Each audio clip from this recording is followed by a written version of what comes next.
Paramashivoham.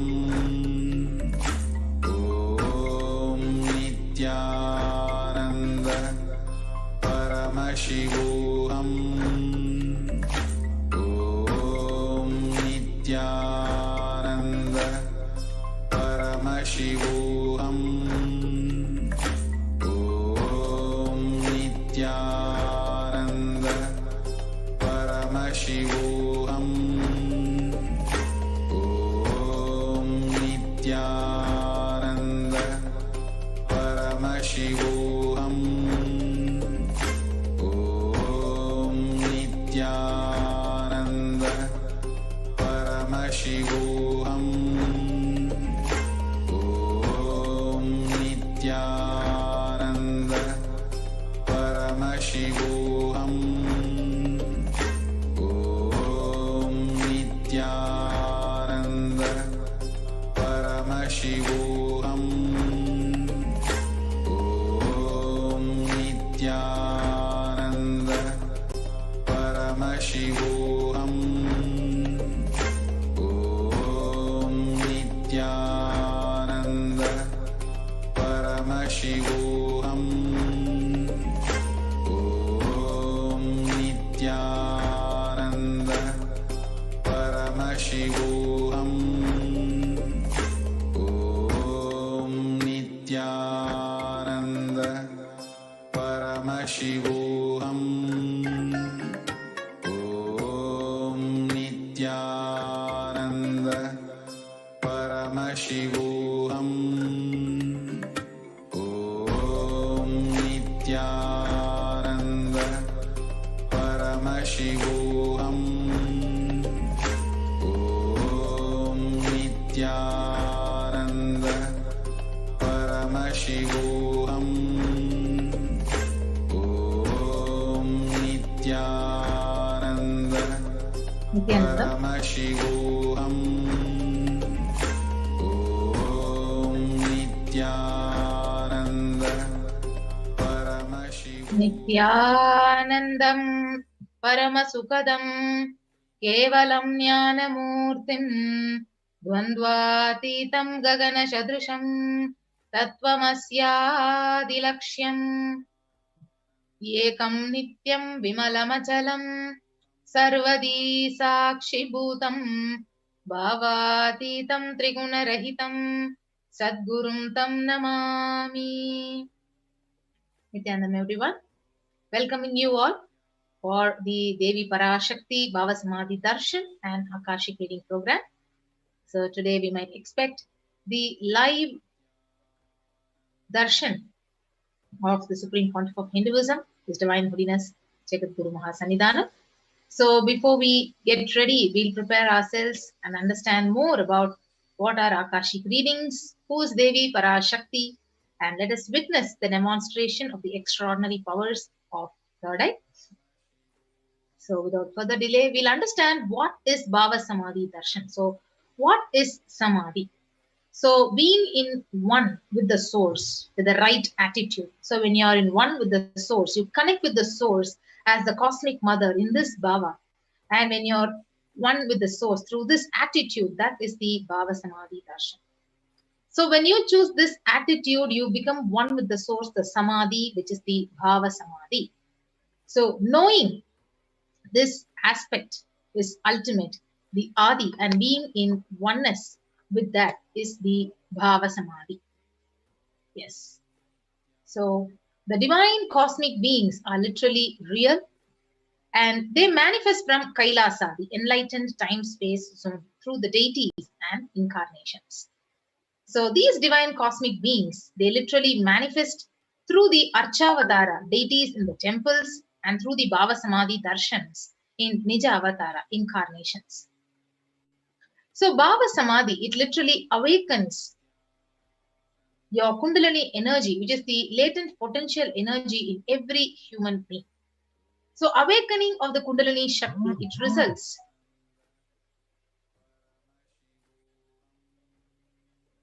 in extraordinary abilities expressing through us, like the third eye awakening, ability to have remote vision, ability to scan anyone's body, levitation, teleportation, and materialization. So Bhava Samadhi Darshan, when it awakens your Kundalini energy, your whole brain it becomes alive. So this influx of superconscious energy, it visibly slows down the aging process and literally improves the immunity inside of you to any kind of a disease. So with increasing levels of coherence, the whole brain it comes alive, turning into a superconductor of conscious energies that heal, empower, and literally transform our lives. So when you have a glimpse of the Bhava Samadhi Darshan, you can have a literal lasting transformation inside of us, cleansing of our lifetimes of karmas and raising you to the next level of super conscious breakthrough, like just like hitting the reset button on your very brain. So during the Bhava Samadhi Darshan, our neurons, they literally mirror that of the avatar.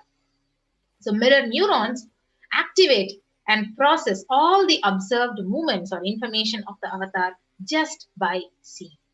That is, our entire body silently and without movement. It recreates what is happening distances far away, experiencing the superconscious energy that is radiated by the avatar. So Akashic readings are the readings from the cosmic archive. So it is not a prediction, it is a direct revelation from the cosmic archive. So there is no such thing as the past, present, and future. So beyond space, creation and destruction, they happen simultaneously. So in the dimension of time starts the past, present, and future. But in Akashic records, there is no past, there is no present, there is no future. That is why whatever has happened, whatever is happening, and whatever is yet to happen is already very clearly recorded. That we'll now enter into the introduction to the Supreme Pontiff of Hinduism. So the Supreme Pontiff of Hinduism, Jagadguru Mahasannidhanam, His Divine Holiness, Bhagavan Nithyananda Paramashivam, is the reviver of Kailasa, a macrocosmic, ancient, enlightened Hindu civilizational nation. And he's the 1008th incarnation of Paramashiva, as per Hinduism, recognized by his predecessors, who are enlightened masters and adepts. The Supreme Pontiff has made the science of manifestation, yoga, and temple-based universities a lifestyle for humanity. So Supreme Pontiff of Hinduism is ordained as the 233rd Guru Mahasannidhanam of the Kanchi Kailasa Sarvajnapeetham, the incumbent emperor of the Surya Vamsa Surangi Samrajyam, the present 293rd Jagadguru Mahasannidhanam of the Kailasonatha Shamala Peeta Sarvajnapeetham, the present Mahamandaleshwar of the Mahanirvani Akhada, the largest apex monastic order, and the Supreme Pontiff of Hinduism is the 1008th Acharya Mahamandaleshwar of the Atal Akhada, and the present 23rd Guru Mahasannidhanam of Dharma Mukti Swargapuram Adinam, and the Supreme Pontiff is elected as the Supreme Pontiff of Hinduism by a congregation of over 1,000 Hindu leaders.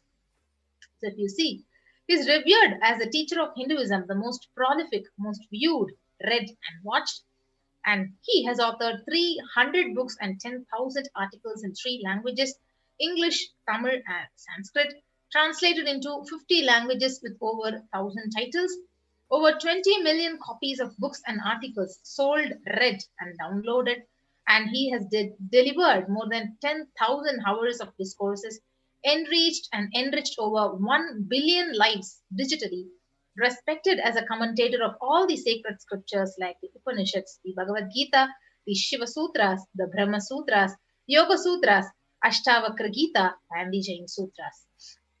The Supreme Pontiff is honored as the leader of Hinduism, the most awarded, internationally recognized Hindu leader, the reviver of 108 ancient Hindu sampradayas, including the Rudrakanyas, the Rudras, Rishis, Rishikas, Bhairavas, Bhairavis, and Sannyasis, establisher of the largest Hindu university, Kailasa's Nithyananda Hindu University in the world, with satellite campuses in 150 countries, and he is the establisher of 1,000 and plus Kailasa enlightenment ecosystem, who was the founder and reviver of over 100 Sarvajnapeethas, collector of the largest Hindu library with over 1 million books, 1 million palm leaf scriptures, and over 20 million digital books.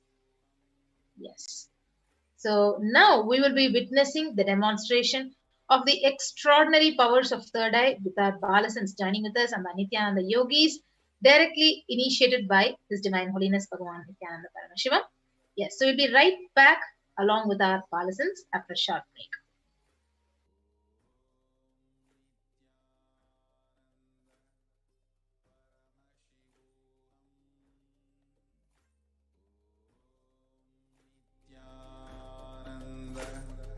Parashakti. Om Nithyananda Paramashivoham. Om Nithyananda Paramashivoham. Om Nithyananda Paramashivoham.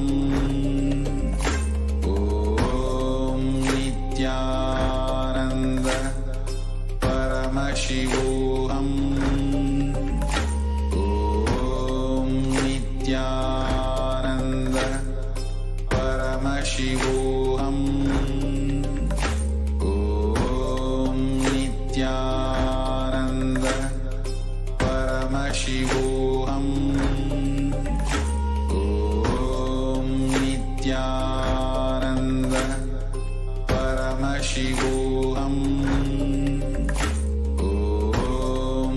Nithyananda Paramashivoham.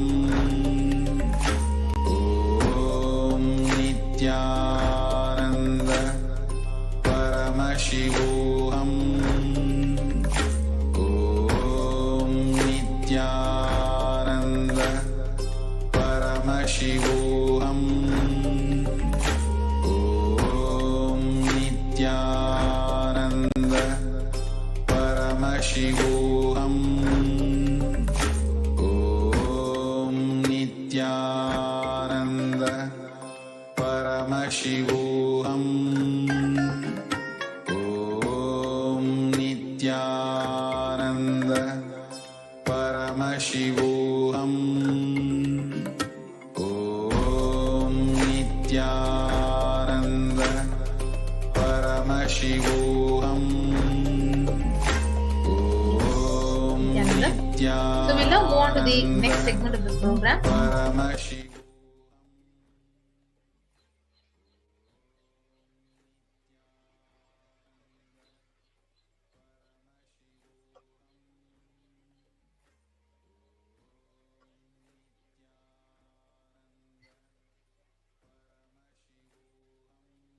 Yes.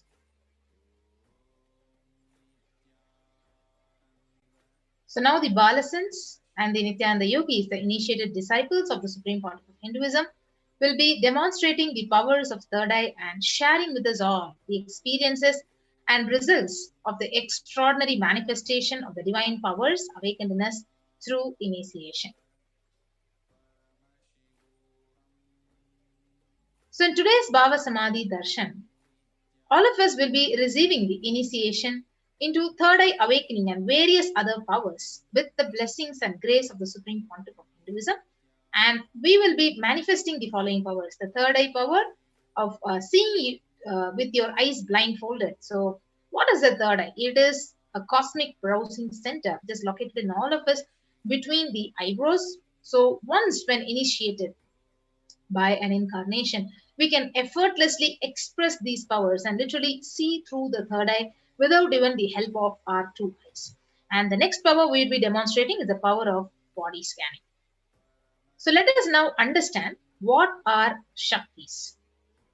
So in Veda Agamas, the source scriptures of Hinduism, Paramashiva reveals in elaborate detail that every human being is hardwired to be able to manifest 463 plus extraordinary Shaktis. So manifesting these Shaktis are described as a system, a method, and a science for the human beings to explore the various possibilities and powers and literally have access to the various states of consciousness. So Shaktis, they manifest from the fundamental cognition that you are divine and you need to manifest It is not manifested from the cognition that you are a man and you need to reach divine. So that is the difference. So first we need to see the marked difference between Shaktis and Siddhis. So Shaktis, they express from the space of enlightenment as a side effect of feeling connection with the divine and high integrity with the Guru.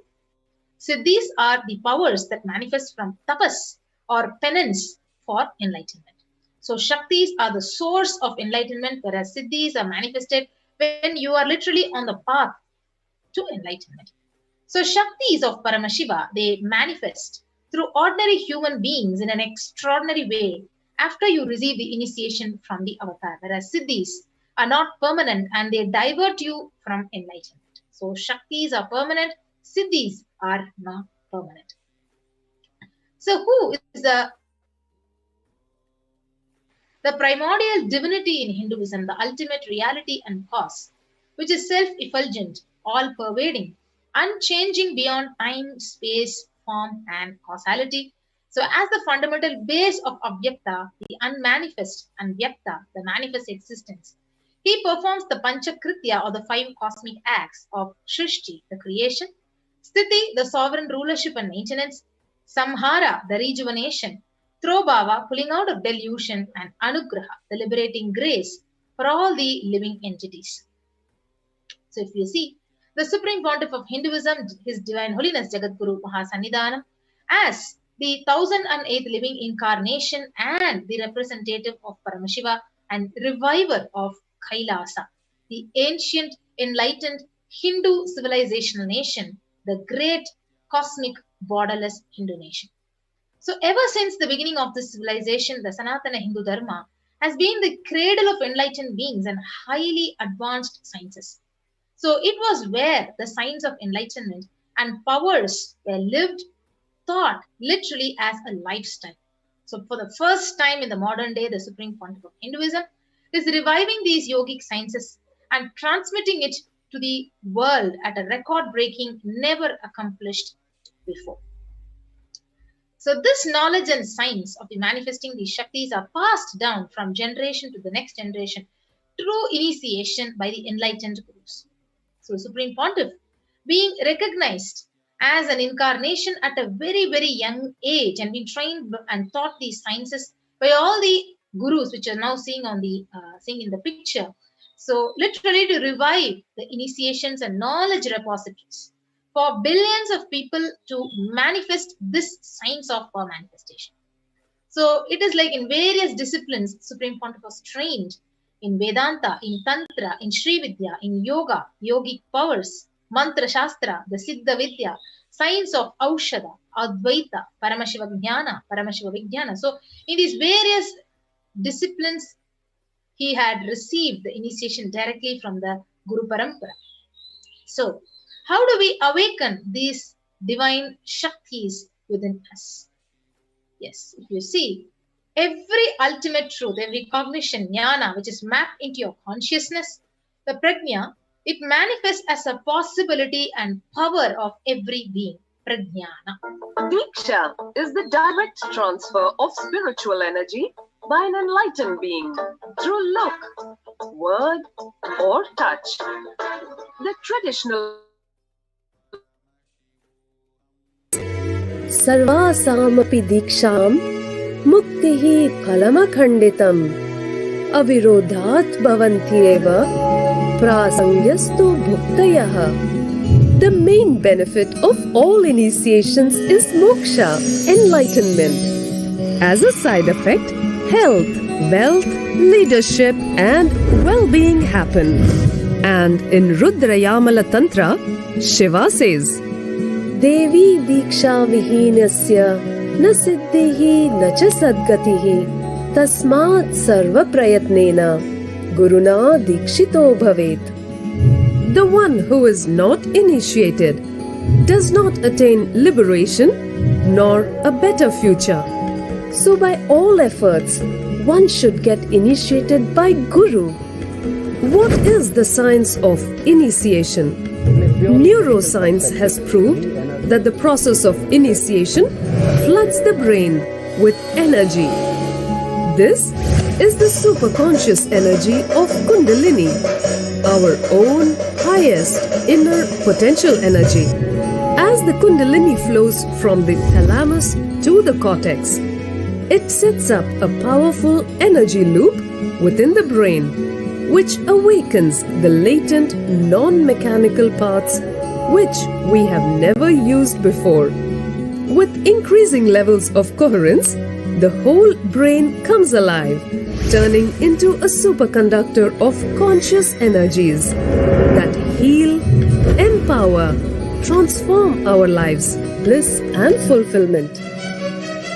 Initiation creates high awareness, visualization, creativity. It also slows the aging process and improves the immune system. Kundalini awakening, healing experience, levitation, teleportation, materialization. Experience the power of initiation through a range of exclusive programs conducted at the ashram. Nithyananda Dhyanapeetham, Nithyananda Nagar, Birdi, Bengaluru. Contact 97. Yes. So we're now moving on to the 4 aspects of evidences for the signs of our manifestation. The Shastra Pramana, the eternal unchangeable truths which are revealed in source scriptures. The Apta Pramana, the experiences and results of the Aptas are authorities of Hinduism. The Vedic rishis and scientists who time-tested and verified the science. The Atma Pramana, or the account of the Supreme Pontiff of Hinduism, Jagadguru Mahasannidhanam, His Divine Holiness, Bhagavan Nithyananda Paramashivam's, this millennium's avatar personal experience of our manifestation, and the Pratyaksha Pramana, or the empirical evidence from observation and scientific experimentation. So Vedas and Agama. So Vedas are the ultimate superior authority for Hindus. So they are the pure science where these ultimate truths are explained. And Agamas are the scriptures where the applied technology, the applied science is expanded.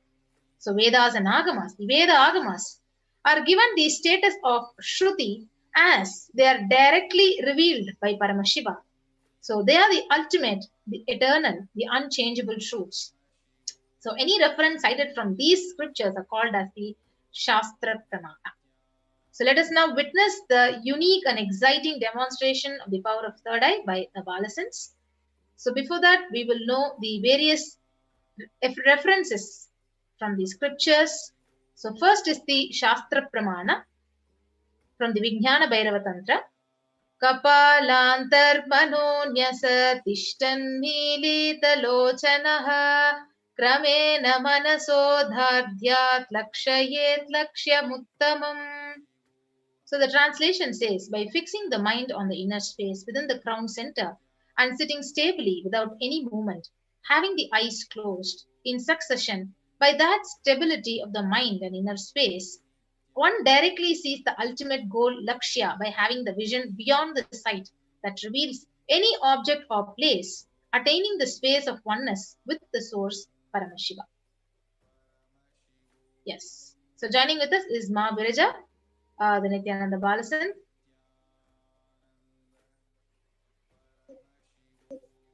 Yes.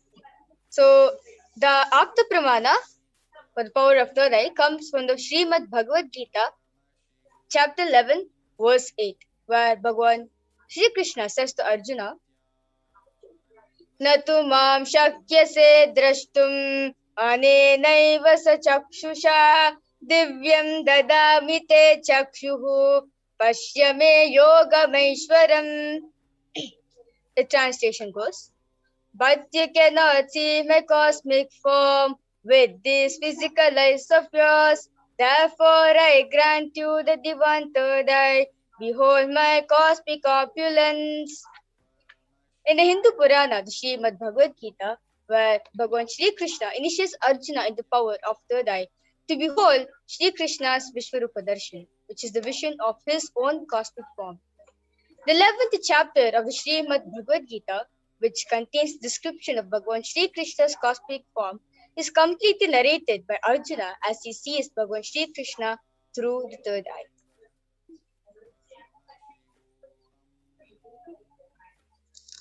So now we listen to inside and Manite. outside broke.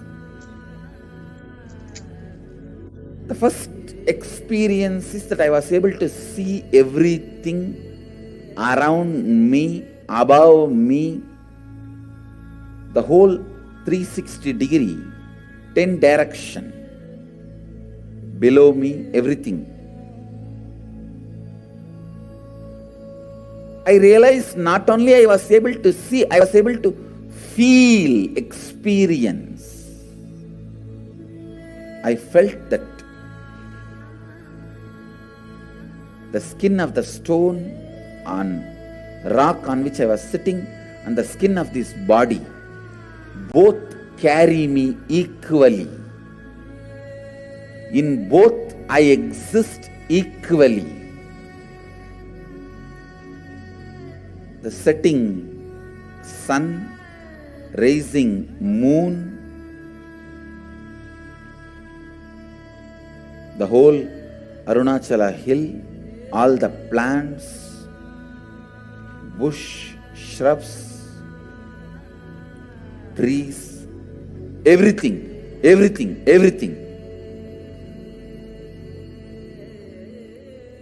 Just became so alive. The idea, something is inside.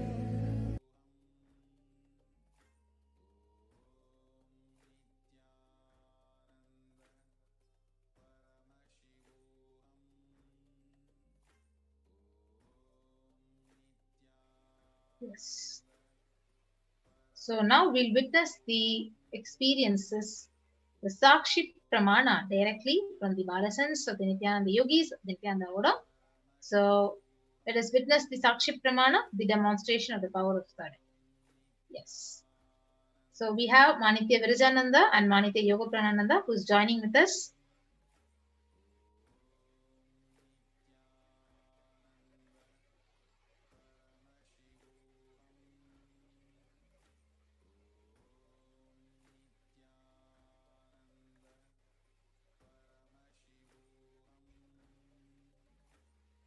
Yes, so whoever is watching the live in the YouTube, you can go ahead and start posting your comments, your questions in the YouTube live chat.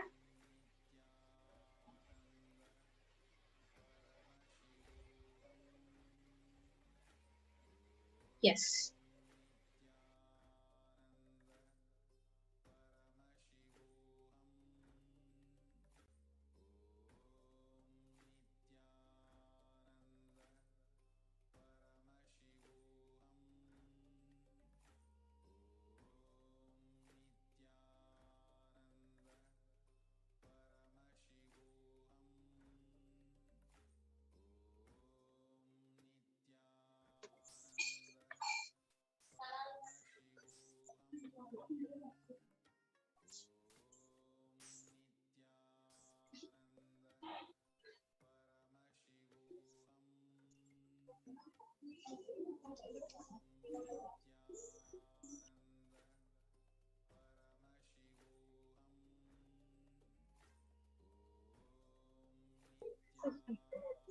Yes.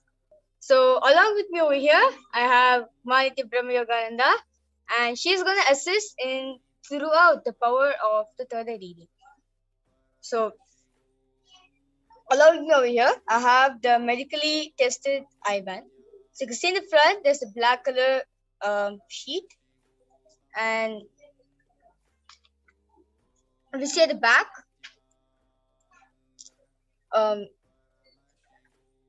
there's two sockets.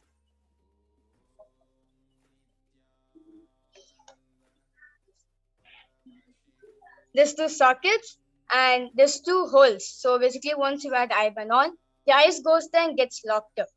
And you can see this thick sponge which is covered all around the eye, all around the eye band, which is comfortable, nice and squishy, and also which does not let any sort of light to pass through in.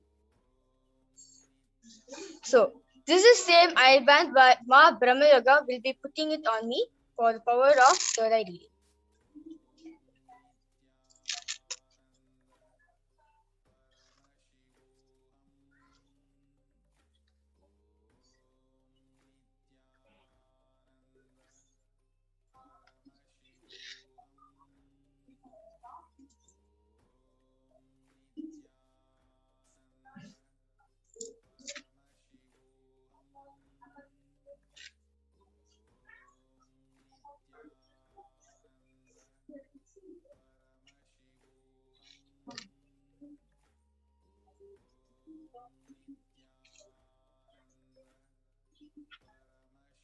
Asmaviraj, are you comfortable? Yes. I request Ma Brahmayoga to push the heaven itself down. Yes.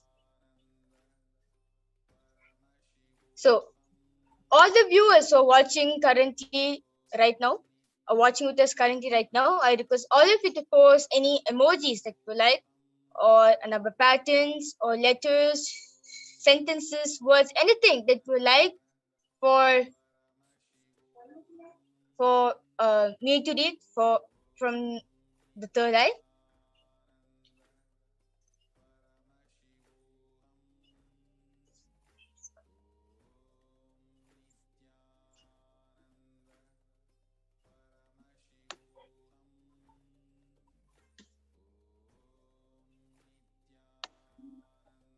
Yes.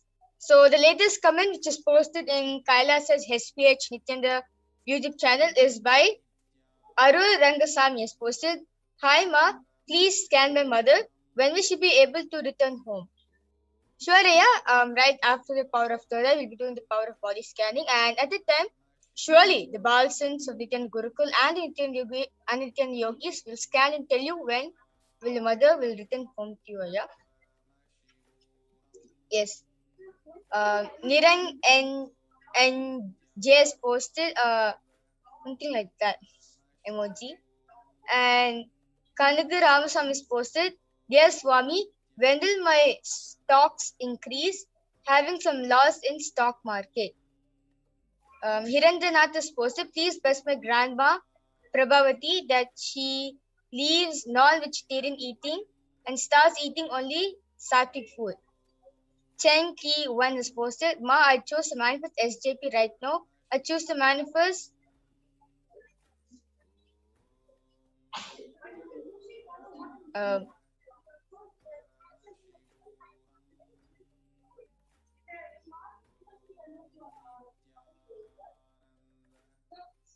okay, 3 with 6 zeros, US dollars right now. Thank you so much. I love all of you."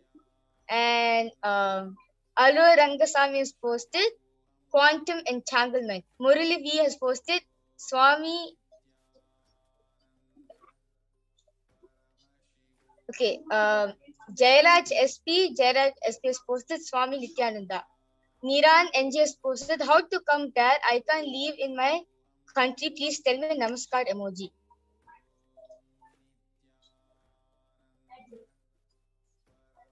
Yes. Jairaj SP has posted, "Kailash Mudalwar Nithyananda, my life, my vision, Nithyananda, live, miss you." So, yes, so Ma Brahma Yoga, I would like you to verify whether the comment section which I've read is 100% correct, or Yes, whatever you read till now is all correct. Everything is 100% correct.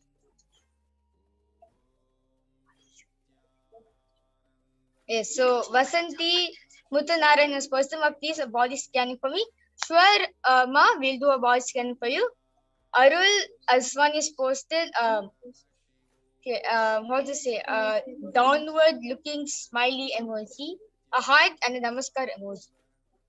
Yes. So all of you witnessed the power of Toya reading, and now I request Ma Brahma Yoga to remove the IBAN, and she can show all of you that the IBAN is still the same, completely intact to the black sheet.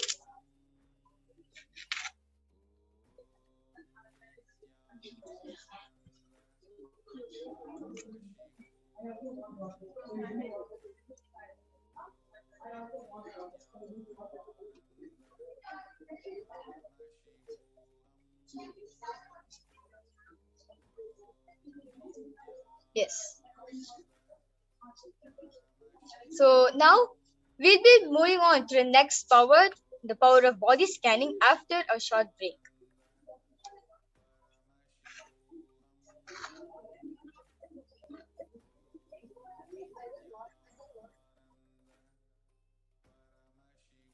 Just be alive for next 3 years. Don't die within next 3 years.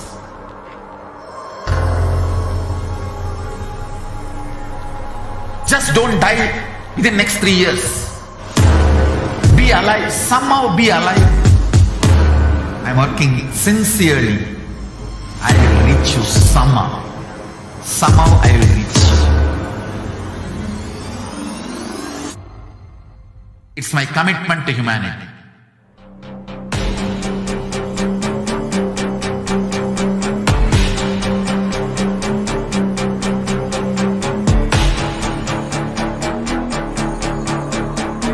Just don't die within next 3 years. I will reach you wherever you are, whichever corner of the world you may be. I will reach you with enlightenment. You manifesting the space, state, powers, being, Parashakti. It is possible, and it is possible for you.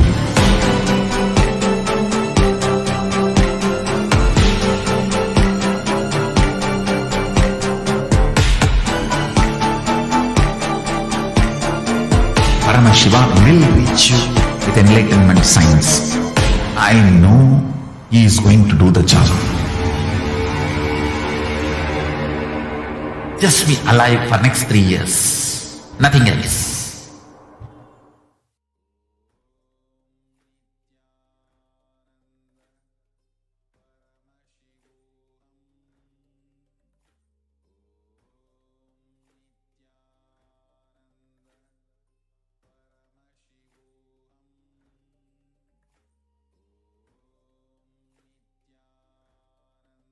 Yes, we will now move on to the next power of the body scanning. So the Shastra Pramana, it says, Swadehe jagato vapi sukshma sukshmatarani cha tatvani yani nilayam dhyattvante vyajyate para. Bhagavan Paramashiva says, cognize deeply that from the subtle to the subtlest constitutive principles of your whole body, Swadeha, or of the whole universe, simultaneously consists of the essential reality. They are being absorbed in their source cause. By the experience of such restful awareness, one becomes complete from all thoughts and the ultimate universal divine power, Para Devi, is revealed. The supreme power manifestation happens. So next is the Apta Pramana from the sacred scripture. So where it says, Terayar was a Siddha and one of the prominent disciples of Agastya. So one day a man was suffering from severe headache and he comes to the sage Agastya for healing. So Agastya, he uses this power of body scanning and identifies the root cause of his headache. And he reveals that there is a small type of frog which is called Terai sitting in the person's brain. So Agastya immediately instructs Terayar, his disciple, to perform an open head surgery and remove the frog. So after the surgery is completed successfully, the person is healed and cured of the headache, and thus he gains the name Terayar. Yes. So the next is the Atma Pramana, Bhagavan's own experience. So on the 22nd of December 2019, His Divine Holiness, he revealed how he himself used this power of body scanning on him, paraphrasing in his words. Only when I had the multiple compound hand fracture, I was forced to go for surgery and therefore for medical checkups related to that. At that time, they detected heavy metal quantity in my different organs. It was revealed that I had been poisoned without our knowledge. I immediately used diagnostic methods instead of medical facilities to study the body condition due to poisoning. Through body scanning, I found out what the problems, imbalances had happened and where the balance has to be done. I used allopathy as a second opinion to verify my findings. So here you can see the Sakshi Pramana, the experiences and the extraordinary manifestations to the initiated disciples. So each one of their experiences who have shared it in the official Facebook page. And now we will move on to the live Sakshi Pramana with our Balasans and Nithyananda Yogis who are going to be joining with us. And I request each one of you to start posting who would request for a body scan as a comment in the YouTube live chat. Yes.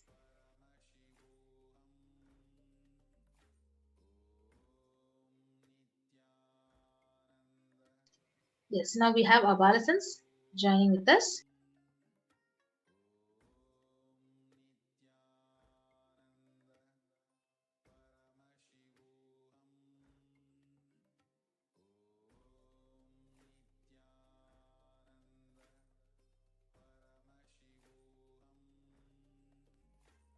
Yes. So the comment section is already flooding. Yes. So um yes. So Hirendranath Ayya's requested for a body scanning for his grandma, Ma Prabhavati. Yes, I request you Ayya to get her confirmation whether we can do the body scanning for her or not. Just acknowledge her. Yes. Gauri Tangavel, Ma is posted body scanning for my mother. Yes, same thing, Ma. I request you to have just inform your mother. Just acknowledge her that we are going to do a body scanning for her. Yes, so Vasanti Muttanarayan is posted, Ma, please body scanning for me. Yes, Ma Brahma Yoga will be doing a body scanning for you. Okay, Ma Jalandhara Stita is requested for a body scanning. Yes, Ma Mahavidya will be scanning you. Ma Jalandhara Stita.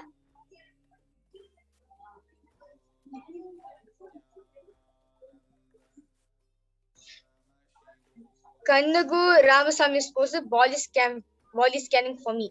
Yes, Ma Yoga Prana will be scanning for you, Ayya. Yes, so Arul Rangasamy Ayya is also posted for body scanning for his mother. So I request you, Ayya, to get the permission from your mother that we're going to do a body scanning for you. Yes. Hindranath Ayya, yes, once the Balsans finish scanning for the person who they're assigned to, surely they'll be doing for you, Ayya.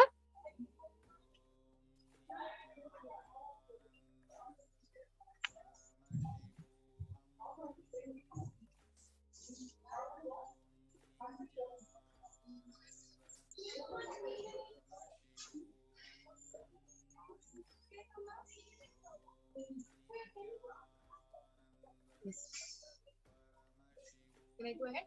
Yes, Ma, sure. So Nithyananda, Ma Jaladithananda, and this is a body scanning for you, Ma. Overall, Paramashiva is showing your health is good, immunity is also good, Ma. But your hair loss is happening for your anxiety and your worries. You have to do a completion with your health actually. So that hair loss is just a sign of your body. It's giving you a symptom like a knock knock, just to tell you how to really complete with yourself, complete with your health, and you need to have little more food in the day. Add greens and specifically neem. Take some neem juice, or if you can just take a few neem leaves in the day, that will help. So I did the body scanning for Vasanti Muttanarayanan, and what Paramashiva revealed to me is that your blood is clotted in a lot of areas for you. So you should and that is happening because of the amount of chemicals you're getting in your body through the food and through the oxygen around you. It's like everything is full of chemicals and pollution and everything. Like because of that, you're getting a lot of blood clots. So Parameshwar revealed that whenever you sleep, you should put the smell of camphor and sleep, and that will help you. And otherwise also at home, like for whenever it's possible, keep the smell of camphor and take 3 spoons of haritaki every day. If you do these 2 things, then it will become completely fine.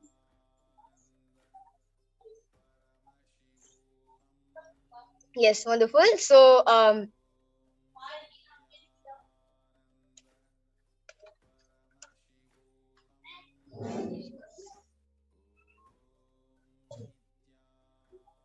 yes, so Hirendranath Ayya is requested for body scanning. Like he got the permission from his mother. Yes, Ma Brahma Yoga, you'll be scanning for Hirendranath Ayya's mother, named Ma Prabhavati.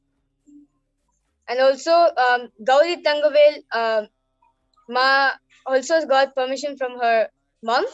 Yes, so Ma Mahavidya, you'll be scanning for Ma Gauri Tangavel's mother. Yes. Can I go ahead? Yes. Yes. So I did the scanning for Kannagu Ramasamy Ayya, and Paramashiva has revealed that you have specifically requested for a body scanning telling that you're infected with COVID and that your lungs got infected. Paramashiva revealed that it is actually because of a lot of toxins, Aya, that your body is reacting and having the symptoms, any pain, anything which you're experiencing is just because of a lot of toxins in your body. So you have to really detox your body. Paramashiva revealed you have to flood your body with liquids, a lot of liquids, but at the same time, you should also eat food to support your body to fight this virus. So just drink a lot of water and flush out your flush out all the toxins from your body. You can do this alternative day. One day you can eat, and another day you can be on a liquid diet. So your body it will get balanced. And Paramashiva also revealed that you have to drink castor oil, Aya. Castor oil with warm water, and that will really do the detoxing for you. And sleep with a wet cloth on your stomach every night. You will be healed, Aya. Wonderful. Yes. Mahamari, you can go ahead. So I did the body scanning for Hirendranath's mother, and Aya, what Parashakti revealed is that your mother, she her body is really stiff, especially her bones. They're really stiff, and she's not able to move them. Like anytime she moves, it hurts a lot for her. And Parashakti revealed that how she can stop this is for her to heal completely from it. She should every day in the morning, the moment she gets up, she should get eucalyptus oil and mix eucalyptus oil with coconut oil and heat that up, and then just do she should do a massage on her whole body. She should do a massage and massage for at least 1 hour continuously. She should be doing massage, and then after that she should go and she should immediately take a bath. And then also Paramashiva revealed that after every meal she should take at least 1 spoon of haritaki, and she'll see that, and soon she'll heal from this. But after she heals from it, she should, if she wants, she can continue this, but she should also start doing the Prathama Vinyasa Krama. She doesn't have to do all the asanas, but whatever is possible for her, she can do that. And she should not stop the Prathama Vinyasa Krama. She should continue doing it every day as much as she can with all the bandhas and everything, and she'll be fine. Yes. So, Nithyananda, so Ma Gauri, for your mother, Ma Paramashiva is revealing that actually she hasn't shared this, but she feels pain in the abdomen region when she is eating.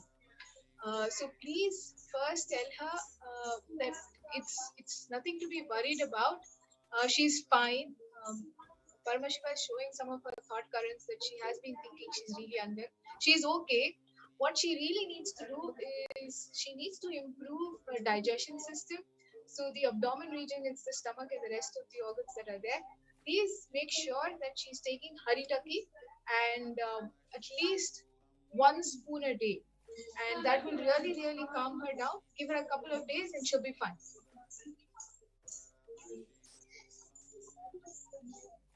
Yes.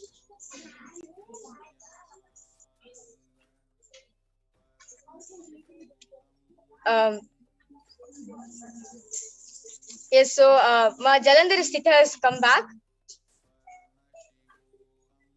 And she has commented saying that,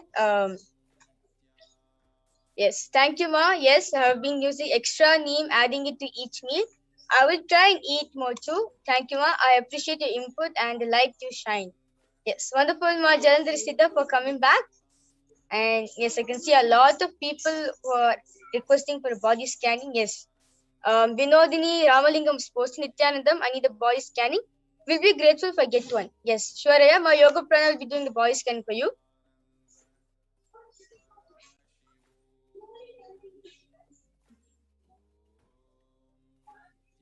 Yes, so Kandugu Ramasamy is also has commented saying that thank you, really kind of you.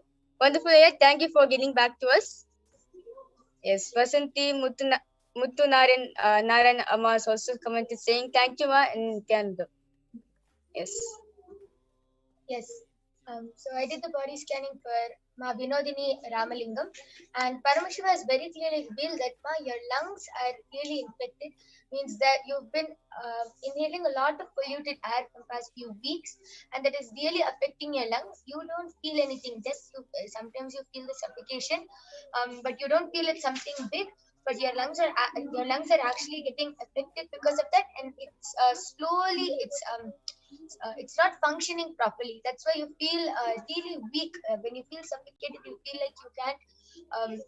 Sometimes you feel like really just stuck, like you can't move throughout the day because of this. So Paramashiva revealed it is a lot of toxins which has entered your body. So just do the detoxing by doing the Trinetra Kumbhaka for 11 minutes every day in the morning, and you will completely be healed. Paramashiva also revealed that you should take haritaki and neem juice. Haritaki in the night after eating, before as the last thing, just before you sleep, you should eat haritaki, and the first thing in the morning you should take is neem juice, and you will be healed of this problem. Yes, so Vinodini Ramalingama. Yes, so looks like whatever the third eye has showed is like the quickest way where you can get rid of the problem. Yes, so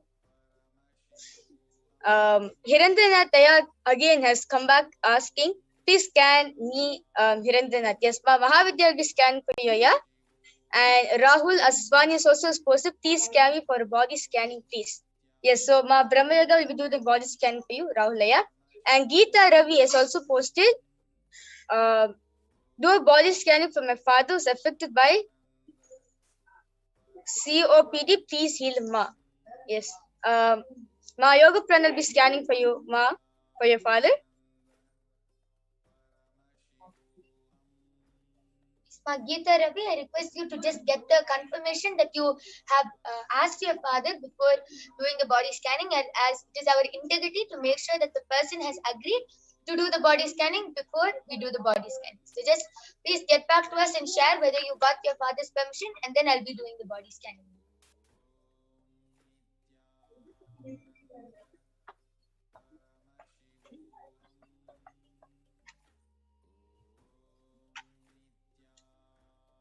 Yes. So for Hirendranath Ayya, this is a body scan for you. Paramashiva is revealing that your upper back, especially behind the shoulders, is starting to pain a lot. And what you need to do, of course, the healing has begun, but what you need to do is now be careful of your body mass index and start doing yoga. It's actually happening because of the body weight ratio not being aligned, and the posture and the way you sit and move, which is why this upper part is starting to hurt. So immediately start doing PVK, which is the Prathama Vignasa Krama, and you'll find that on Swamiji's YouTube channel, also morning 4 AM IST. So please follow that, and you'll be within 24 hours or so, the pain will lower down. Yes, I did the body scanning for Rahulaya, and Paramashiva revealed to me is that you're having a lot of hair fall, and what you should do for that is every day on your scalp mix coconut oil and mix coconut oil with a little bit of vibhuti and heat that up a little bit, and like it doesn't have to be really hot, even a little warm is okay. Mix it with a little bit of vibhuti and just massage it on your whole scalp, and after massaging it on the whole scalp, if you have an Atmalinga, just like put that on your head and for 5 minutes just like do self-healing. Otherwise you can keep your hand directly on your head and do self-healing, and in about 2 or 3 weeks time your hair fall will stop. Yes. And Ma Geeta Ravi has shared that her father has agreed for the body scanning. Yes, Ma, I did the body scanning for your father. And Paramashiva very clearly revealed that your father is not being active, and because of that, the first thing which is affected is his thighs.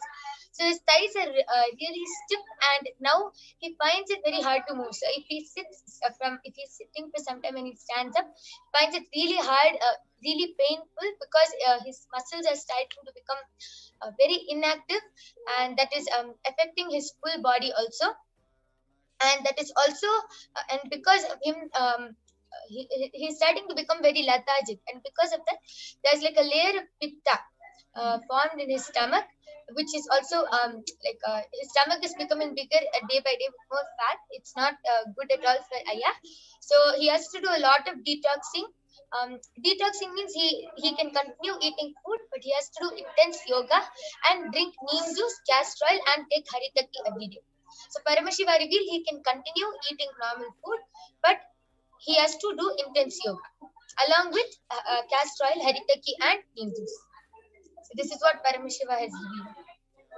Yes, so Arul Rangaswamy is also requested for body scanning for his mother. Yes, so my yoga friend will be scanning for you, Aya. And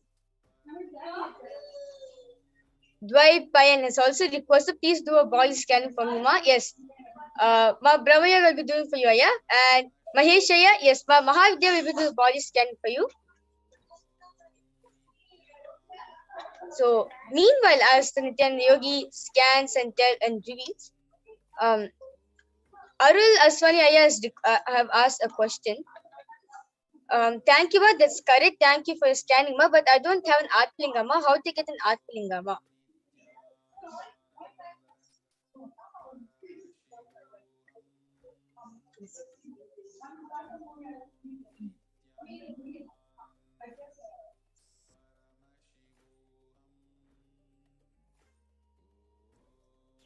So Nithyananda, for the Atmalinga, actually, Swamiji is even blessed that you can have any stone of the shape of a Shivalinga, just of the size of a finger, and be part of the Vishesha Diksha, which happens in the Kailasa's Paramashivoham program. You can see the schedule on kailasa.org events section. It is completely free initiation and diksha that Swamiji is giving to the entire world. So you can see the schedule and be part of that one-day program on the Vishesha Diksha. In fact, it's a 16-day program. I would recommend you please participate always. If you cannot, you please come to that one day on which the Vishesha Diksha happens. With this stone, you can select one of your own, whichever one you like, and you can bring that to the program. That is one solution. Another solution which is more recommended is if you can be and visit any of our Kailasa's centers, Paduka Mandirs, Adinams, or Kailasas themselves, and they will be able to help you, give you an Atmalinga, which is the original one with the stone. So I would say start off with contacting a local center. Again, whose contact information will be on kailasa.org. And if you can't meet anybody, any of the devotees, any of the Kailasa's official members or the Mahants or the officers, you can then come, you can also come participate through the program.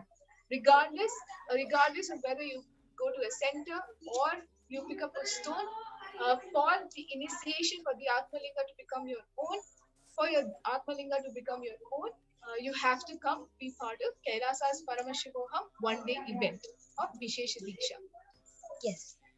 And so I did the scanning for Arul Rangaswamy Aya's mother, and Paramashiva revealed that from past few weeks actually, she has been experiencing a headache, and it is not just like a normal headache. It's like something which is like straining her eyes also. So it's like her eyes and her head. It's like she feels something like really pulling her whole head and eyes. So it's really something really painful for her. And Paramashiva also revealed that her back is stiff. So she is experiencing a lot of back pain whenever she moves around. So the Paramashiva revealed the only solution for this is she has to put a wet cloth because there's a lot of heat in her body. Paramashiva revealed because of that only she's experiencing a headache because of a lot of heat. And the stiffness is because she is not moving her body and being active. So Paramashiva revealed that she has to start doing yoga, stretching around, and putting a wet cloth on her head. And she also has to drink a lot of juices. She should still continue eating, but less solid, more liquid. This is what Paramashiva revealed, Aya. I request you to get back. And I can also see many people posting. Whoever is requested for a scan, please put your legal name, and then we'll definitely be doing the scanning for you. And for Mahesh Aya, they're very quickly just telling you what Paramahansa is revealing is your health is really deteriorating actually, and this is because of your diet, food habits, eating a lot of outside food, and lots of drinks and cold drinks. So immediately, please cut down on that and go to Sattvic diet, which is no onion, no garlic, vegetarian food. Ideally, if you can prepare something home, that would be really better because that will really support you and improve your health. Yes, like your Shama Pramita. Yes.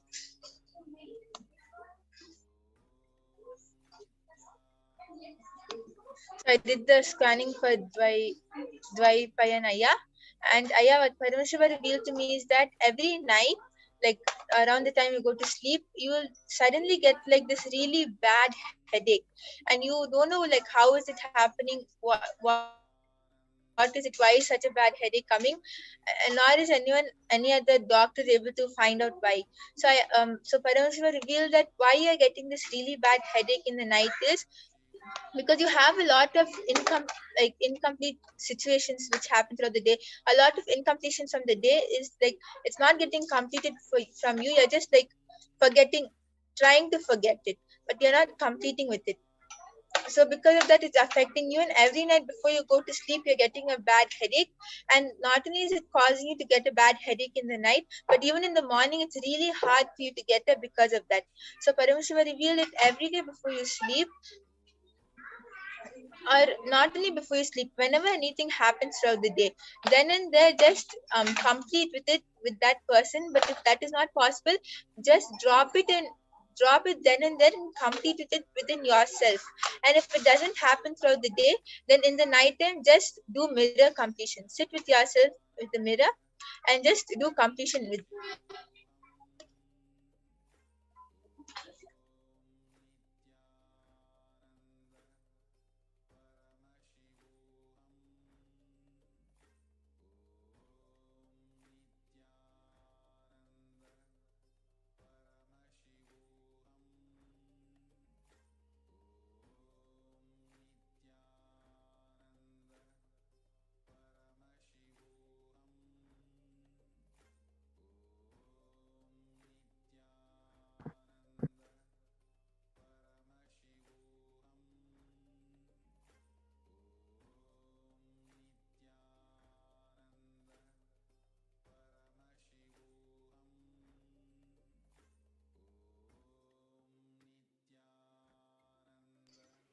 Yes, Nithyananda.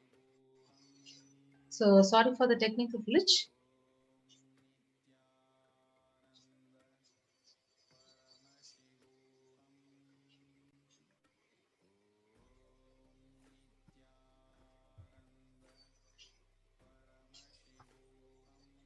Yes. So now we'll be moving on to the next segment of the program. So knowing more about the divine feminine consciousness and Devi Parashakti. Yes, Ma, so nice to be joining you in this segment for the introduction to Devi Parashakti and also how you can manifest the breakthrough through the Akashic reading. Thank you, Ma. Go ahead. So we'll now invoke the Devi's presence by chanting the Lalita Sahasranama. Sinduraruna Vigraham Trinayana Manikya Mauli Spurat Taranayaka Shekaram Smitamuki Mapina Vakshoruham Panibhyamalipurna Ratna Chasakam Raktotphalam Bibratim Saumyam Ratna Gatastha Rakta Charanam Dhyayet Paramambikam.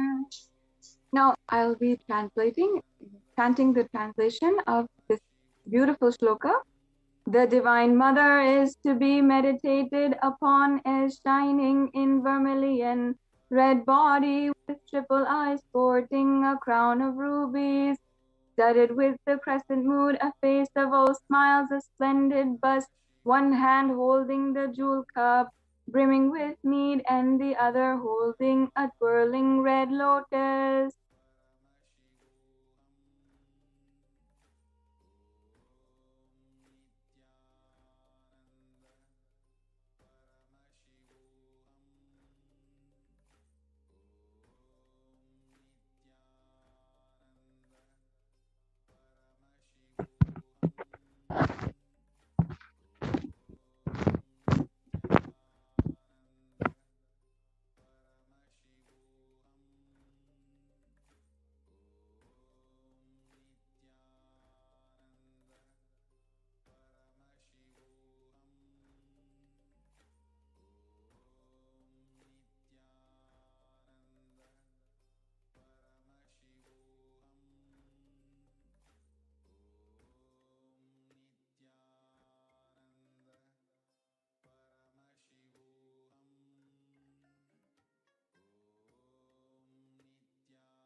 Shivoham.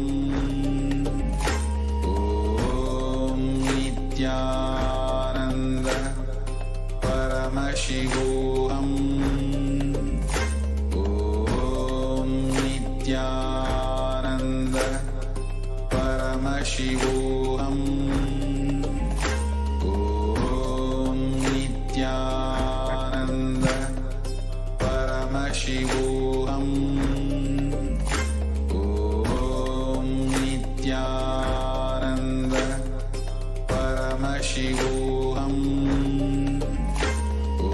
Om Nithyananda. Just be alive for next 3 years. Don't die within next 3 years.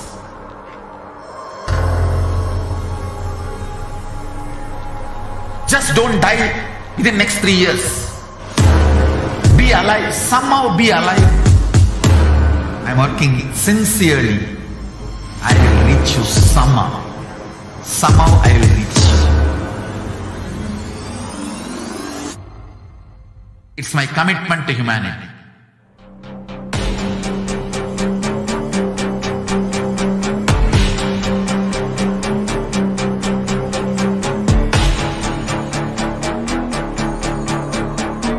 Just don't die within next 3 years.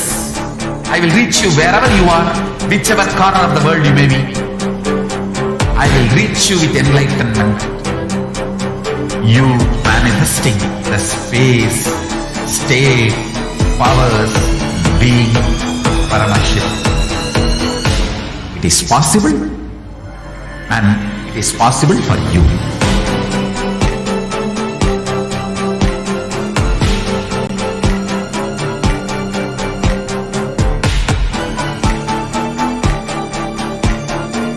Paramashiva will reach you with enlightenment science. I know he is going to do the job. Just be alive for next 3 years. Nothing else.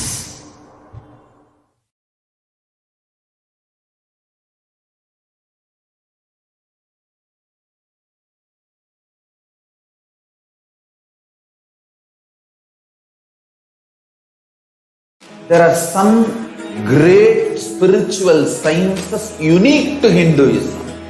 Subtle, otherworldly, but definitive sign.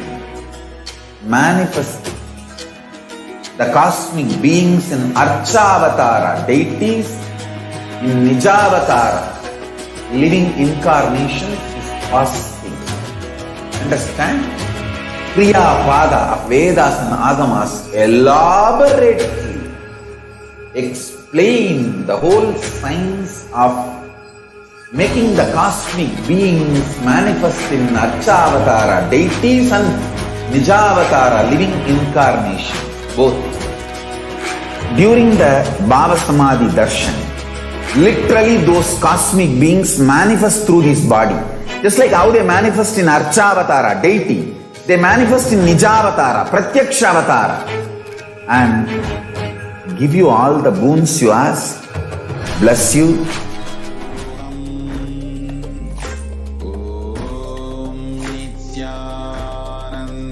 Nithyananda. Paramashivoham. Om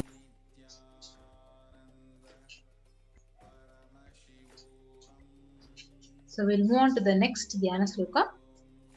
Arunam karuna tarangitakshim dhritapashankusha pushpabana chapam animadi biravrita mayukai rahamityeva vibhavaye bhavani. And now the English translation. I meditate on the great Empress. She is red in color and her eyes are full of compassion. And she holds the news, the goad, the bow, and flowery arrow in her hands.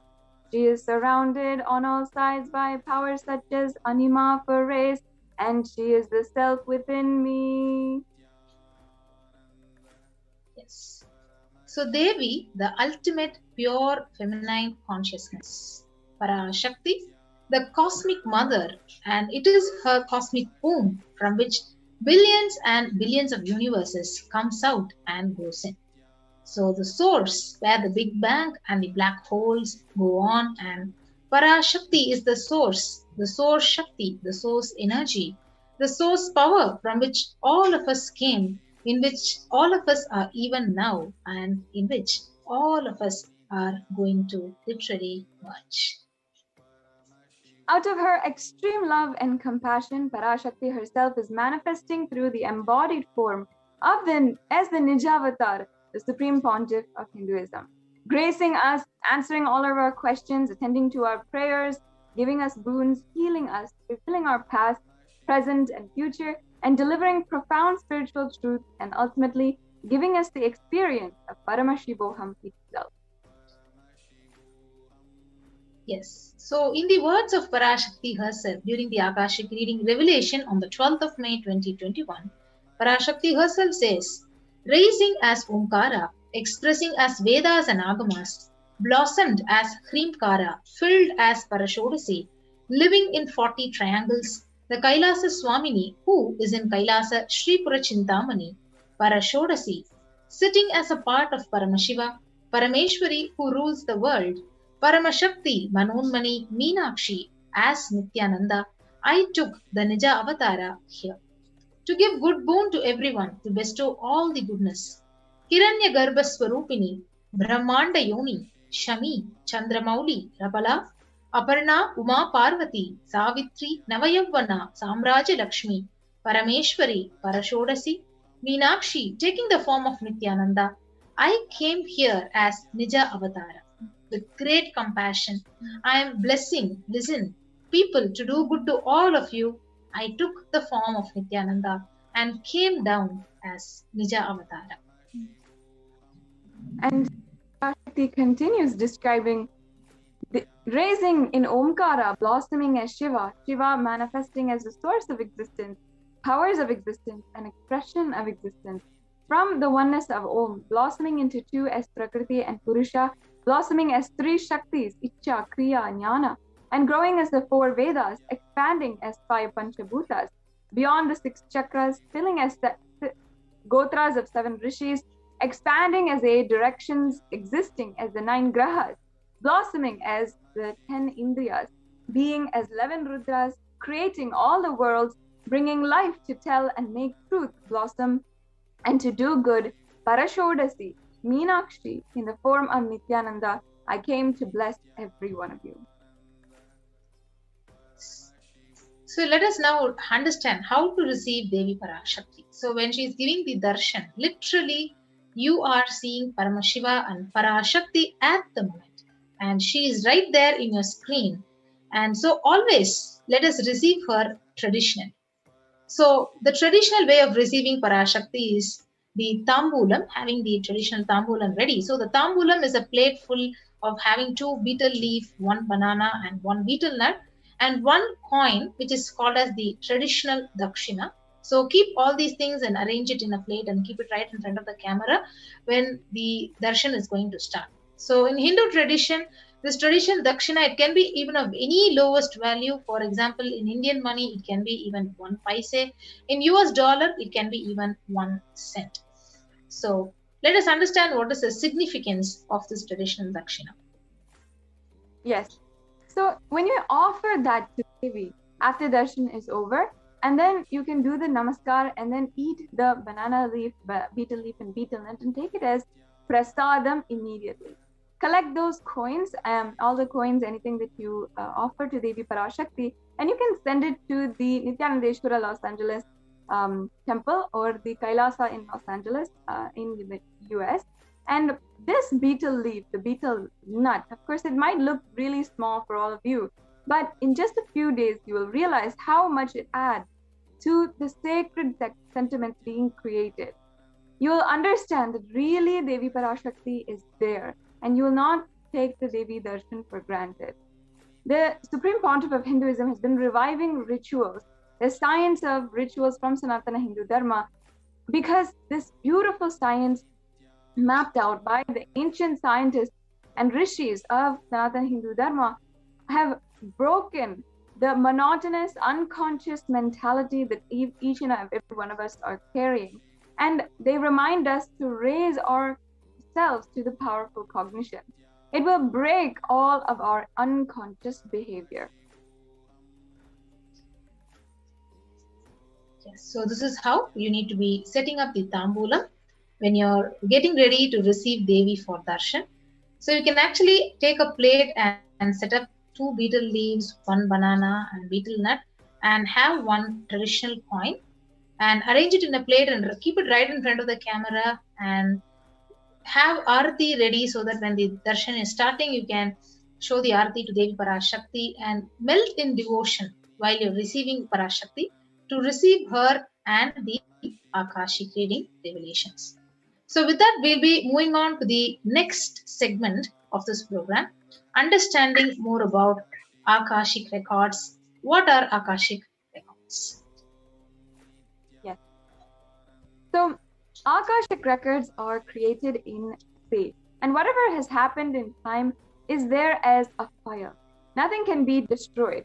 Now, all of us have to understand that none of our actions, even our plans, thoughts, emotions, words, nothing can be destroyed.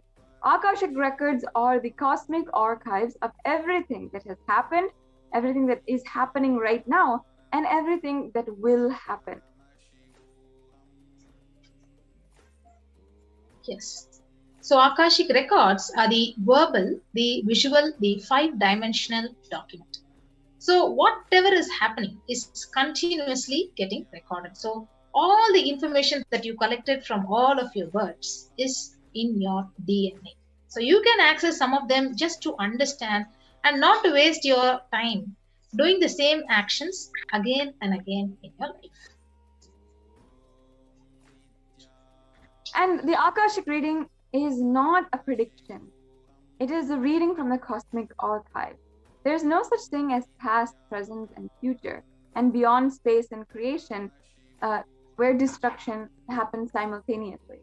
In the dimension of time starts past, present, and future. But in the Akashic records, there's no past, present, and future.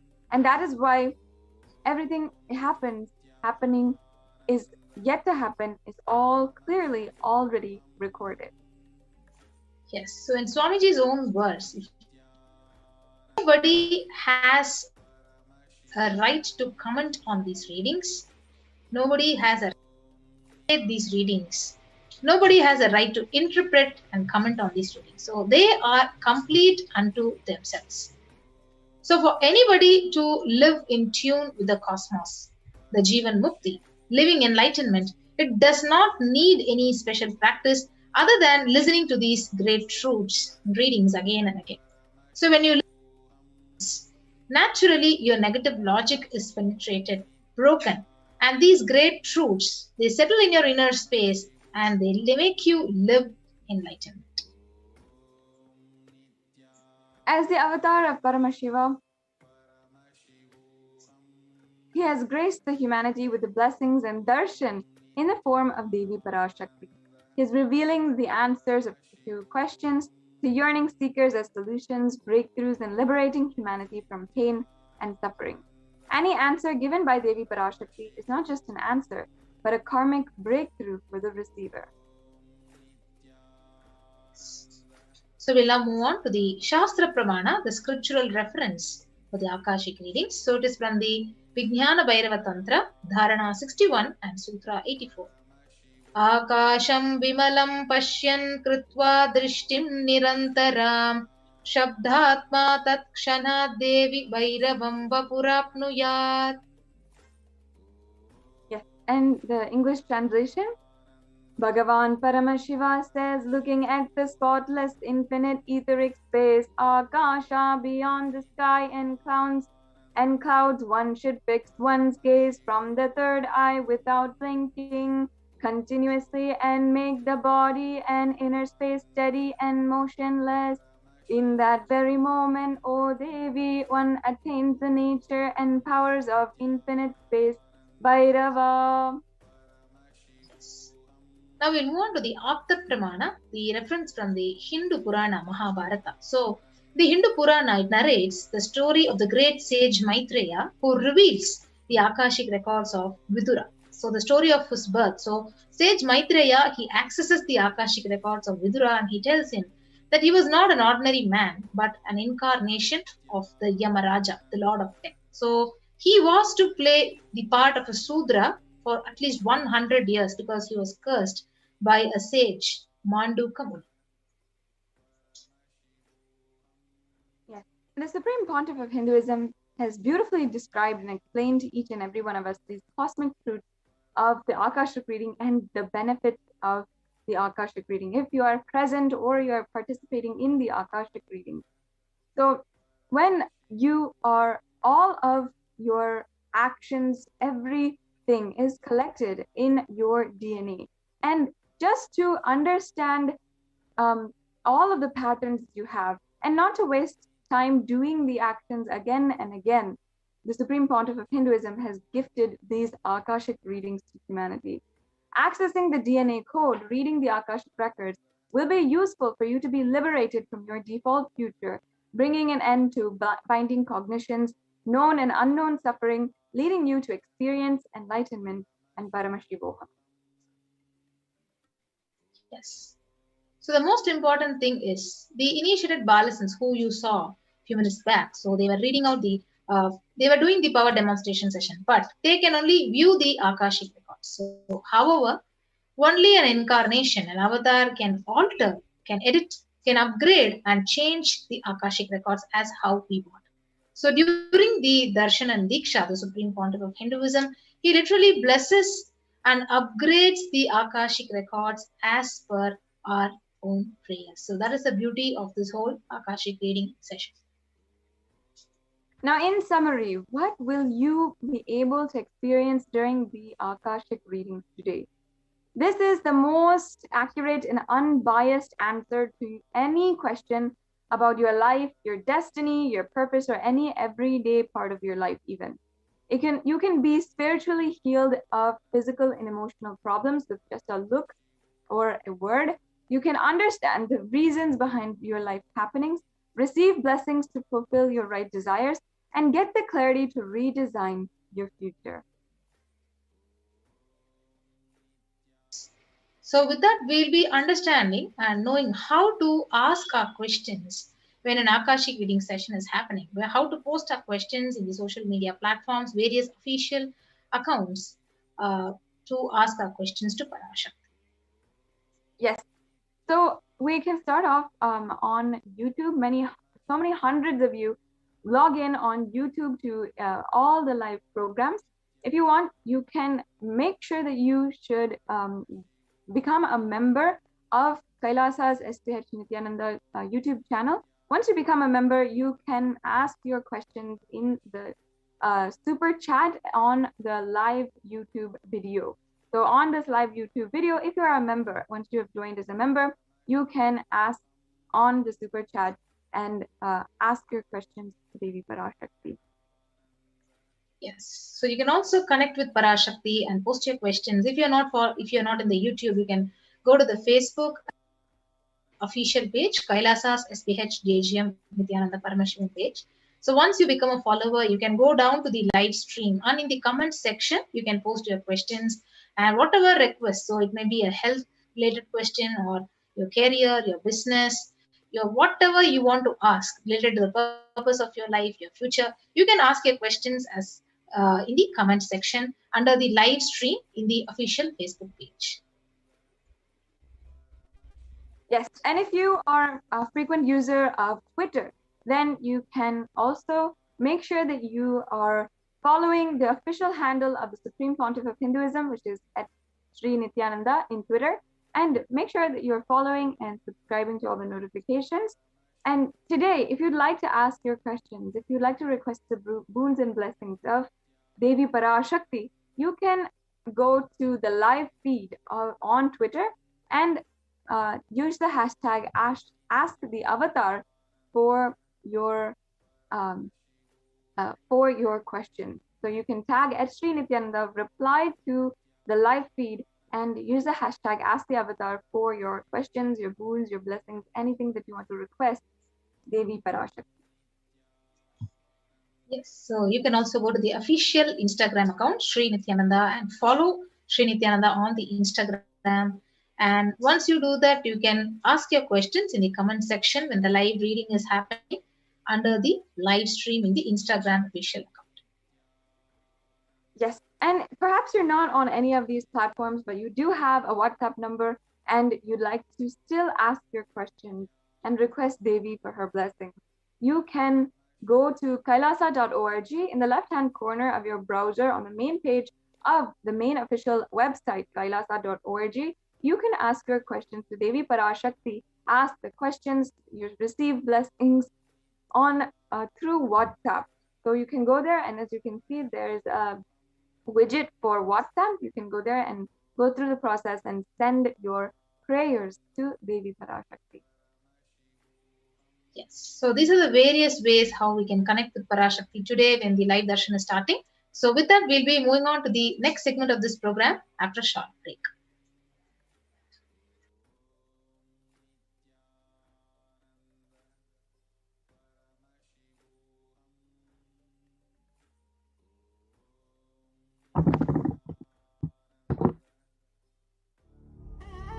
What I mean by the word e-Kailasa, listen intensely.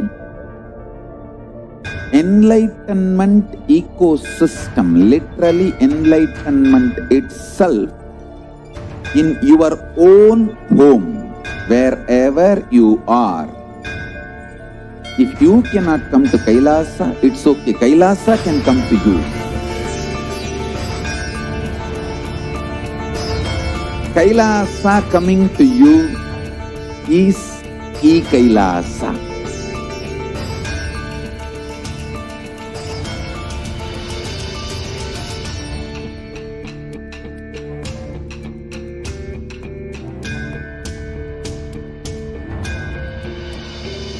I will revive Hinduism. I am a Hindu revivalist, not by any revolution, but by evolution.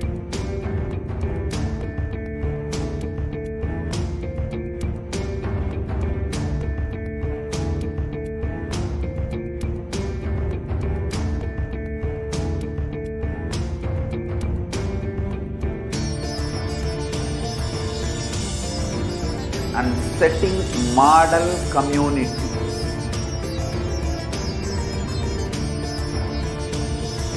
Kailasas, enlightenment ecosystems, Sarvanya Peethas all over the world.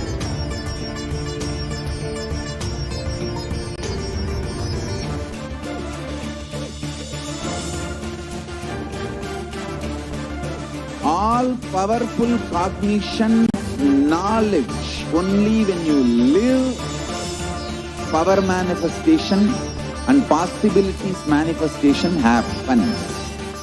It's a fundamental truth.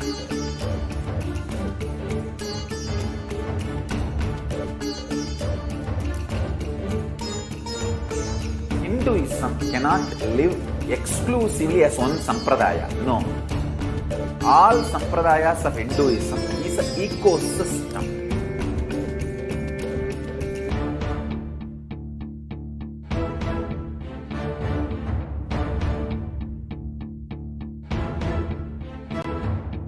So don't keep quiet thinking that if one sampradaya is attacked, only that sampradaya is going to be affected. All of us are ecosystem.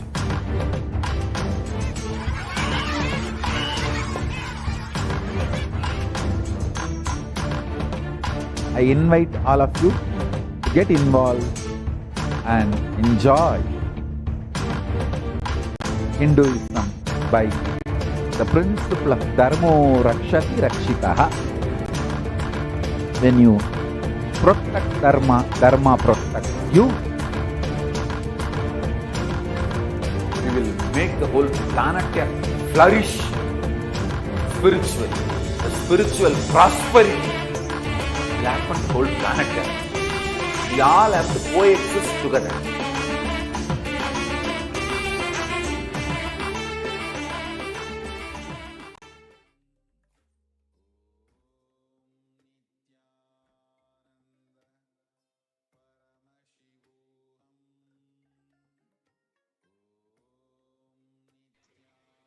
Yes. Nithyananda, everyone. Welcome back.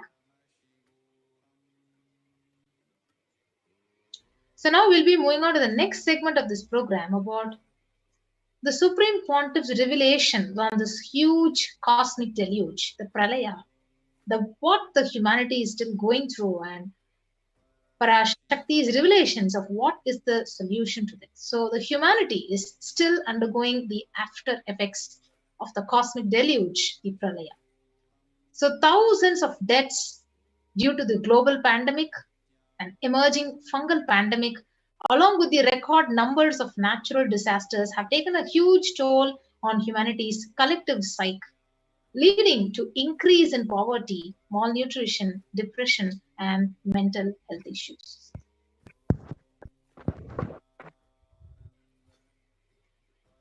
So what has caused this behind this? How could we have avoided this? What is the solution for this?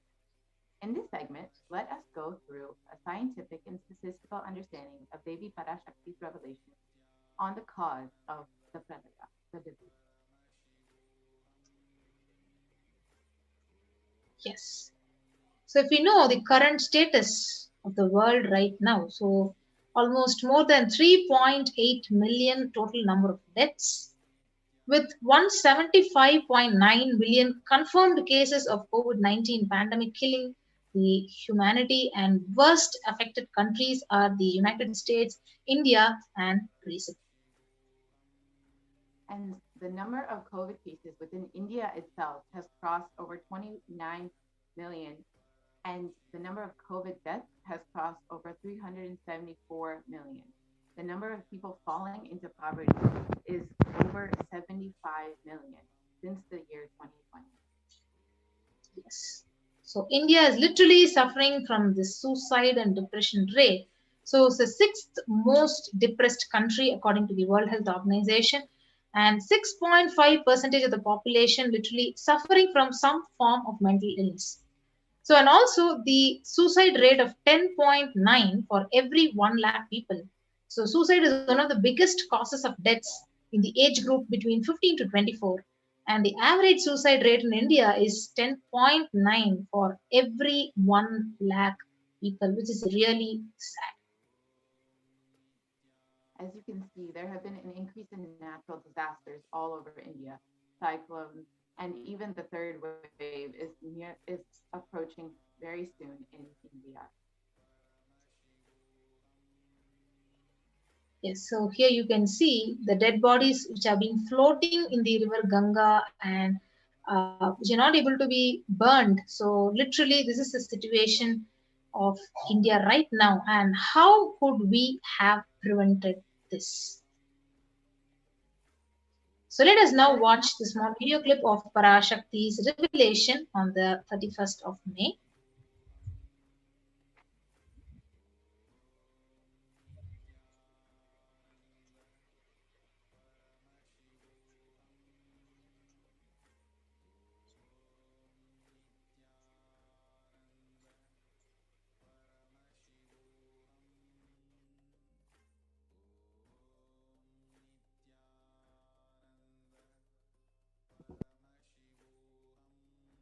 இரண்டாயிரத்திருபத்திரண்டு வரை India செல்ல வேண்டாமா என்று கேட்கின்றாய். நன்றாய்த் தெரிந்துகொள், சொல்வதைப் புரிந்துகொள். இந்த பெருநரகமான கிருமி போஜனம் இந்தியாவிற்குள் வரக்கூடாது என்பதற்காக 2020 பாரதம் முழுவதும் 12 ஜோதிர்லிங்கமும் பாத யாத்திரை செய்திடவே என் மகன் மூலமாய் திட்டமிட்டிருந்தேன். படுபாவிகள் ஓடத்தின் மாலுமியை ஊர்விட்டு துரத்தினார்கள். என்ன நடக்கிறதென்று பார். முறையாக கைலாய நாட்டின் தலைவனாக நிறை மரியாதையொடு நல் மதிப்பொடு என் நிஜாவதாரம் நித்யானந்தன் திருவடி மீண்டும் பாரதத்தில் பட்டு பாத யாத்திரை செய்த பிறகு மட்டுமே நீ அங்கு செல்ல வேண்டும், அதுவரை உன்னை காத்து செல்லாதே. ஓம் ஓம் ஓம்.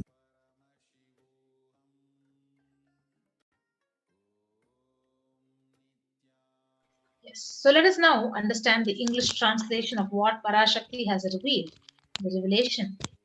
For this huge Kirimi Bojanam, hell not come to India in 2020 itself. I had planned to do Padayatra throughout India and the 12 Jyotirlingas through my son, Swamiji.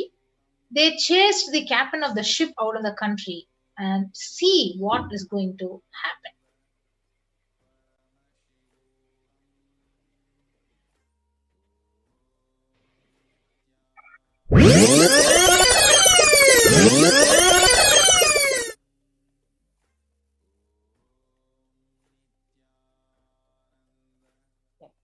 These are the revelations that the Supreme Pontiff of Hinduism had envisioned for the Padayatra in 2017 itself. Want to do 1 year Padayatra specially for this purpose in 2020. 2020, planning for a full year. I'm going to walk from Rameshwaram to Amarnath. 1 year with 10,000 people, just walking all over India to spend time with people. 2020, there will not be any program other than Padayatra and just spending time with people. Just walking. Of course, 10,000 people will be walking with me. Maybe 200 vehicles to carry our food and all the other items, transportation. Enjoying the river banks, forests, and time with nature. 10,000 people manifesting powers, walking from village to village. What do you think will happen?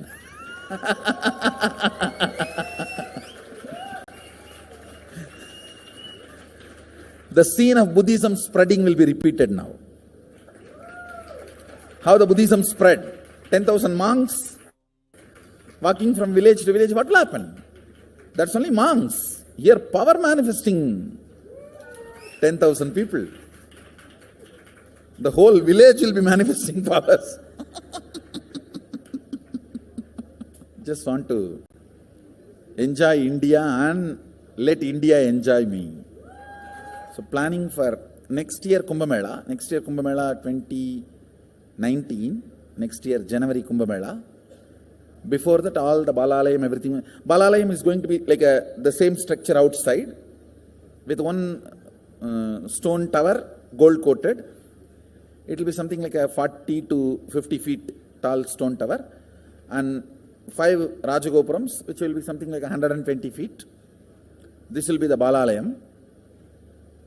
And after the Mulalayam is built, this Balalayam will serve as a Utsava Murti Sannidhi, where the Utsava Murtis will be worshipped and where the Archanas. See, in the main temple, there will not be any Archana or anything, because just for Darshan itself, there will not be time. Like Tirupati, you can only have Darshan and Arti, the camp for Arti. No other worship is allowed in the main temple. Because 12 Abhishekam is going to happen, 12 Kala Abhishekams. So continuously the rituals will be going on. People can have only Darshan. They will not be able to involve themselves in any ritual. Other than Darshan, nothing else will be allowed. So all the Archana, all the other offerings, like people will offer the Archanas and other, everything will be done to the Utsava Murti, which will be kept in the Balalayam, the present Balalayam, present structure. So people can spend time here. That will be more like a main darshan. This will be like energy darshan, where you can give letter, get response. So by next year, the Balalayam will be ready. So 2019 full year, I will be conducting the programs and everything. 2020 will be the one full year Padayatra, walking. From next year, Jayanti, means 2019's Jayanti to 2020's Jayanti. Full year. Jayanti to Jayanti will be Padayatra. Before that, we will make 10,000 people power manifestors. It will be sannyasi, brahmachari, grihastha, all put together. 10,000 people will be walking. What a scene it will be. I think that is the only way the revival of Sanatana Hindu Dharma can be done. I need to get into the ground where people can see me, where they are living. I can't be waiting for people to come where I am living. Now I am sitting in one place to prepare these 10,000 people and make this science completely user-friendly. For that only I am sitting and working. So I have given 2 years for me now, 2018 and 2019. So 2020, before that 10,000 people will be ready to walk with me, manifesting powers. We will literally solve every person's problem in every village. The way we are walking, the path, route we are taking, physical healing or mental healing, or it's a too big visualization. How will you visualize? What will happen if 10,000 power manifestors enter into a village and ask people, tell me your problem now, come on, let's sort it out. Understand, 1,200 years before in Tiruvannamalai temple carvings, how the baby will be in the womb in 2nd month, 3rd month, all that is detailed way carved, it is there. Which scanning machine was there in those days other than the third eye? Very detailed carvings are there. Even Srirangam temple, the whole carving is there. Srirangam temple gives a week by week the whole picture of male baby and female baby. Any of you have seen that? Srirangam Rangaraja Mandapam, it very clearly portrays. There will be one Rangaranga Gopuram. In that next to Rangaranga Gopuram, there is a Rangaraja Mandapam. We have already.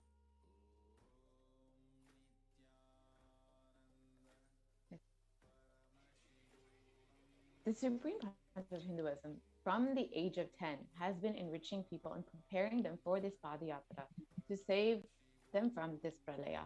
It is not just from 2017 when he revealed his vision to the world, but from the age of 10 itself. Yes. So from that age, Supreme Pontiff has been enriching the science of enlightenment through his powerful discourses. So you can see from the 16th to 17th of November 2005 in Chennai, Anandam Selvathai Kodukkum, bliss attracts fortune. So he has given this discourse. And again in Vellore in Tamil Nadu on the 19th of November, another massive discourse. Yes.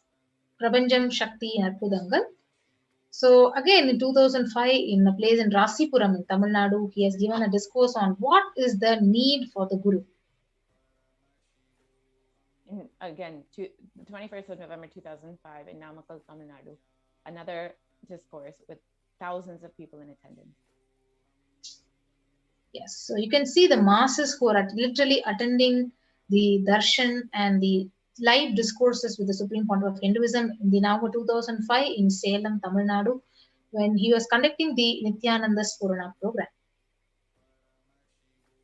Again, Nithyananda program with thousands in attendance, Swamiji initiating and blessing so many people.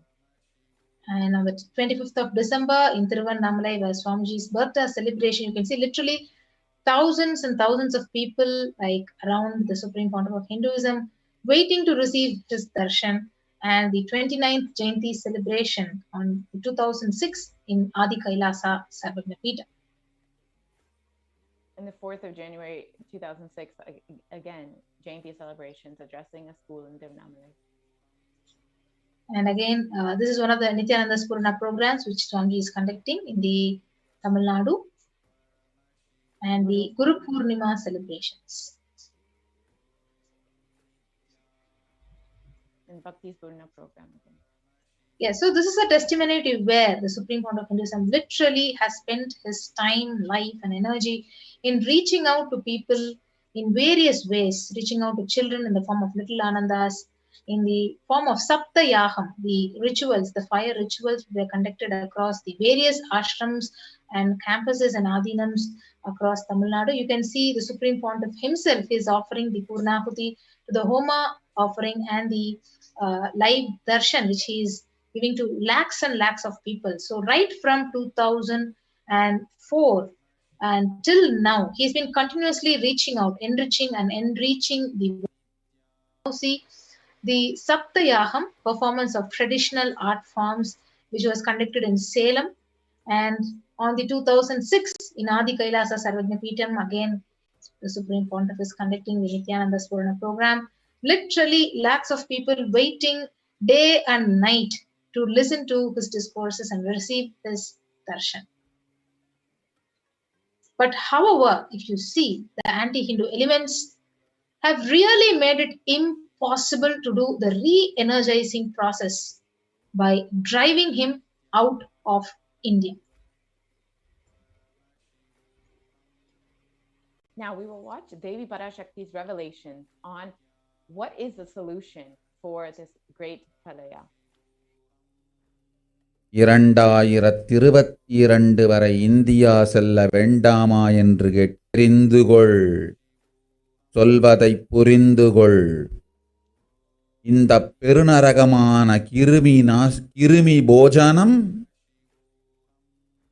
இந்தியாவிற்குள் வரக்கூடாது என்பதற்காக 2020 பாரதம் முழுவதும் 12 ஜோதிர்லிங்கமும் பாத யாத்திரை செய்திடவே என் மகன் மூலமாய் திட்டமிட்டிருந்தேன்.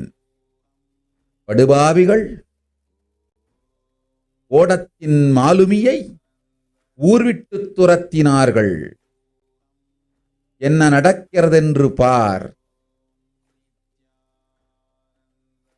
முறையாக கைலாய நாட்டின் தலைவனாக நிறை மரியாதையொடு நல் மதிப்பொடு என் நிஜாவதாரம் நித்யானந்தன் திருவடி மீண்டும் பாரதத்தில் பட்டு பாத யாத்திரை செய்த பிறகு மட்டுமே நீ அங்கு செல்ல வேண்டும். அதுவரை உன்னை காத்து செல்லாதே. ஓம் ஓம் ஓம்.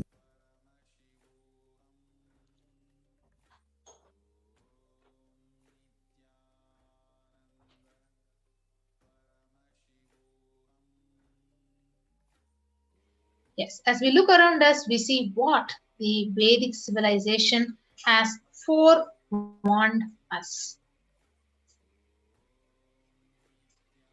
Yes, so Kali Yuga is the worst of all the 4 yugas, where man itself will be his worst enemy. So if you see in the Kurma Purana, ancient scripture, where the sage Vyasa, he echoes the Rishi's declaration saying, Idam Kali Yugam Ghoram Sampraptam Pandunandana Tato Gachami Devasya Varanasim Mahapurim Asmin Kaliyuhe Gore Loka Papanuvartinaha Bhavishyanti Mahapapa Varnashrama Vivarjitaha Nanyat Pashyami Jantuna Muktva Varanasim Purim Sarva Papa Prasamanam Prayaschittam Kalau Yuge. In the Kurma Purana, the sage Vyasa echoes this declaration. The translation goes, this Kali Yuga is the worst of the 4 yugas. And in all the worlds, people are sinful and forget the dharma of 4 varnas and the 4 ashramas. In fact, men are so sinful that no prescribed penance atones for this great sin. The only place which is free from such sins is the great city of Varanasi, the Mahapuri. Yes. So the Kurma Purana, it states how Lord Rama, Paramashiva himself, is the avatar, and it very clearly says in this verse, Brahma Krita Yuge Devasthrethayam Bhagavan Ravihi Dwapare Daivatam Vishnuhu Kalau Rudro Maheshwaraha. Brahma is the presiding divinity or Devata for Krita Yuga, In Treta Yuga, which is the second cycle of time, it is Bhagavan Ravi, the Surya, in which appeared Sri Rama. In Dwapara Yuga, the third cycle of time, the presiding divinity is Vishnu. And in the Kali Yuga, the fourth cycle of time, the current age, the presiding deity, the avatar is Rudra, Lord Maheshwara, who is Maha Sadashiva. So, on the 2nd of January 1978, Paramashiva himself, out of his deepest compassion to protect humanity, descended into the form in the Nijavatara of the Supreme Pontiff of Hinduism, Jagat Guru Mahasannidhanam, His Divine Holiness, Bhagavan Nithyananda Satsang. So in 1979 would have been too late. So let us now watch this video.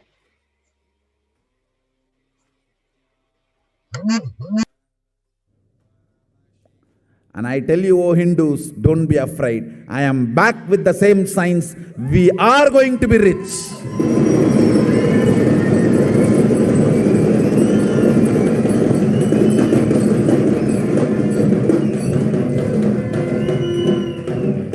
It is not lost. Just the last minute climax. Before it was going to be put off, have happened.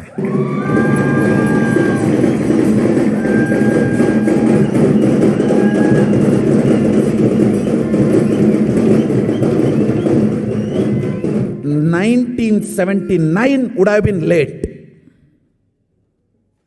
1979 would have been late. If I had time, I would have sent only ambassadors. Because no time, I have to get up and come directly.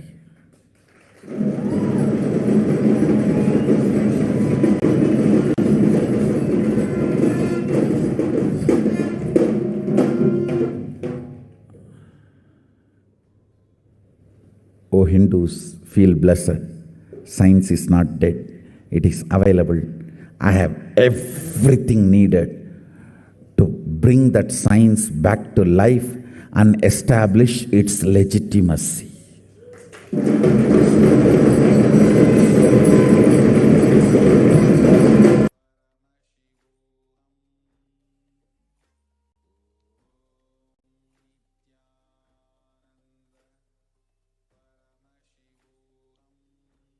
Yes, the Avatar's advent on the planet was to protect the world from the great cosmic deluge and to take the humanity to the new age, the Satya Yuga, and to give that superconscious breakthrough to humanity.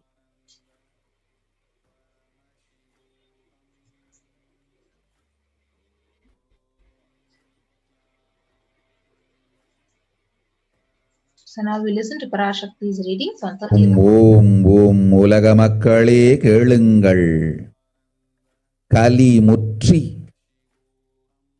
கலி கழிந்து புதுயுகம் சத்தியயுகம் புறப்பட வேண்டிய காலம் வந்ததனால் வந்திருக்கின்றது இந்த பெரும் பிரளயம்.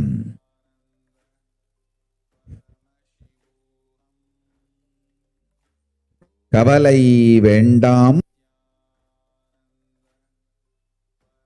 மக்களே.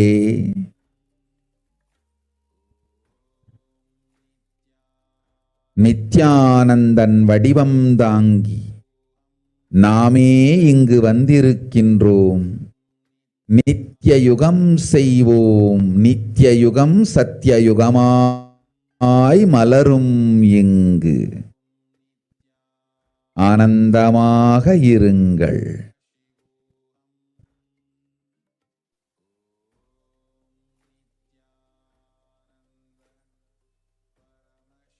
Yes. So what is the translation of Parashakti's revelation? So people have matured and over time has come for Satya Yuga to happen. So this great pralaya has come. Don't worry, people. In the form of Nithyananda, I myself have come here. I will make Nitya Yuga. Nitya Yuga will blossom as Satya Yuga. Be blissful. For this huge hell, Kirmi Bojanam, not to come to India, 2020, I had planned to do the Padayatra through India in 12 Jyotirlingas through my son, Swamiji. Yes. So, in order to prepare for this, the avatar began the Padayatra at the mere age of 10 years. The Supreme Pontiff of Hinduism began enriching people one person at a time with the truths of the sacred scriptures and secrets of higher living, initiating many sannyasis, disciples, and power manifestors. Yes. So even as the Supreme Pontiff was 14 and 15, all of his classmates recalled the yatra where the Supreme Pontiff led all of them from Gudiyatham, Tamil Nadu, to Tiruvannamalai, his birthplace, and a huge spiritual pilgrim site. When the Supreme Pontiff of Hinduism was 19 years of age, all his fellow monks at the Ramakrishna Mutt recall the yatra where the Supreme Pontiff of Hinduism led them from Chennai, Tamil Nadu to Tiruvannamalai, his birthplace, and gave them an unforgettable pilgrimage trip experience. Yes, so the Supreme Pontiff continued walking the length and breadth of India, reaching more and more people and preparing each one until he founded the international mission, the Nithyananda Sangha, to revive Kailasa internationally on the 31st of December 1999. And here you can see the Supreme Pontiff of Hinduism when he established the first Kailasa enlightenment ecosystem in Tiruchengood, Tamil Nadu, in South India on the 14th of April 2001. And in 2003, Avatar continued his mission to enrich people across various sects in the world and with intensity and dedication. With even crowds of thousands would attend his discourses despite not even understanding English. Here you can see a discourse in Brazil where most of the audience didn't even understand the Supreme Pontiff of Hinduism's words, but were so connected and moved to tears. Yes, in 2004, the Avatar led his disciples into Himalayan Yatra, visiting temples and initiating them into the superconscious breakthrough. You can see in these pictures. And subsequently, the Avatar personally organized and led yatras yearly and guided individual souls not just to physical spiritual sites, but supernal spiritual realms. Yes. So in 2006, the Padayatras were taken to the next level with the Kodikan Radayatra, with crores of people participating and impacted by the Nithyanandeshwara and the Nithyanandeshwari deities, traveling from city to city. You can literally see the Ratham, the chariot on which the deities were carried from city to city, village to village, enriching people, blessing and healing people. So we can watch a small video clip of the Kodikan Radayatra.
Yes, now you have watched the clip where the Supreme Pontiff of Hinduism himself took on the Kodikan Radayatra and blessing lakhs of people and he is doing the Abhishekam to the Sanctum Sanctorum of the Nithyanandeshwara, Nithyanandeshwari Parashakti, and the Swayambhu Nithyanandeshwara in Bangalore in the southern India.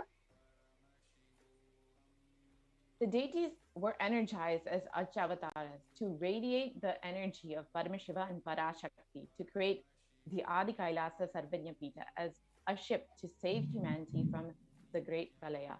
These deities that were on the Kodikan Ratha Yatra are the ones that Swamiji himself established as the main deities in Adi Kailash. So you see, these are the various deities which was directly consecrated, and the Prana Pradishta was done. The Kailasa in Tiruchankodu, Adi Kailasa Sarvanyapeetham in Bangalore, and the Kailasa in Hyderabad. In 2008, the Avatar created and energized the Nithyananda Satsang, the Ananda Lingam, which would protect anyone who bathes in its waters from the deadly COVID-19 disease. And here you can see the Supreme Pontiff of Hinduism himself. जनमस्सहस्राक्षाय च चतुर्धन्वने जनमो गिरिशाय विष्टाय जनमो मीढुष्टमाय च शुमते जनमो स्रस्वाय च वामनाय जनमो बृहते च वर्षीयते जनमो वृद्धाय च संवृद्धने जनमो अग्र्याय च प्रथमाय जनम आशवे च जिराय जनम शीघ्रियाय च शीघ्राय च नम ऊर्म्याय च वस्वन्याय च नम स्रोतस्याय च दीप्याय च नमो ज्येष्ठाय च कनिष्ठाय च नमः पूर्वजाय च परजाय च नमो मध्यमाय च प्रगल्भाय च नमो च गण्याय च बुद्ध्याय च नमस्तोभ्याय च प्रतिसर्याय च नमो याम्याय च क्षेम्याय च नमः उर्वर्याय च खल्याय च नमः श्लोक्याय च अवसान्याय च नमो वन्याय च कक्ष्याय च नमः श्रवाय च प्रतिश्रवाय च नमः आशुषेणाय च आशुरथाय च नमः शूराय च अवभिन्दते च नमो वर्मिणे च वरुथिने च नमो बिल्मिने च कवचिने च नमः श्रुताय च श्रुतसेनाय च नमो दुन्दुभ्याय च हनन्याय च नमो धृष्णवे च प्रवृष्टाय च नमो दूताय च प्रहिताय च नमो निषङ्गिने च शुधिमते च नमस्तीक्ष्णे च वेजायुधिने च नमस्कायुधाय च सुधन्वने च नमस्कृत्याय च पथ्याय च नमः काट्याय च नीप्याय च नमः सूप्याय च सरस्याय च नमो नाद्याय च वैशन्ताय च नमः कूप्याय च भट्याय च नमो वर्ष्याय च नमो मेघ्याय च विद्युत्याय च नमः ईर्ध्याय च तप्याय च नमो वात्याय च रेश्म्याय च नमो वास्तव्याय च वास्तुपाय च ओम नमः सोमाय च रुद्राय च नमस्ताम्राय च अरुणाय च नमः शृंगाय च वशुपतये च नमः उग्राय च भीमाय च नमो अग्रे वधाय च दूरे वधाय च नमो. And then in 2009, the Avatar held another Kodikan Ratha Yatra and garnered international attention, creating a movement where Nitya Sadguru, Nitya Sadguru, Nitya Sadguru, Nityane, Nitya Sadguru, Nitya Sadguru, Nitya Sadguru, Nityane. நின்முகம் நீ நைந்து இங்கு நிர்மலமாகவே ஆனதே இதய சக்கரம் அனகதமும் இனிமையோடு திறந்ததே நித்ய சத்குரு நித்ய சத்குரு நித்ய சத்குரு நித்யனே நித்ய சத்குரு நித்ய சத்குரு நித்ய சத்குரு நித்யனே.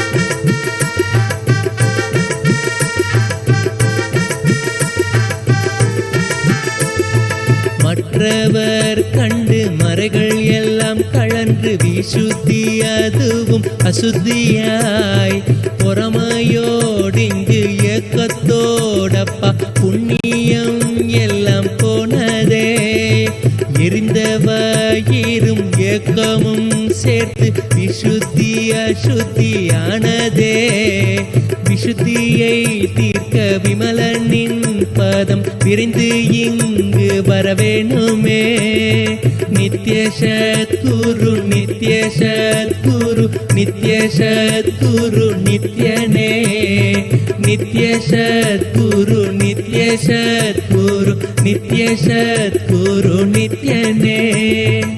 ஆமை பூகுந்த எண்ணகந்தினை பொறாமை பூகாது காக்கவே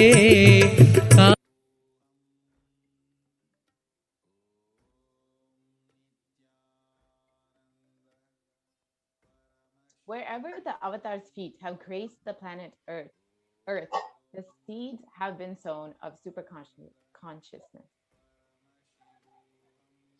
So with 1,000 and plus Kailasas ecosystems and Sarvagnapitas, billions of people worldwide, the avatar has established it, and you can see in the map Kailasa in Erode, which was the first ecosystem established by the Supreme Founder of Hinduism, the Adi Nithyananda Satsang.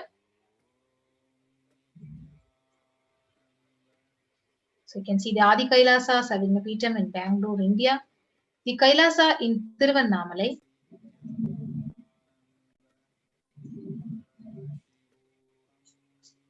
the Kailasa in Columbus, Ohio. Yes. So we can see the deities and the ecosystem which was personally revived by the Supreme Founder of Hinduism. Kailasa in Los Angeles in USA, inauguration of the Kailasa in Los Angeles. So His Divine Holiness, he inaugurated the first location for Los Angeles Adinam in the year 2005. And after the rituals took place, the devotees offered Pada Puja to him.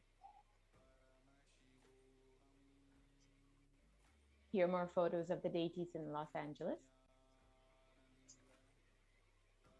And the Kailasa in San Jose, which was established by the Supreme Pontiff in 2009, where the Nithyanandeshwari deities and is exactly resembling Madurai Meenakshi temple was consecrated by His Divine Holiness, installed and energized directly by him. So you can see these various pictures of the temple in the Nithyanandeshwara temple in San Jose. In the Kailasa in Seattle, where His Divine Holiness himself consecrated all the deities, including the Nataraja. Yes. So you can see the Seattle Adinam, a very powerful energy center for the people in the Pacific Northwest in US region. So where these deities were also consecrated and installed by His Divine Holiness personally. And Kailasa in Houston, Texas. So with the blessings, Nithyanandeshwara Paramashiva Hindu temple was consecrated through Prana Pradishta on 2017 of Feb 24th on the Maha Shivaratri day. You can see the beautiful Linga, Swamiji and the Meenakshi in the Kailasa in Houston, Texas.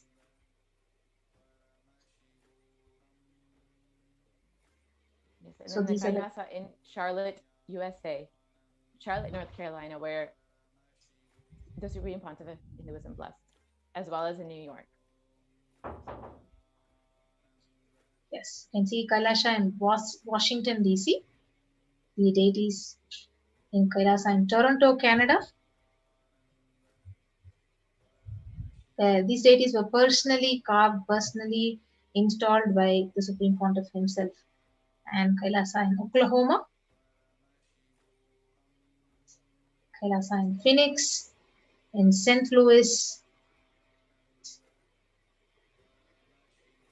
the Kailasa in Oman Adinam, a home temple, which was called Oman Shivagangai, Kailasa in Dubai, Kailasa in London, UK, Kailasa in Scotland, in Netherlands, in Slovakia, Belgium, Luxembourg, Kailasa in Austria.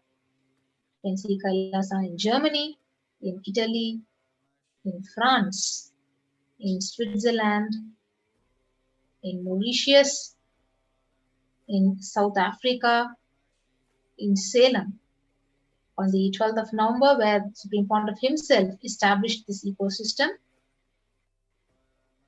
You can see he himself is doing the various rituals and initiating sannyasis, doing the Maheshwara Puja. And this is in the Kailasa in Hosur, which was established in February 2008. Kailasa in Pattanam, a part of the Salem ecosystem. Kailasa in Varanasi. Kailasa in Rajapalayam, which is one of the most important ecosystems in Tamil Nadu. Kailasa in Rajapalayam, where Swamiji himself is conducting the sessions, the homas, and healing people. Kailasa in Hyderabad. Kailasa in Kerala. And Kailasa in Gujarat, the Yogini Sarvagnapitam. Kailasa in Thiruvanmiyur. Kailasa in Tirunelveli Alangulam in the the southern part of Tamil Nadu, Kailasa in Chennai, Tambaram, Kailasa in Chennai, Avadi. And you can see these various deities, Kailasa in Melbourne, Australia, in New Zealand, Kailasa in Singapore, Kailasa in Kuala Lumpur, Malaysia, Kailasa in Guadeloupe. Yes. So Supreme Pontiff has literally created the sovereign order of Kailasa with thousands of sannyasis with no discrimination against the caste, creed, and religion. Yes. So this shows how the Supreme Pontiff has literally spent his life, his time, his whole energy to enrich humanity just to revive the Sanatana Hindu Dharma and to protect the humanity. So with that, we'll be coming to an end of this segment and we'll be moving on to the next segment of this program after a short break. So thank you everyone. We'll be right back after a short break.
Nithyananda.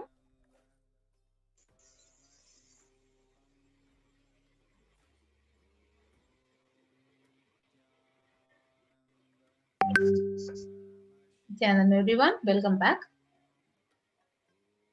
Yes, we'll be moving on to the next segment of this program.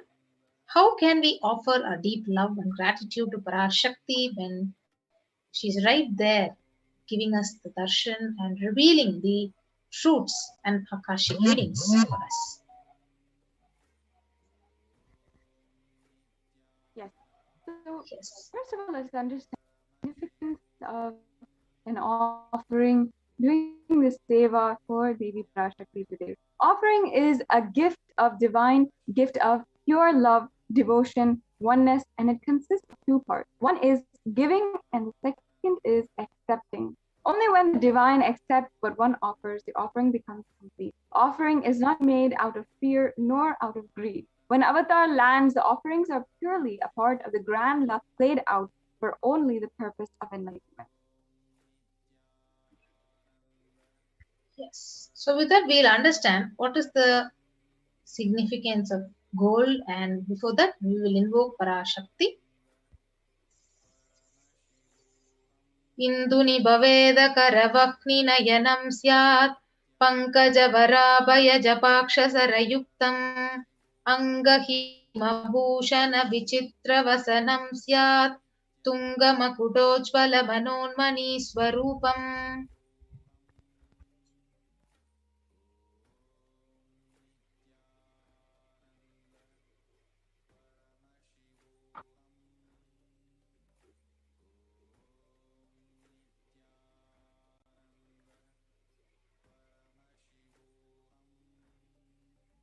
Yes. So moon-like face. Yes. Sorry. Okay. I'll just say. The moon-like face, holding Veda's books on fire, and in eyes, with lotus flower gracing and blessing hands, and one hand with the japamala, beautifully decorated with the jeweled ornaments in wonderful clothes and shining Bing crown. Her name is Manonmani. This is from the Moola Agama, Manonmani Dhyana. Yes, we have the next Dhyana sloka from the same Moola Agama of Manonmani Dhyana. Dhyaye Devi Trinetram Sashini Bhavadanam Veda Hastam Tadanam Savye Padmam Varadama Pare Chapayam Chakshamalam Divyairabharanai Vibhushita Danum Brahmadi Pujitam Devi Meva Manonmanim Pratidinam Kamarta Datrim Shubham.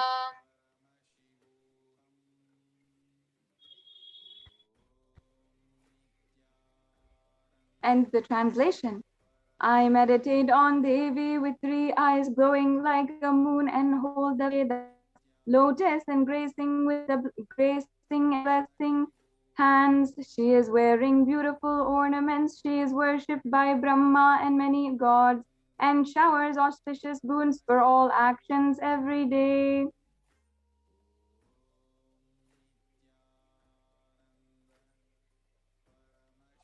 Yes. So let us understand the significance of the divine element gold. So the Atharva Veda, it beautifully says, triply born by birth is this gold. From the atoms of Agni is one. It becomes dearest to Agni. One fell away from the Soma when it was heard. One they call the seed of virtuous and powerful watery molecules. Let that triple gold be for your long life. So gold is a divine element. It purifies anything it touches. It is an element of spiritual significance and great spiritual power of enlightening and healing.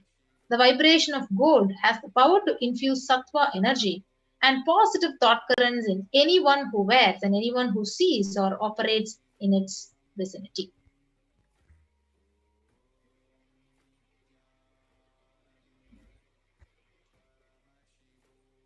Yes, gold is present in all the scriptures, Agamas, Vedas, Shrutis, and Smritis, in the Itihasas and Puranas. It is in all Hindu scriptures, and it is abundantly the most auspicious and the purest metal, which purifies even the being. In the Hindu civilization, everything was built in gold.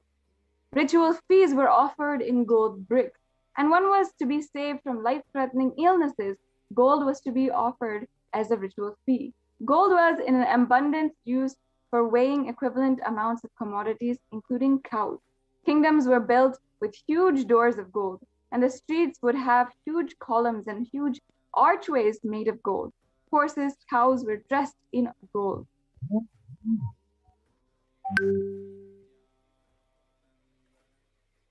Yes. So Hindu civilization thrived on the banks of rivers of gold. Indus River was called Hiranmaya. In Rig Veda, the river Saraswati was called Hiranyavarthini in Atharva Veda. Gold is the supreme element for offering gifts to the ones you love and revere. Temples are constructed and paved in gold. Deities are made in gold, decked and adorned in gold because it preserves the enlightenment energy for thousands of years and it lasts forever. Yes. So now let us chant the brief Shastra Pramana for the E-Hundi. Yes. So the first offering is E-Hundi offering. So Bhakti Priya Bhakti Gamya Bhakti Bhashya Bhayapaha Shambhavi Sharadaradhya Sharvani Sharmadayini. And the translation? Devi is fond of true devotion and realized through true devotion. She can be won over through true devotion and she removes all fear. Yes. So if there is any fear in the minds of devotee, Devi is sure to remove that fear. And it is stated that Devi likes to be worshipped in autumn. Here it is meant that autumn of our lives, when thoughts turn more and more inwards, the role of the divine is known and understood very clearly. So the need for Devi worship becomes stronger. So you can offer this E-Hundi offering at any amount at your own capacity to Parashakti and receive her blessings. So you can offer your gratitude and devotion by offering your Kanikai, especially, and your name will be chanted out when the puja is offered to Parashakti. So this E-Hundi offering is also available as a super chat and super sticker option in the YouTube live stream, which will be guiding you into a walkthrough after we read out all the sevas. The next offering is the Sankalpa chanting. So I'll be reading out the Shastra. Tayaitan mohyate vishwam saiva vishwam prashuyate saya chitta cha vijanam tushta rudim prayaschadi. The goddess enchants this universe and she herself gives birth to this universe. That goddess, being prayed without interest in anything, gives the knowledge that leads to salvation, and she gives wealth in materialistic sense. So this is the Sankalpa for offering, this is the Pramana for the offering of Sankalpa. Yes. So you can offer the Sankalpa, the conscious resolution, and receive the blessings of Parashakti. So you can go to the tiny.cc/Devi-offerings and actually list out all your names, your family members, your friends, whoever you want to offer this puja. You can post your names and your names will be chanted in the Sankalpa, during the Sankalpa chanting, and the puja is offered to Parashakti. So this Sankalpa chanting is only $1. So you can make use of this opportunity to get the blessings of Parashakti. So the next offering is the offering of Sahasranama Swarna Kasu. So the Lalita Sahasranama verse, it says, Nama Parayana Prita, means she who likes the repetition of her various names. Yes.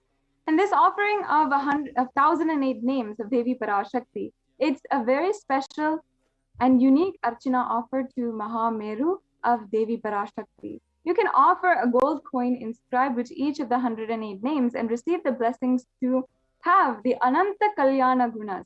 All the divine qualities of Devi Parashakti will be graced upon you. Yes. So you can offer this golden coin, which at various 3 sizes, $75, $151, and $251. The next offering is the offering of Mukta Anguti, the finger ring with a pearl, to Parashakti.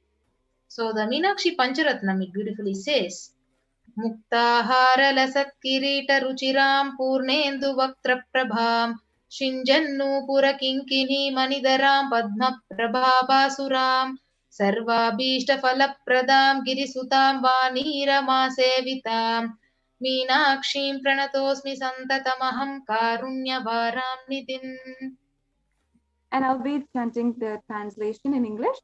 I bow down to the goddess Meenakshi, whose crowns has garlands of pearls and face shining like the full moon, who wears anklets that are studded with gemstones and has small bells, who is shining like the splendor of a lotus, who grants all the wishes, the daughter of the mountain, who is worshipped by the goddess Vani and Rama. I remain ever bowing to the goddess Meenakshi, the ocean of compassion. Yes. So you can offer the finger ring with the pearl, the Mukta Anguti, Parashakti, and literally be showered by her compassion and pure love in all your business endeavors. So you can now offer it at $251, $501, or $750. The next offering is offering of Swarna Padma Pushpam, the golden lotus. So the Kamika Agama, it says, all the kalasas should be wound around with suitable thread and covered with new cloth. So they should be adorned with lotus flower made of gold.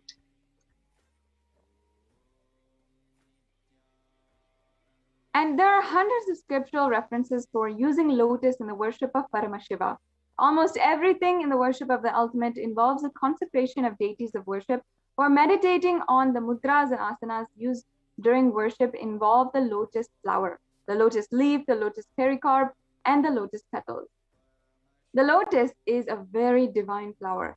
The Shakti of Paramashiva is also called a lotus, and the base of Paramashiva Linga is a lotus. The disciple of Paramashiva is considered as a lotus, about to bloom. And you can offer the gold lotus in any size you wish to be blessed, to have the state, space, power, and being of Devi in your inner space amidst any and every adversity in your life. Yes, so Swarna Padma Pushpam you can offer at $600. The next offering is the offering of Swarna Metti, the golden touring. So the beautiful verse, it says, Nakadi diti sanchanna namajjana tamoguna padadvaya prabhajala parakrita saroruha. So here the translation of this verse is, you whose brightness from toenails destroy the darkness of ignorance, from the minds of your devotees who prostrate at your feet, you whose brightness from your 2 feet overpowers that of the lotus flower. Yes, so you can offer the touring to Parashakti, adorning her sacred feet, and be in constant gratitude to receive her blessings in any adverse situations, most difficult aspects of your life. So you can offer the Swarna Metti at $750. Yes, the next offering is the Swarna Mangtika, the golden hairline jewelry. The Sudha Sarabi Varshini. So she who makes the nectar flow in all our nerves from the Sahasrara, she who gives a pleasant experience of the ultimate. So the Mangtika represents the nectar flowing from the Sahasrara chakra, which is fully opened.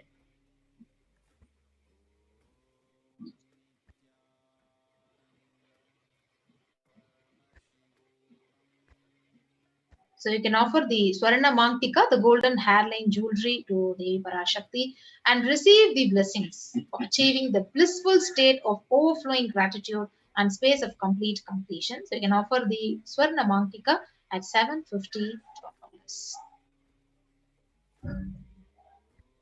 Yes. So the next offering is the offering of Pratyaksha Pada Puja. So the Saundarya Lahari, Sloka 83, it says, Nakadiditi sanchanna namajjana tamo guna padadvaya prabhajala parakrita saroruha. The translation goes, the illumining splendor of Devi's toenails dispel the darkness of ignorance in the devotees prostrating at her feet. Her feet defeat the lotus in beauty. The shloka is number 83 of the Saundarya Lahari, which states that the nails have sharpened by constantly being touched by the crowns of celestial beings who always prostrate before Devi. Tamoguna is darkness, and in this stotram, tamas is indicative of signs of devotees, and by constantly prostrating at the feet before Devi, their ignorance is removed and they attain knowledge. offering the Pratyakshapada Puja, the Yajaman will have all of the auspiciousness and blessings of the Supreme Pontiff of Hinduism. Yes, so you can offer the Pratyakshapada Puja to receive the blessings. So we have the upcoming Guru Purnima Pratyakshapada Puja in the next month. You can avail this opportunity to offer it to the Supreme Pontiff of Hinduism at $1,008. So the next offering is the offering of Vastra Seva, the sacred cloth offering to the Supreme Pontiff of Hinduism and Parashakti. So you can offer this along with the Pratyakshapada Puja at $1,008 and receive the blessings and auspiciousness of His Divine Holiness Bhagavan Nithyananda Satsang.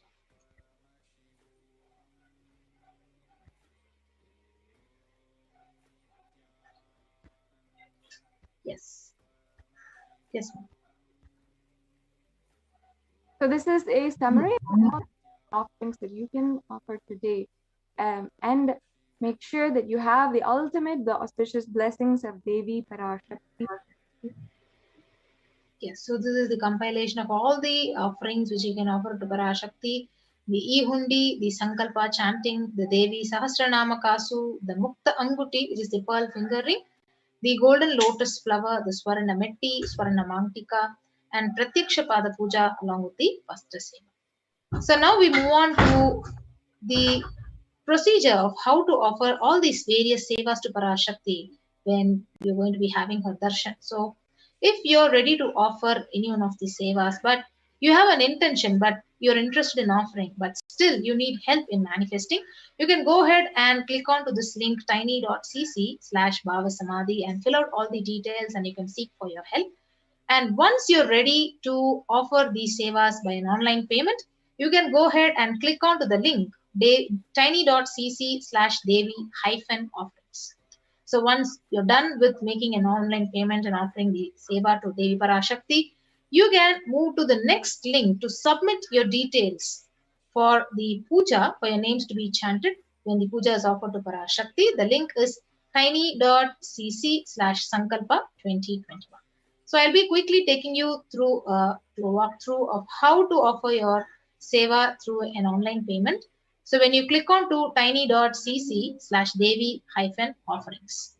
So when you click on to that link, you'll be guided to this page where it says Parashakti Bhavasamadhi Darshan Donation. So you can go ahead and choose an option. So there are various options of the sevas which you can offer to Parashakti. For example, you're choosing the Pratyakshapada Puja. So it shows $1,008. So go ahead and add it to the cart.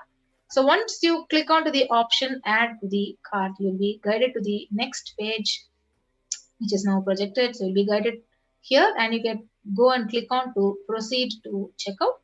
So once you proceed to checkout, you will be guided to the billing details where you need to be filling out all the details required and your order details. And once you do this, you can place your order by clicking on to the right bottom option. So after you finish offering the seva to Devi Parashakti, you are now having the beautiful opportunity to actually write all your names of your family, your friends, your beloved ones in the link of the Sankalpa. So you can go to the Sankalpa link and click on to the next, where you'll be guided to the next page and fill out all the details that are required, your name, your city, your country, and don't forget to select the Devi Bhavasamadhi Darshan option and click on to next and submit this page so that your names would be chanted when the puja is offered to Parashakti. So not only that, we have another beautiful opportunity when the live darshan is happening, and even now you can go ahead to the live stream in the YouTube, and once you go to the live stream, you'll be guided to the live comment section here where you can see a super chat and a super sticker option. So you can offer the e-hundi donation, as a devotion, token of love and devotion to Parashakti by clicking on to any one of these options and offer it to Devi Parashakti. Yes. So with that, we come to the conclusion of this part of this segment of this program, and we'll be quickly moving on to the next segment of the program after a short break. So thank you, Nithyanandam.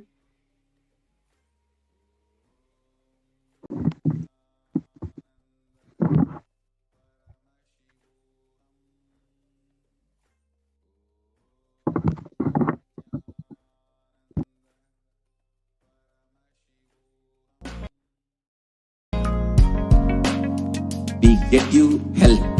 We get you ability to build beautiful relationships in your life. We get you direct spiritual support and we make sure you become wealthy.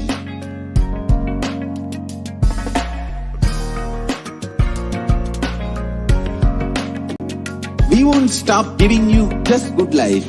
We will literally not stop till you live enlightened life. Manifesting the state of Paramashiva, space of Paramashiva, powers of Paramashiva, being of Paramashiva.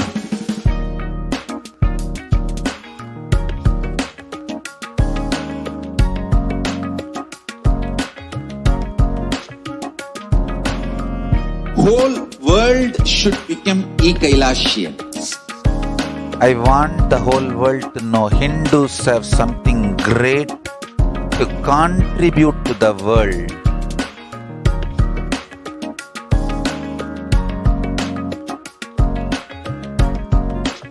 We have something great to contribute to the world. Let us do that.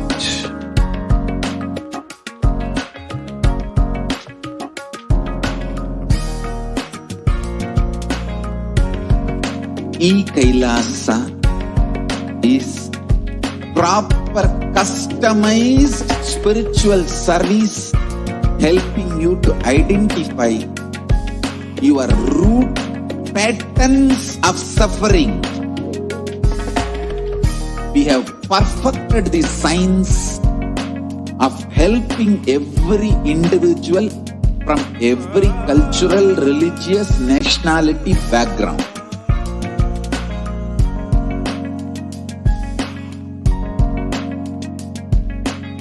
You will have lowest reactionary assumptions, highest awakened response, alive response for life continuously.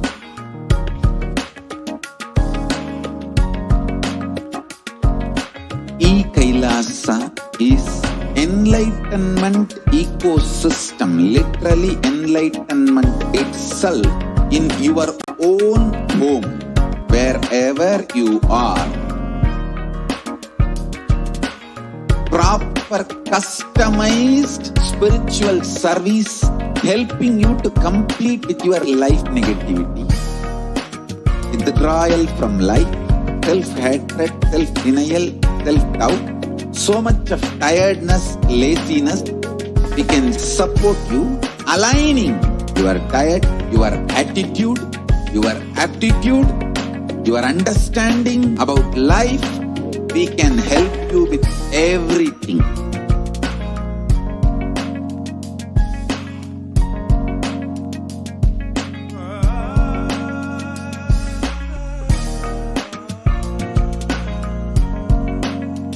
If you are interested in enlightenment, we will immediately bring this to you. If you are not interested, we will explain the whole science, inspire you and make you interested in enlightenment science. We need to cater this enlightenment science to the whole world wherever they are, because enlightenment is the birthright of all human beings. Kailasa is responsible to provide that to all human beings.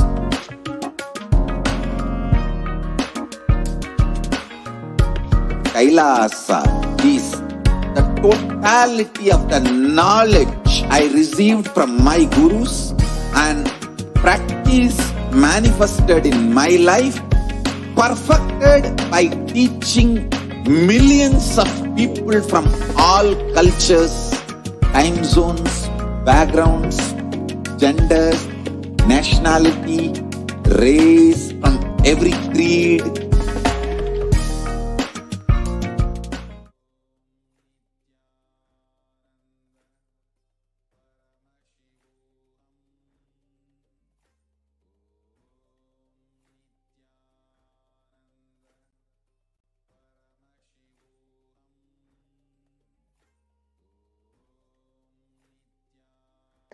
Nithyanandam, and welcome to one and all.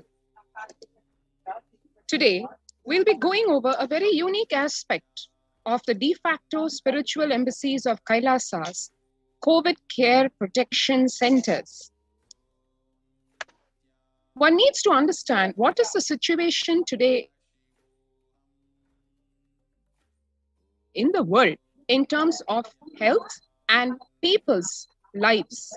Today, if you see, the kff.org has published the statistics where one can see that younger adults are more likely to report symptoms of anxiety and or depressive disorder during this COVID-19 pandemic. The graphs that one sees are really concerning, serious, because if you see the youth, the ages 18 to 24, 56%, 25 to 49, almost 50%. So the entire age group till almost half life of today's man's normal life is more than 50% impacted with anxiety and or depressive disorder, especially because of the COVID-19 pandemic. And then if you see above the 50 age group, from 50 to 64 is almost 40%, and 65 plus is almost 30%. So the entire population of the world affected not only by the physical problem of the corona pandemic, but also because of the mental disorders of anxiety and or depressive disorder because of the COVID-19 pandemic. The average share of adults reporting symptoms of anxiety disorder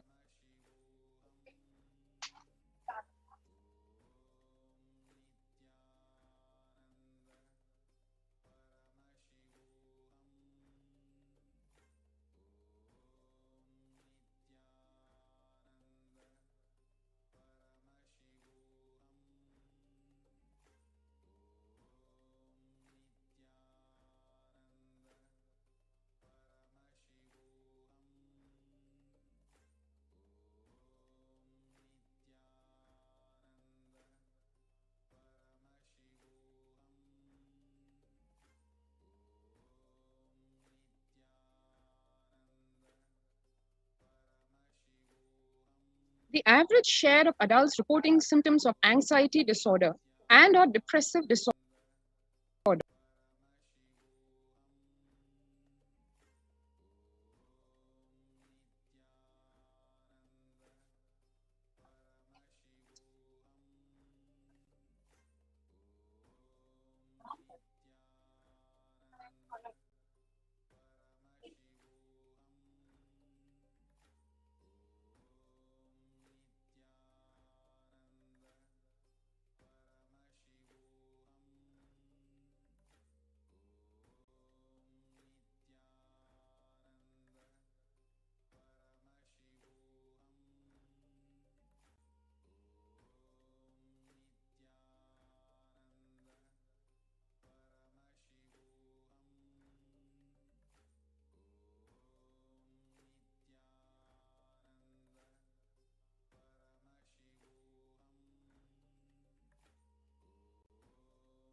So one can see here, the average share of adults reporting symptoms of anxiety disorder and or depressive disorder in 2019 versus 2021.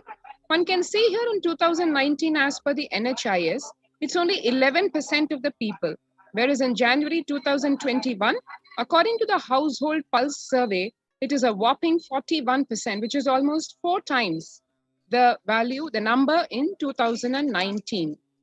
The share of adults reporting symptoms of anxiety and or depressive disorder during the COVID-19 pandemic by age, one can see here, indicates a statistically significant difference between adults ages 18 to 24. The data shown includes adults ages 18 plus with symptoms of anxiety and or depressive disorder that generally occur more than half the days or nearly every day.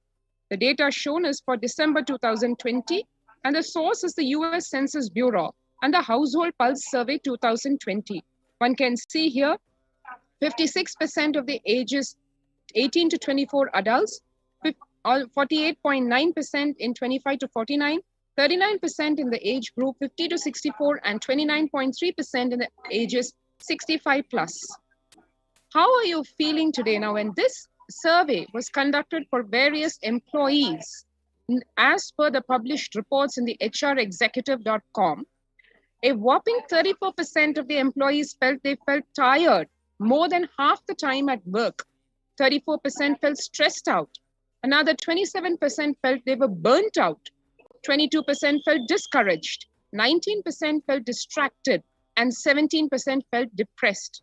Now that's a very alarming statistics for work-life balance, because as one knows, at work, it is not about feeling tired or stressed or burnt out or depressed. One should be feeling enthusiastic and ambitious and successful. Whereas these numbers indicate that we are nowhere in that range thanks to the corona pandemic. COVID-19 is a significant stressor for most Americans as per a national mental health survey, and it is what is called a national mental health crisis, because nearly 8 in 10 say the coronavirus pandemic is a significant source of stress in their life, and nearly 7 in 10 say they have experienced increased stress over the course of the pandemic. 1 in 4 essential workers, which is 25%, are diagnosed with mental health disorders since the start of the pandemic. This is as per the American Psychological Association.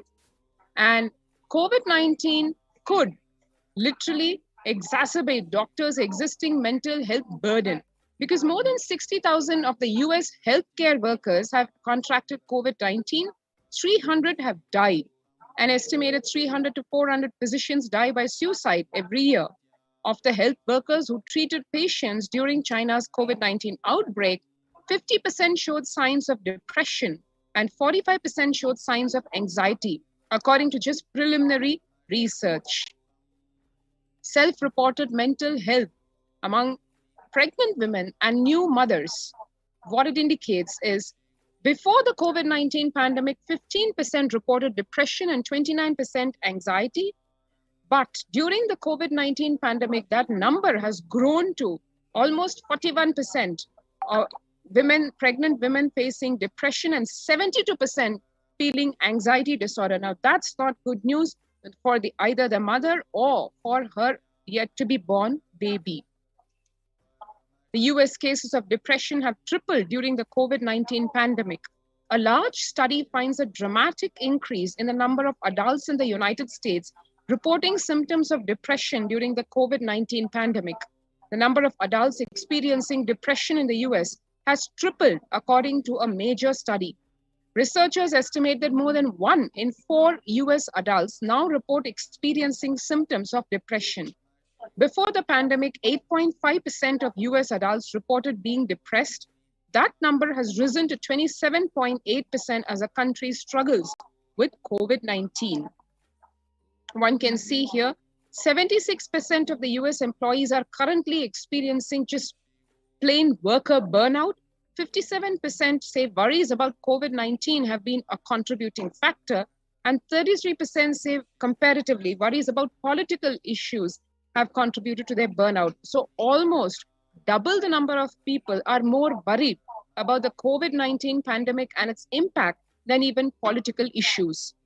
COVID-19's impact on the mental health shows 78% of the global workforce says the pandemic has negatively affected their mental health. 85% say their mental health issues are causing sleep deprivation, poor physical health, reduced happiness at home, strained family relationships, or isolation from friends.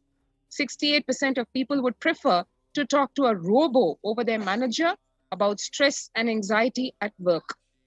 76% of workers believe their company should be doing more to protect the mental health of the workforce. So one can see here, even in the workforce, a massive, almost 80% of the people of the workforce expects to be given mental health support. The young workers are hit the hardest. As we are seeing, ages 22 to 25, 89% of the youth impacted, 26 to 37, 83%. And then as we go into the closer to middle age, 38 to 54, 73% impacted, and 55 to 74, the elderly age group, 62% impacted. The younger respondents were more likely to say that the pandemic has had a negative effect on their mental health. Now, this information, this survey is based on oracle and workplace intelligence. So one saw where we are in the world today with mental health, stress, burnout, depression, anxiety, depressive disorders. The world literally plagued by it because more than 50% of the population and more than 50% of all the age groups is being impacted not only by the corona pandemic, but also by the accompanying mental health disorders and causing a mental health crisis. Now, this is exactly what the Supreme Pontiff of Hinduism, Jagat Guru Mahasannidhanam, His Divine Holiness, Bhagavan Nithyananda Paramashivam, in his Devi Parashakti Akashic readings had warned months back, and what the Supreme Pontiff of Hinduism, Nithyananda Paramashivam, had himself warned in satsangs over more than 2 years back about the onslaught of this corona pandemic and how it would be a pralaya that would engulf the planet, and how to save oneself from its after effects, and how this pralaya is today eating the whole planet, putting people in tremendous panic and worry. What do we do to counter that? Let us see from its very grassroots in terms of what the Supreme Pontiff of Hinduism has done for years to prepare humanity, not only to handle this pralaya, but also to take, even at this time, the leap, quantum leap into super consciousness. So to understand that, we will just take a brief look at the contributions from Kailasa's Department of Human Services first, because that's what's going to be at the core of being able to tide over this pandemic.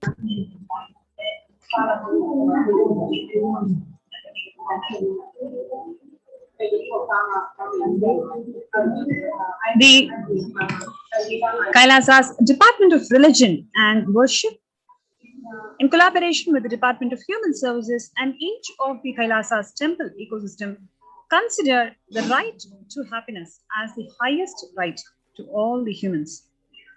The ultimate goal of Hinduism and Kailasa, which is spearheaded and led by the Supreme Pontiff of Hinduism, Jagat Guru Mahasannidhanam, His Divine Holiness, Swamiji, is the material and the spiritual well-being and prosperity for the entire humanity. Kailasa is a place where everything related to super consciousness is revived. All the sampradayas, all the spiritual ecosystems created for enlightenment will be revived and established in such a way that it never gets lost again. Forever serving the humanity is the only goal of Kailasa. Now, what we are seeing is an amazing picture from 2006, 21st of October, where the Supreme Pontiff of Hinduism, along with the peacekeepers of Kailasa and the children of Nithyananda Gurukul, celebrating the auspicious occasion of Deepavali. And you can also see the peacekeepers of Kailasa following a meditation under the sacred banyan tree, the Kalpa Vriksha. This is from 2018, where the peacekeepers of Kailasa and participants of Paramashivoham meditation program take part in the celebrations of traditional flag hoisting ceremony. And this is from 2006, where the Supreme Pontiff of Hinduism conducting the Nithyananda Spurana Convention, which is Life Bliss Program Level 2, a meditation workshop that was conducted in Chennai, India. Everywhere you can see how thousands of people are benefited by all the work and the contributions from the Supreme Pontiff of Hinduism. And what you're seeing here is 26th of May 2006, where the peacekeepers of Kailasa and the Supreme Pontiff of Hinduism on a Himalaya Yatra, which is actually a sacred pilgrimage to Himalaya mountains and up the Kaveri, up the river Ganga. Yes, so this is very interesting picture. In 2011, the temple ecosystem of Tiruvannamalai serves as the driving factor in maintaining the lifestyle of health, wealth, well-being of the denizens of Tiruvannamalai, one of the remaining living temple ecosystems. That is what the Supreme Pontiff of Hinduism is reviving till today, the Arunachala Sarvagi Peetham. Yes, and this is from Paramashivoha meditation workshop in 2018, where the peacekeepers of Kailasa and the participants of Parashakti program partake in traditional puja or the ritualistic worship. Yes, so this is a beautiful picture where you can see the Supreme Pontiff of Hinduism is leading the peacekeepers of Kailasa to take part in the Karaseva.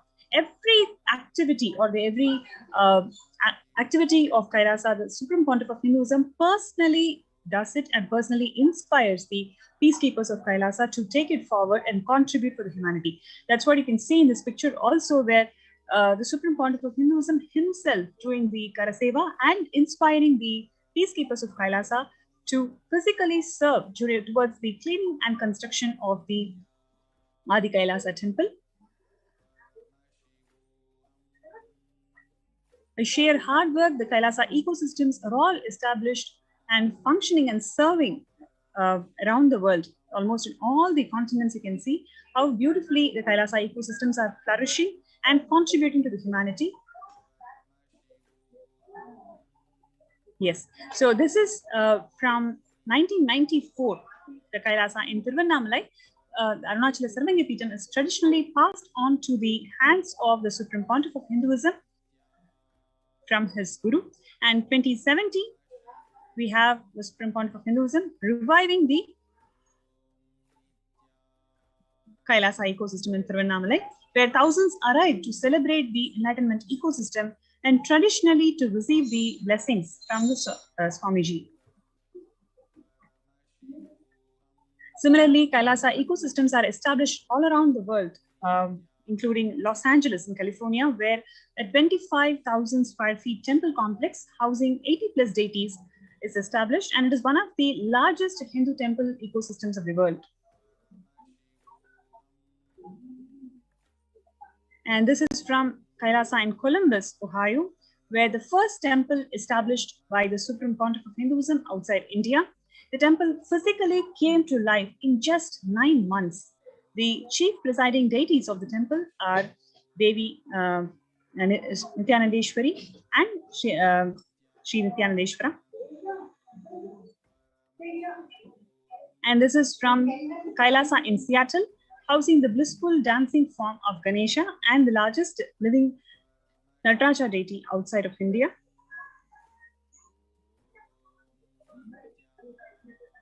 This is from Kailasa in San Jose, which radiates the energy of Madurai Meenakshi temple. The chief presiding deities of this temple are Devi Meenakshi, Lord Paramashiva, and Lord Nithyanandeshwara and Devi Nithyanandeshwari. All these temples, the deities of these temples are made, physically made in the Sacred Arts University, and they are all energized by the Supreme Pontiff of Hinduism. That is why when you connect with these deities, you feel the living energy, living presence of these deities. So this is from the Kailasa in St. Louis, which houses one of the tallest Venkateshwara. This is from Kailasa in Phoenix, Arizona, which is home to over 21 deities with the temple structure of 2,500 square feet. This is from Kailasa in Houston, which is declared as the Parihara Sthala of all the Navagraha doshas.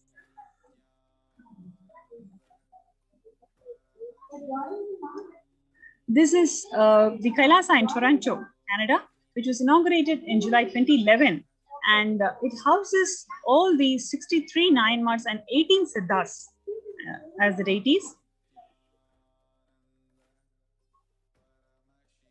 And especially in terms of Kailasa in Toronto, which is active and alive, contributing to the community since 2011 onwards.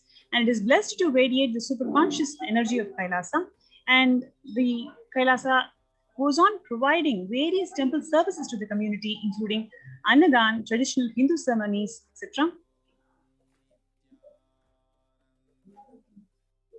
Now, one of the things that these temple ecosystems provide to the community is the opportunity to do the spiritual routine during the Brahma Muhurta and its effectiveness in overcoming the pandemic fatigue. So before we go to the segment, let's have a short break and we'll be right back.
This absolutely perfected knowledge available to you, served to you in your home without even you moving out of your couch, free of cost.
Cures, which our Veda Agamas and the Supreme Pontiff of Hinduism, the reviver of authentic Hinduism, has revealed years ago, decades ago.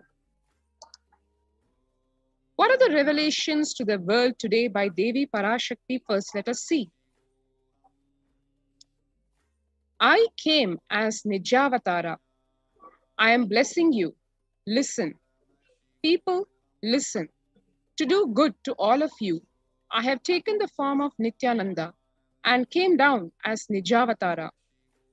People of India, listen. Carefully listen. Time after time, Bharatam is Jnana Bhumi, where enlightened beings come. We cannot make Jnana Bhumi as infertile. Enlightened beings have to come. They have to live. It has to flower. Few hypocrites because they are stuck in delusion. We cannot sacrifice the world. Cosmos cannot be destroyed. The ship I did to save the cosmos from being destroyed, that is called Adi Kailasa. The ship I did to protect beings from Pralaya is Adi Kailasa because of conspiracy of Drohis and enemies' rule. The captain has to leave the ship. 12th May, Devi further revealed, before 12 years, knowing the great deluge that is going to happen, all Aushadhas, by this Guru Purnima, that Jnana Rasavadam, Navapashana is going to flower. Allow people to come and take dip in the Navapashana flower. People, whoever comes and dip in Vaidya Sarovar, they will not have deaths. They will not have corona. Crores and crores of people will come in line. Every day they will come and dip in Ananda Lingam. Listen well to my words, Devi continued. For India, I made ship as protection. The Nithyananda Navapashana Lingam in Vaidya Sarovar. Go to Adi Kailasa. O Indians, listen. All those regretting losing Nithyananda Nijavatara without confusion and without talking just as lip service, go to Adi Kailasa. Crores of people will come there looking for health, Navapashana water feast and medicine to get health and protection and enlightenment. To protect India from the great destruction, I, Parashakti, made this huge ship. Even if captain is not there, ship is there. How is Kailasa saving lives? When the first world countries closed their doors, their borders, during this massive global emergency, Kailasa is the only nation that has opened its doors to all without exception. Pre-COVID care centers have been established, opened up across the entire India.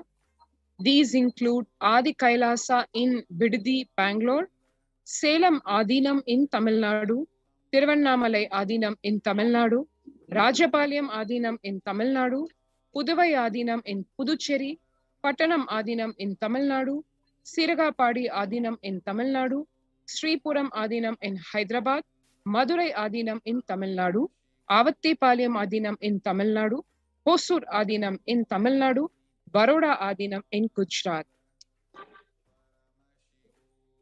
The multiple free COVID care centers have opened across India as Kailasa rushes to aid India as India finds itself on the verge of the COVID-19 third wave. Various humanitarian services offered during the pandemic in Kailasa's de facto spiritual embassies across India, spiritual services offered during the pandemic in Kailasa's de facto spiritual embassies across India, and cosmic revelations being made on the global pandemic. The free humanitarian services offered during this pandemic in the de facto spiritual embassies across India include medical care in the form of allopathy, Ayurveda, and Siddha medicines, infrastructure to accommodate thousands of people, accommodation for multi-layered quarantine, emergency ambulances, ICU on wheels, personal protective medical equipment, food security management through food banks, and organic farming to sustain that sattvic vegetarian organic diet. This is just a few of the glimpses of what happens in the COVID care protection centers and why you should join the COVID care protection center by registering through the link https://kailasa.org/kailasa-care, https://kailasa.org/kailasa-care.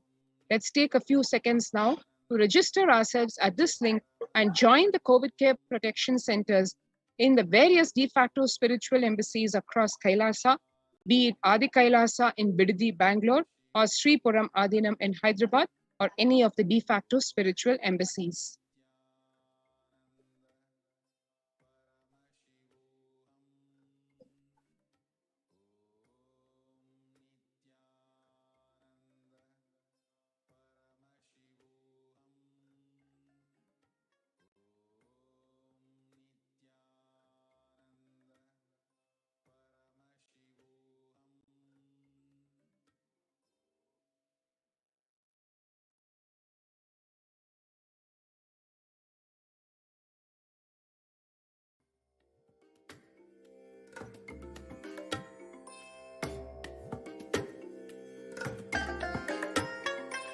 I bless you all.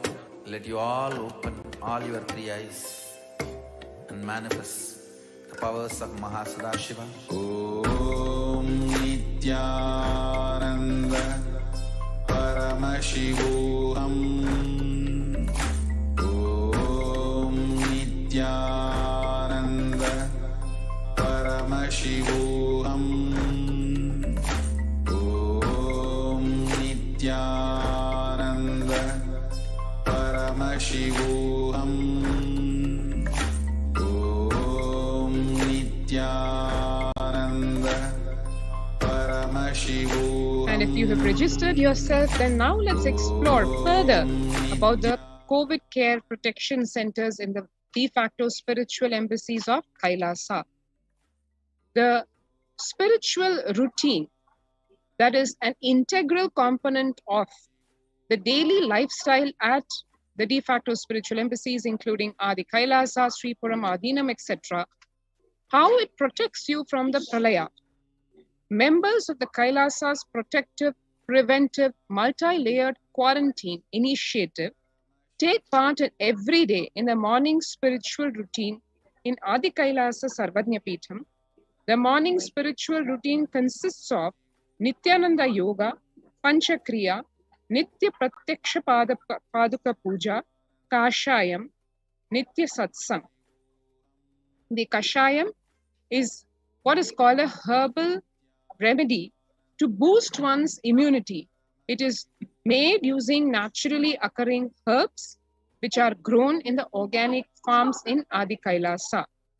The morning spiritual routine is the fuel to reach Kailasa. And the chemical changes it brings about in one's system, and the healing it does in one's system, and the biological rhythm it sets in one's system, all of them are very important. Tune your biological clock to the spiritual practices because the chemistry you enjoy inside matters. This is what Bhagavan says. That decides the kind of plane of the universe, dimension of the universe you are going to experience. Kailasa or Patala, Swarga or Naraka. Morning spiritual routine is the direct path to Kailasa. What is Brahma Muhurta? Brahma Muhurta is a period of 2 Muhurtas, time unit of 48 minutes, or about 1.5 hours before dawn. In the Vedic tradition, this period is considered as the ideal time for spiritual practices like prayer and meditation. According to Ayurveda, the time between 4:24 a.m. to 5:11 a.m. is known as the Brahma Muhurta. The very first verse written in any Ayurvedic textbook while explaining about the daily regimen to be followed for health and long life is about the importance of Brahma Muhurta. The pramana for waking up in the Brahma Muhurta is referenced in the Ashtanga Hridayam, which says one should wake up in the Brahma Muhurta for sustaining perfect health and for achieving a long lifespan as desired.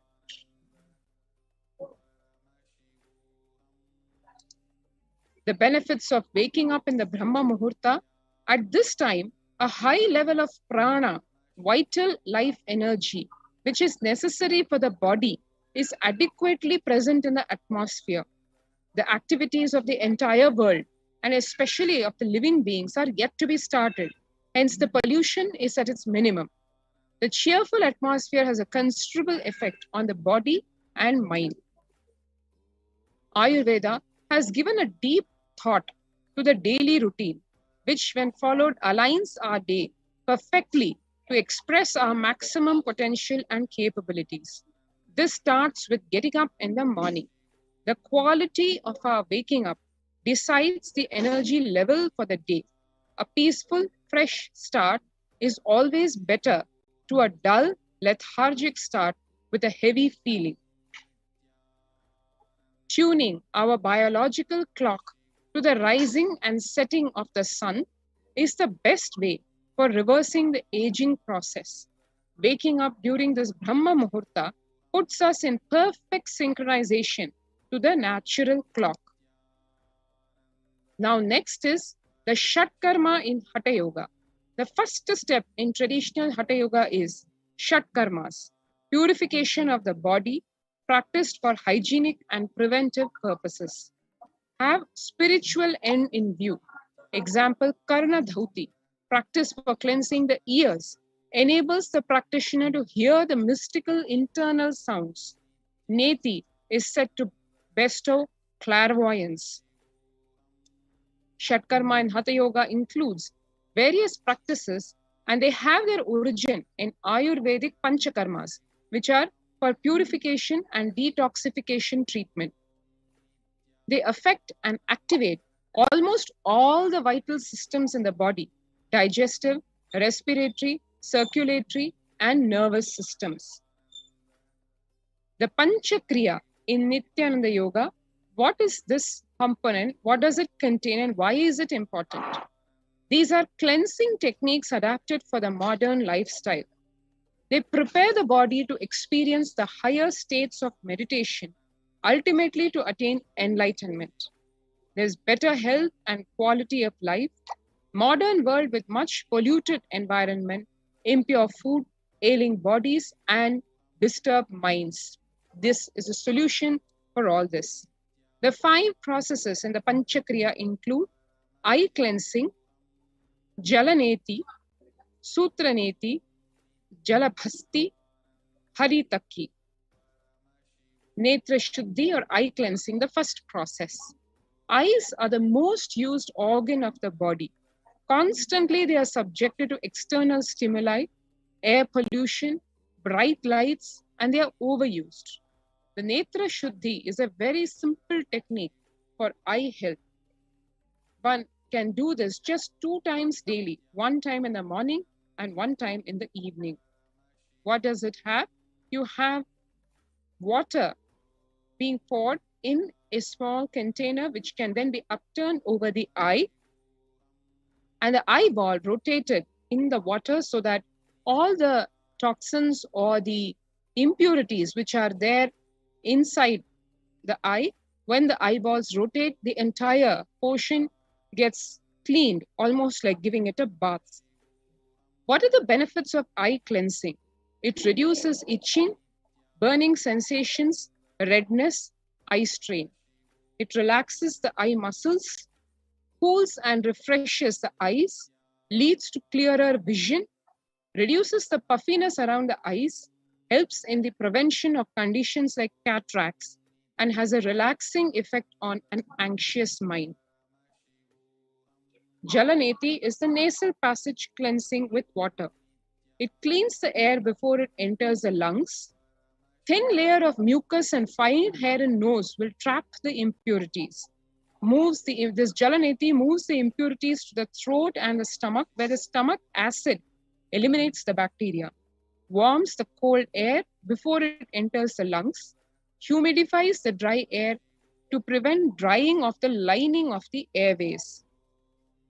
Jalaneti, one can see, the Jalaneti pot is put on the nostril and the head is tilted so that the water goes from one side of the nose over the bridge and falls out of the other side. The benefits of Jalaneti are phenomenal. It cleans out the nasal passage and sinus cavity, but it doesn't stop there. It relieves the nasal and the sinus congestion and pressure. It leads to easier flow of breath for better yoga and meditation. It actually activates the third eye and improves the ability to smell. The Jalabhasti or water enema, this is a method to flush waste material out of the colon. This Jalabhasti is a process which induces bowel movements that clean out the colon, leaving you feeling cleaner, lighter, healthier almost immediately. The Jalabhasti or the water enema, these are the components for the same. You have the Jalabhasti can with its relevant tubes. The benefits of Jalabhasti or water enema include: it cleanses the lower gastrointestinal tract, it removes the excess body heat, removes old stool, gas and layers of toxins from the colon, purifies the body to become a clear receptacle for deeper truths, stimulates the pranic energy, making you feel active and alive. Leads to a clear mind and healthy light body. Contraindications are for pregnant or nursing women to get the doctor's clearance. Now we come to Haritaki, which in the Nithyananda lineage is literally considered a miracle herb. This is also called Kadaka Pudi in Tamil, and this is a gift to the Nithyananda lineage from the Madurai Adinam lineage. Haritaki is literally a wonder medicine for the brain. The Supreme Pontiff of Hinduism, Nithyananda Paramashivam, has declared Haritaki as a prasada, which is served at all Nithyananda Adinams, temples, centers as a blessing from the divine. Anyone doing spiritual practices should take Haritaki. This is the Haritaki powder, which is made from the seed, parts of the seed of the tree. The benefits of Haritaki include it enhances the buildup of prana, a subtle energy, which awakens the non-mechanical parts of the brain. It makes the brain and body fresh and alive. It makes one or more capable, sensitive, intelligent, enhances awareness, removes the body's toxins in a natural way, purifies the blood, removes the fat residues from arteries and veins. It heals diabetes, hypertension, and heart problems. It sharpens the vision, regulates the colon function, soothes the throat, helps the pulmonary system of the body, and is very beneficial for gums. Next is yoga. When you do yoga, you experience your entire body becoming Amrita Sharira, body filled with nectar. It becomes an ecstatic body just by the air, without any external touch. The Supreme Pontiff of Hinduism, Jagadguru Mahasannidhanam, His Divine Holiness, Bhagwan Nithyananda Paramashivam, has revived the science of Prathama Vinyasa Krama from Shashtanga Yoga as revealed by Paramashiva. Puja. This is the next aspect of the spiritual routine. In puja, you experience the space of bhakti, devotion, the space of surrender that occurs to you from this devotion moves you from the I, which is so heavy, to God or Guru. This surrender allows us to drop all the necessary baggage or karma from the head. We sit down and connect with God by performing Rudrabhishekam. O Sadashiva, O God, I know you are source of everything. You are everything, and you are in this Shivalinga, and you are in this body. Let me connect with me. Let you reveal yourself to me. And now, we can register ourselves at the COVID Care Protection Center facility through the link https://kailasa.org, KAILASA.org/Kailasa Care.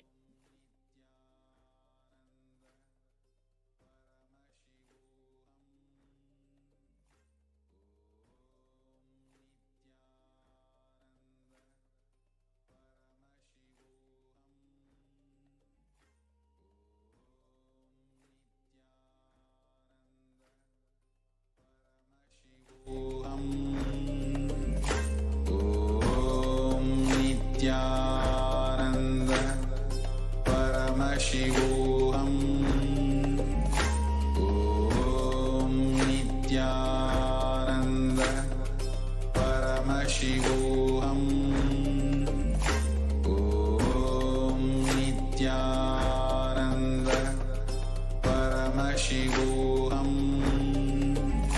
Om Nithyananda Paramashivoham. Om Nithyananda Paramashivoham. Om Nithyananda Paramashivoham. Om Nithyananda Paramashivoham.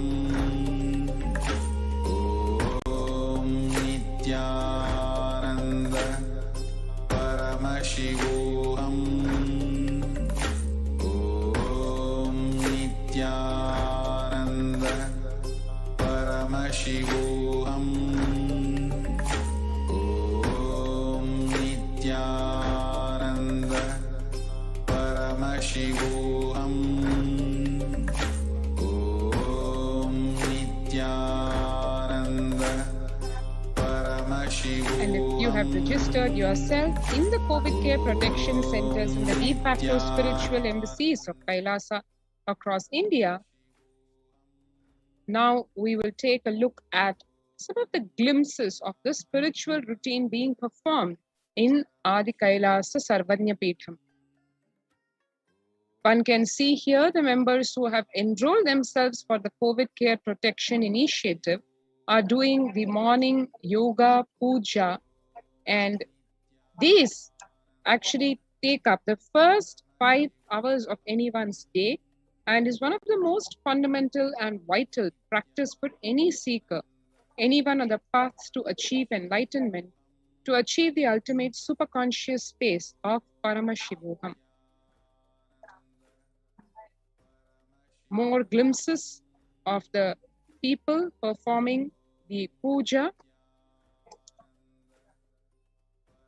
And here one can see more glimpses from the members enrolled in the Kailasa's COVID Care Protection Initiative. The puja materials collected, the people settle down in the wee hours of the morning and doing their Nitya Puja, Guru Puja and Shiva Puja. One can see here the yoga classes being conducted, and these are the glimpses from the multi-layered quarantine facility in Adi Kailas Sarvanya Peetham. More pictures of the participants doing yoga as well as puja.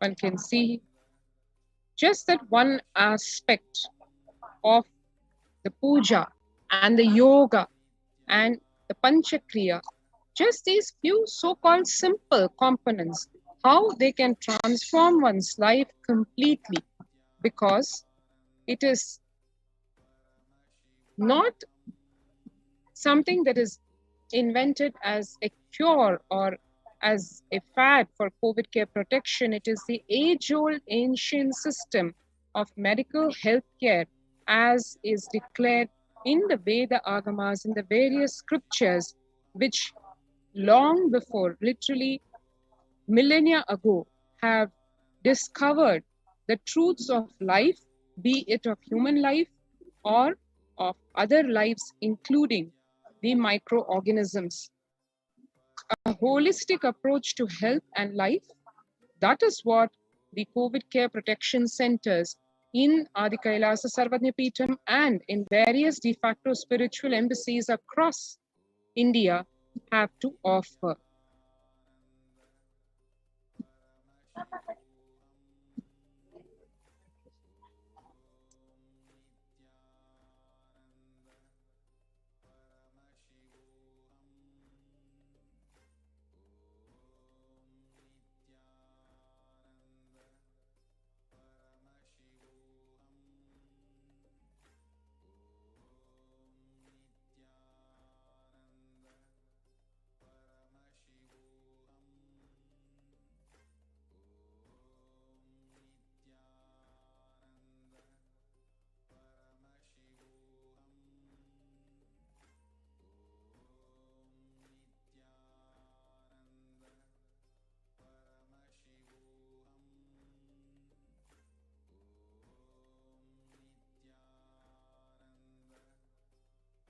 Just be alive for next 3 years. Don't die within next 3 years.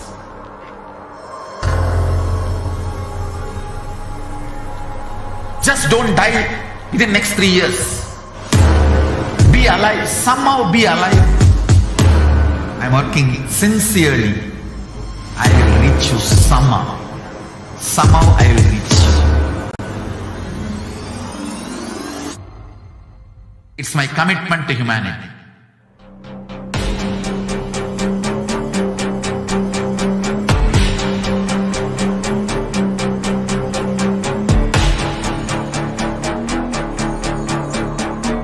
Just don't die within next 3 years.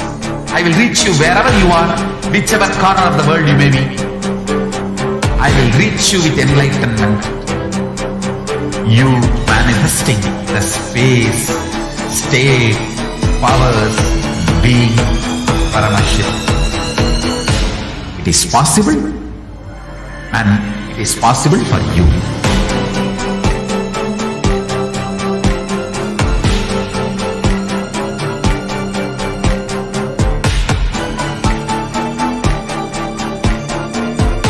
Shiva will reach you with enlightenment science. I know he is going to do the job. Just be alive for next 3 years. Nothing else. E Kailasa. Listen intensely. Enlightenment ecosystem, literally enlightenment itself, in your own home, wherever you are. If you cannot come to Kailasa, it's okay. Kailasa can come to you. Kailasa coming to you is E-Kailasa.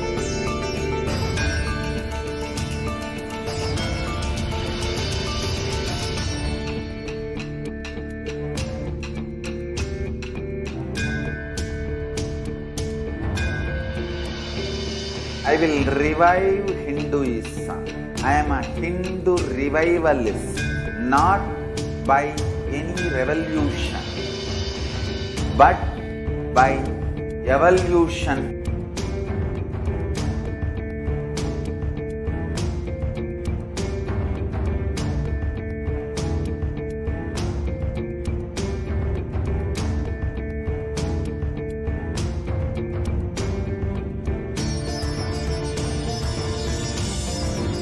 And setting model community.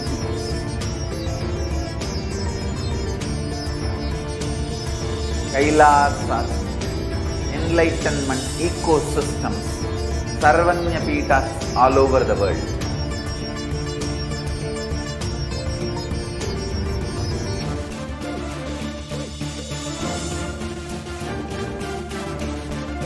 All powerful cognition, knowledge, only when you live, power manifestation and possibilities manifestation happens.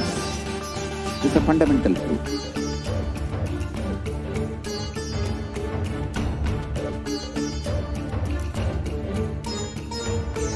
Hinduism cannot live exclusively as one sampradaya. No. All sampradayas of Hinduism is an ecosystem.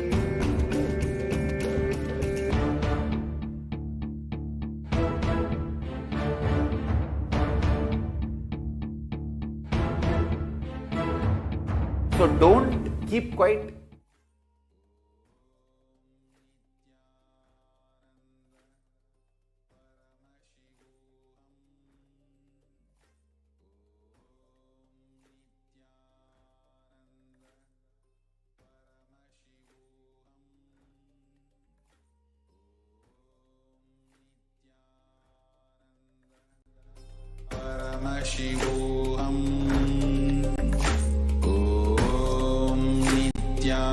And while we are waiting eagerly for the satsang by the Supreme Pontiff of Hinduism, Nithyananda Paramashivam, let us look at what the whole crux of education in the Hindu system of education, what is the core, what it comprises of.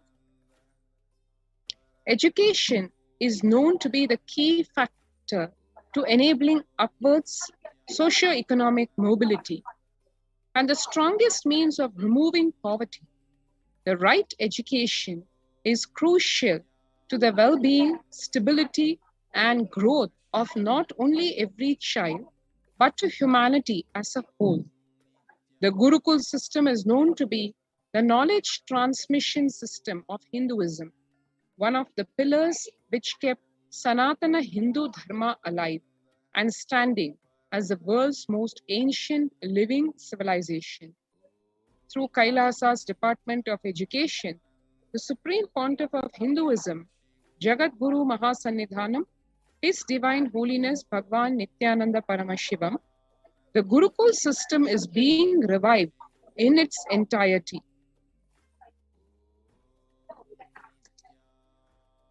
Gurukul literally means living in the Guru's home. The Gurukul system is rooted in the Guru Shishya Sampradaya, or the living lineage of the Guru-disciple relationship. And this whole system is actually corroborated by the latest, most state-of-the-art scientific research. After decades of study on the physical, mental, chemical, and biological uniqueness of meditative states and enlightened beings, it has been found that in the normal waking state alone, their brain waves show that they are in a complete meditative state, despite being fully active and engaged. In the world of athletics, this state is known as the being in the zone, a glimpse into the peak of focus, cognitive function, attention, and coordination, to name a few. Rather than a glimpse, enlightened beings casually walk, talk, and engage with life settled in this peak. Recent studies have also found that we imbibe the body language, behaviors, and patterns of those in our environment, not just on the behavioral level, but to the depths of the neurological layer. This is also known as the mirror neuron effect. In this way, there is no better teacher than the enlightened Guru, who, as per modern science, exists as the superconscious, biological, reproducible anomaly.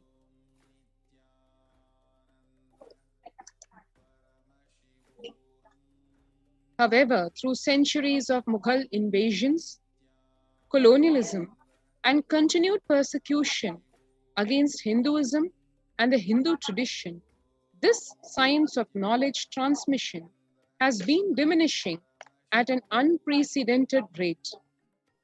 After careful study in the colonialism era, it was found that the Gurukul system was standing as the backbone and stability of the Hindu civilization.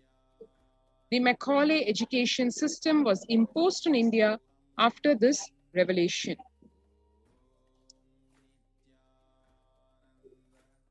"13,000 universities across Bharat, 2 lakh Gurukuls were destroyed in Bengal and Bihar alone. With the systematic destruction of Hindu universities and Gurukuls, goes also more than 80% of Hinduism's indigenous knowledge.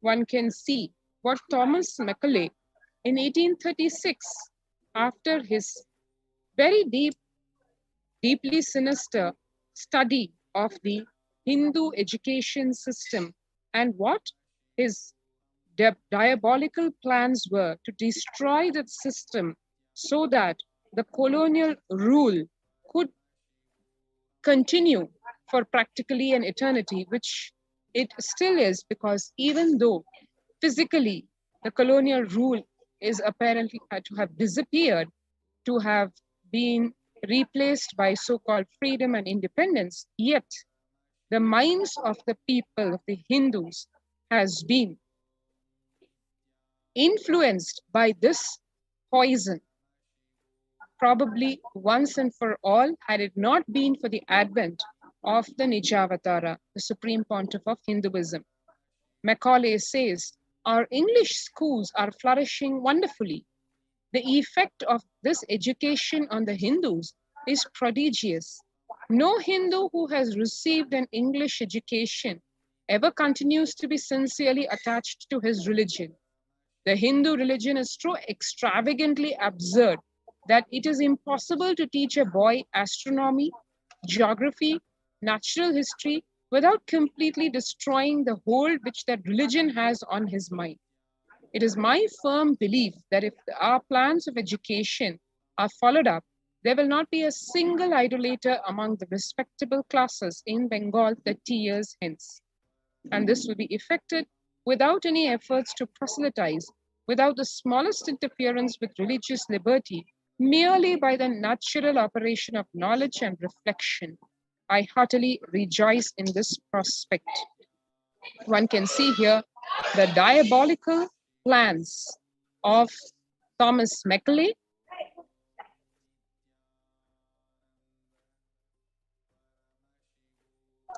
and as the colonial rule has been replaced by the largest democracy, what really is going on?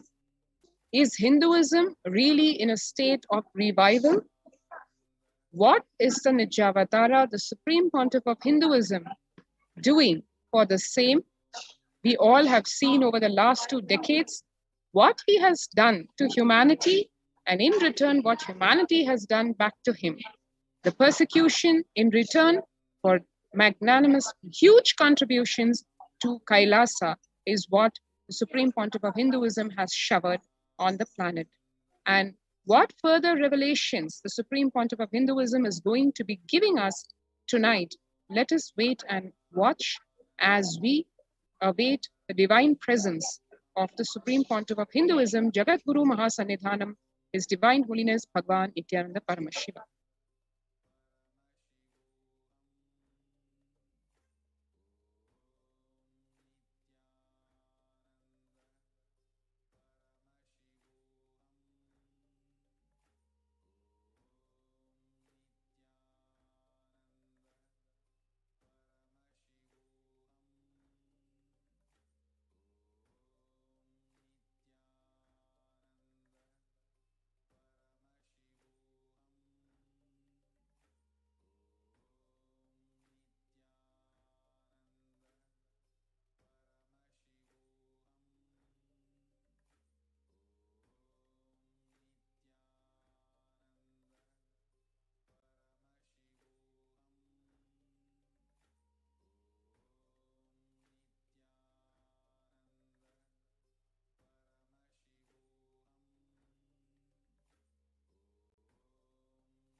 Only that sampradaya is going to be affected. All of us are ecosystem.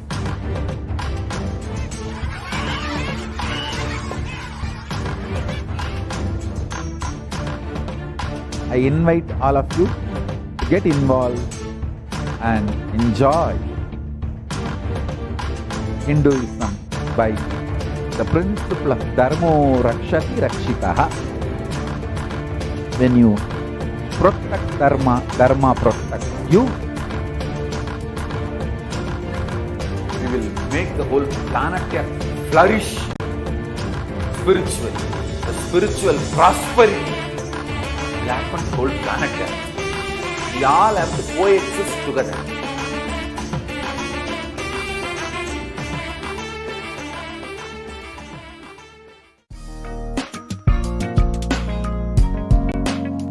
We get you health. We get you ability to build beautiful relationships in your life. We get you direct spiritual support, and we make sure you become wealthy.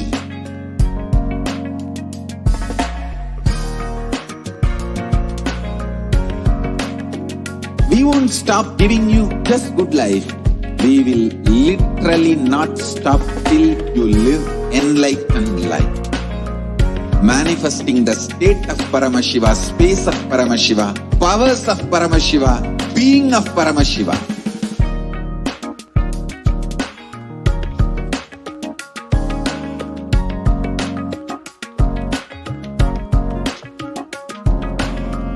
Whole world should become e-Kailashians.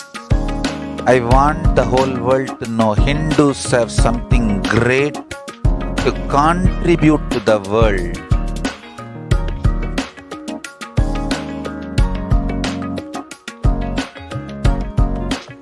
We have something great to contribute to the world. Let us do that.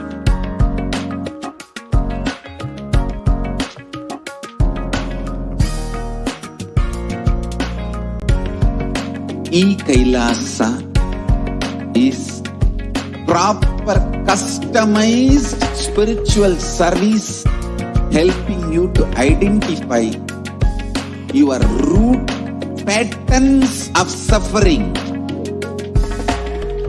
We have perfected the science of helping every individual from every cultural, religious, nationality background.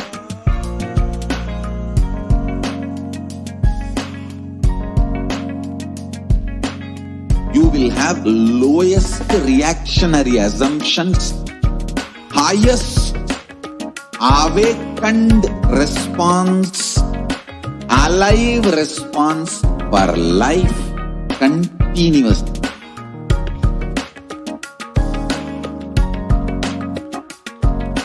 E-Kailasa is enlightenment ecosystem, literally enlightenment itself in your own home, wherever you are. Proper customized spiritual service helping you to complete with your life negativity, withdrawal from life, self-hatred, self-denial, self-doubt, so much of tiredness, laziness. We can support you aligning your diet, your attitude, your aptitude, your understanding about life.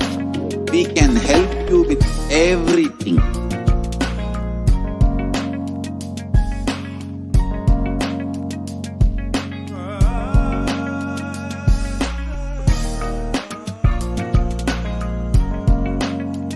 If you are interested in enlightenment, we will immediately bring this to you. If you are not interested, we will explain the whole science, inspire you and make you interested in enlightenment time. We need to cater this enlightenment science to the whole world wherever they are, because enlightenment is the birthright of all human beings. Kailasa is responsible to provide that to all human beings.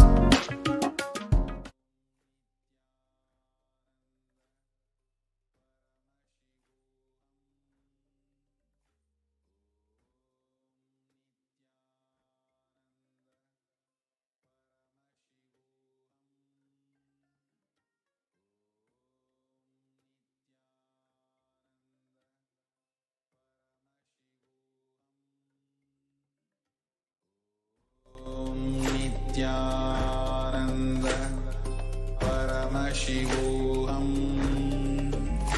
Om Nithyananda Paramashivoham.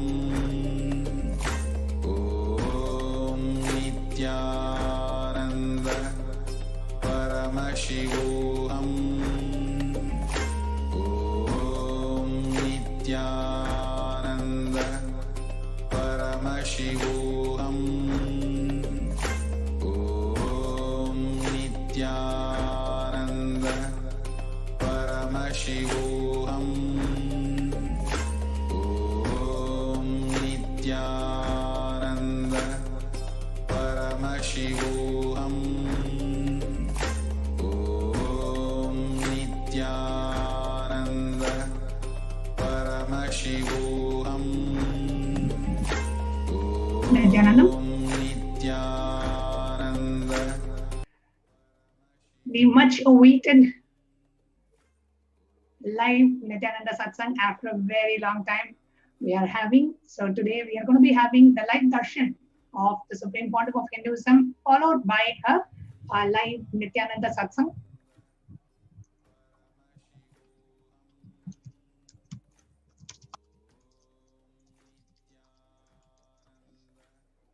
For all our viewers who are joining us for the live satsang today after a long time we are having. So if you're watching us on YouTube Live or Facebook Live, this is the time to go ahead and share. The live satsang will be at 8:30. The updated timing for the live satsang is 8:30 p.m. So we're just about 30 minutes away from the live satsang. So please do share with all your friends, family, Sangha members, near and dear ones, the live feed. and share this exciting news. So they can all come and join. And this is actually the first live Nithyananda Satsang we are having after the breaking news and positive news.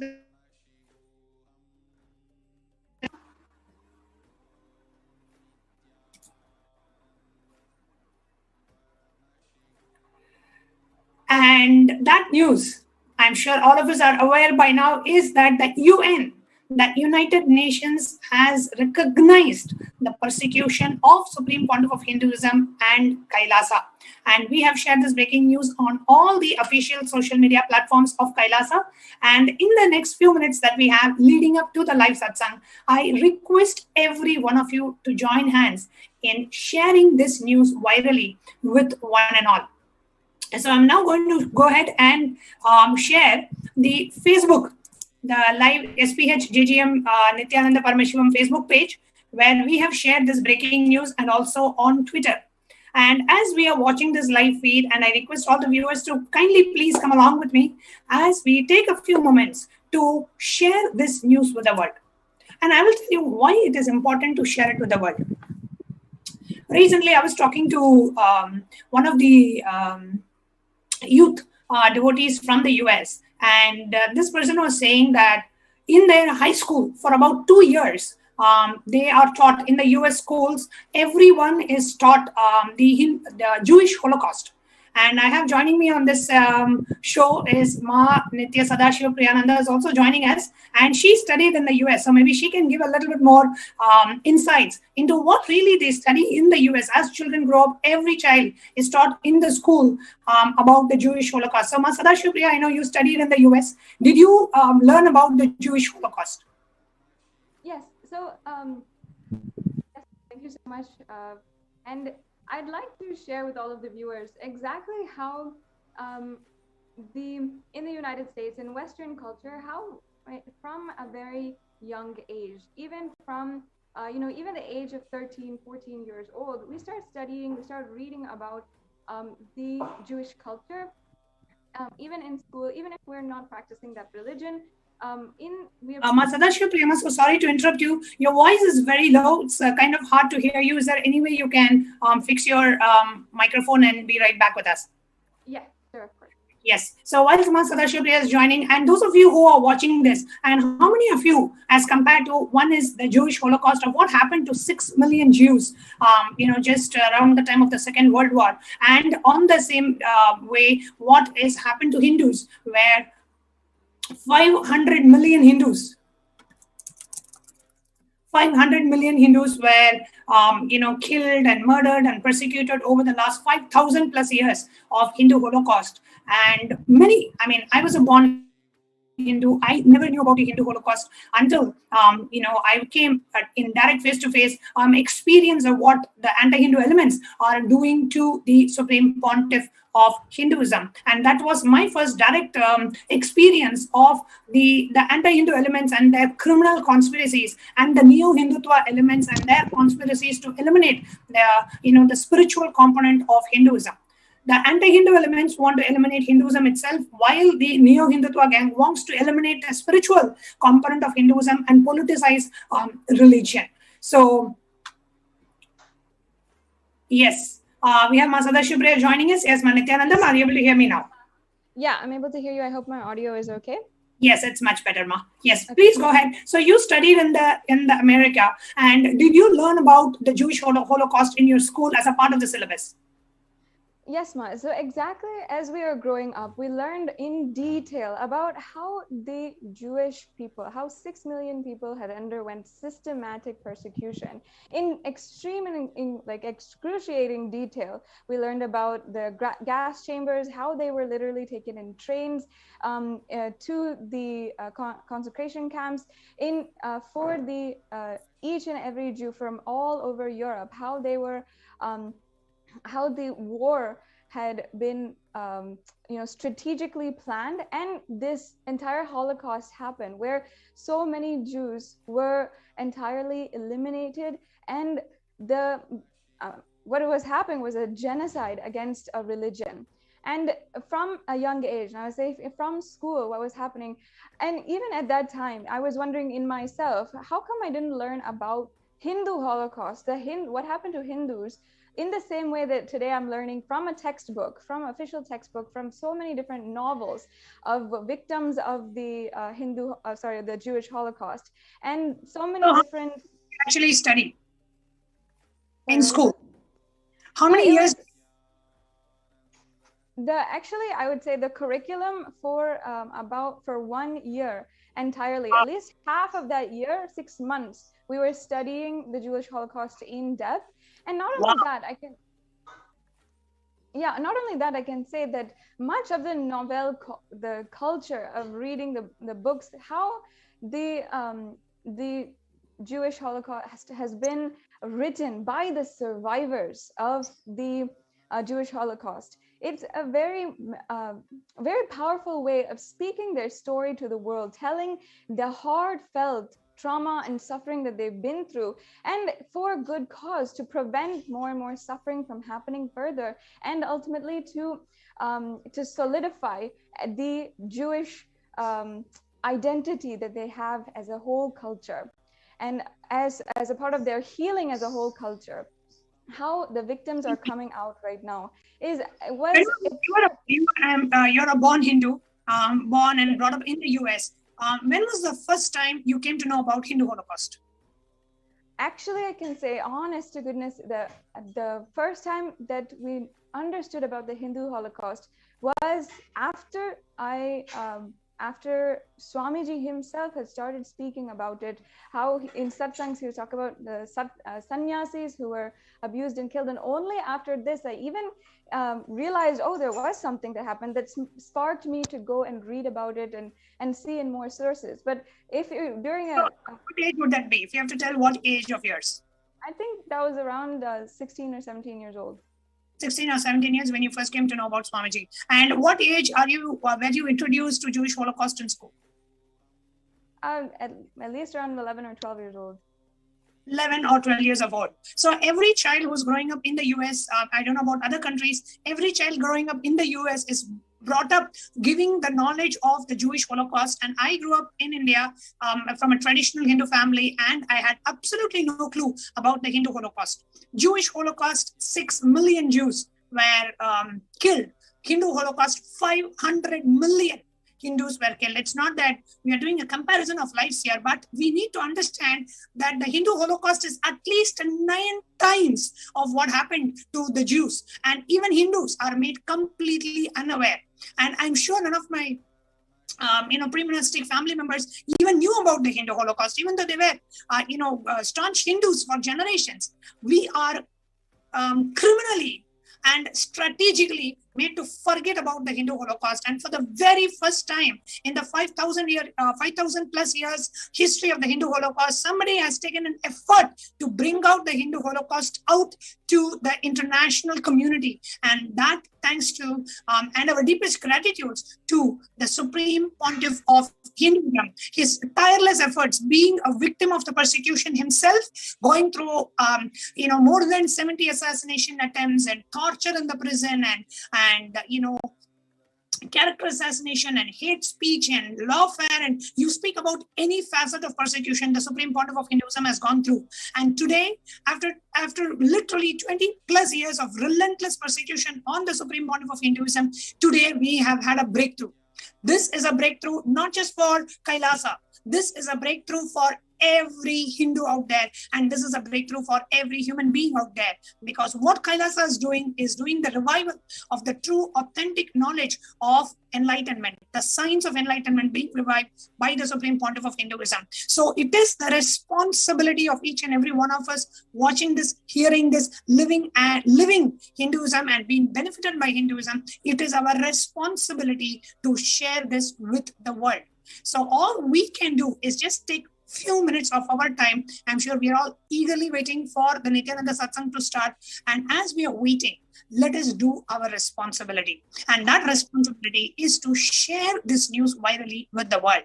And eventually, we should be having, every Hindu child should be taught what has happened to us. So we take responsibility to protect this knowledge tradition, to protect this tradition which is almost becoming extinct. And so now I'm going to go ahead and... Yes, ma, please go ahead. Yes, I'd like to add that across the world, in so many different time frames, from different cultures, different cultures apart from Hindus have undergone either slavery, genocide, examples of how their cultures have stood up and made something happen for themselves to recover from that culture. For example, even after the Jewish Holocaust, how the Jewish culture, that Jewish people as a whole are able to tell their story to the world and voice out, powerfully voice out the stories of victims and survivors of the Jewish Holocaust, to the point where even they're able to establish their own sovereignty and able to protect their culture and heritage as a nation, whereas there was no nation for Jewish culture and for Jewish people. That after that they were able to establish that and protect themselves in some way or form. In that same way, if Hindus, if we come together now and just share and start to voice our stories, voice the stories of victims and survivors of the Hindu Holocaust, and first of all ourselves understanding how the Hindu Holocaust is still going on, and the Supreme Pontiff of Hinduism is under the most brutal attack, has been a survivor of the most brutal attack and ongoing persecution against him.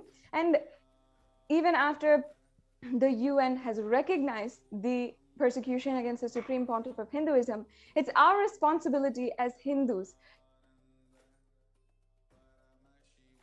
to ensure that the whole world knows that this persecution has been recognized, it is legitimate, and that it's our responsibility that each and every person, everyone who dares to troll against Hindus, against disciples of the Supreme Pontiff of Hinduism and the Supreme Pontiff of Hinduism himself, that the persecution is a legitimate thing, and they're only fueling the persecution that is happening. It is our responsibility to share and ensure that the one chance, the one time we had our voices heard is being known to the world, that it is a legitimate persecution ongoing right now. Absolutely, ma'am. And as you were sharing, I wanted to also take our attention to the official Facebook page of the Supreme Pontiff of Hinduism.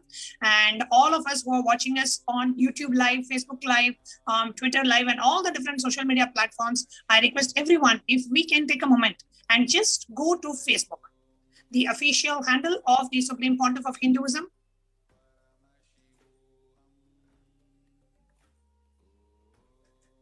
which is facebook.com/Paramahamsa Nithyananda, and you can search for SPH Nithyananda Paramashivam on Facebook, and you will come up with this page.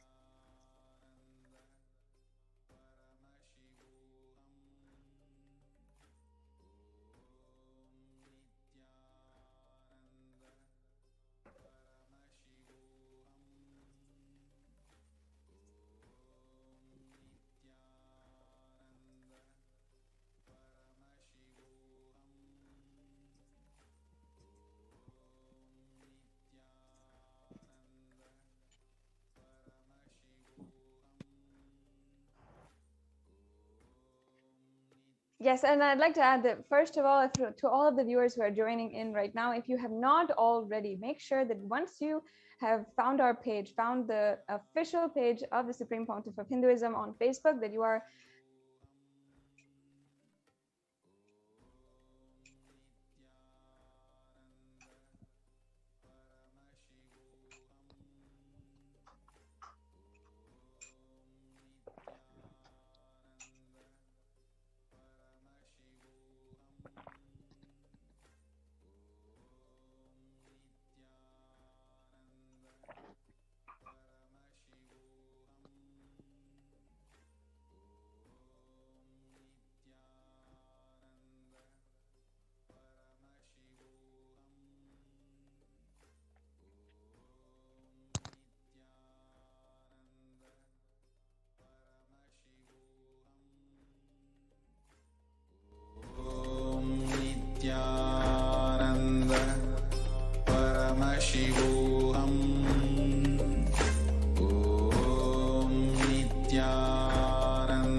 Paramashivoham. Om Nithyananda Paramashivoham. Om Nithyananda Paramashivoham. Om Nithyananda Paramashivoham.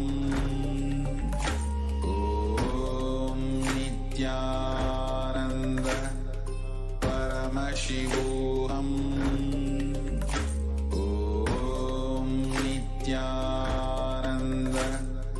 Paramashivoham.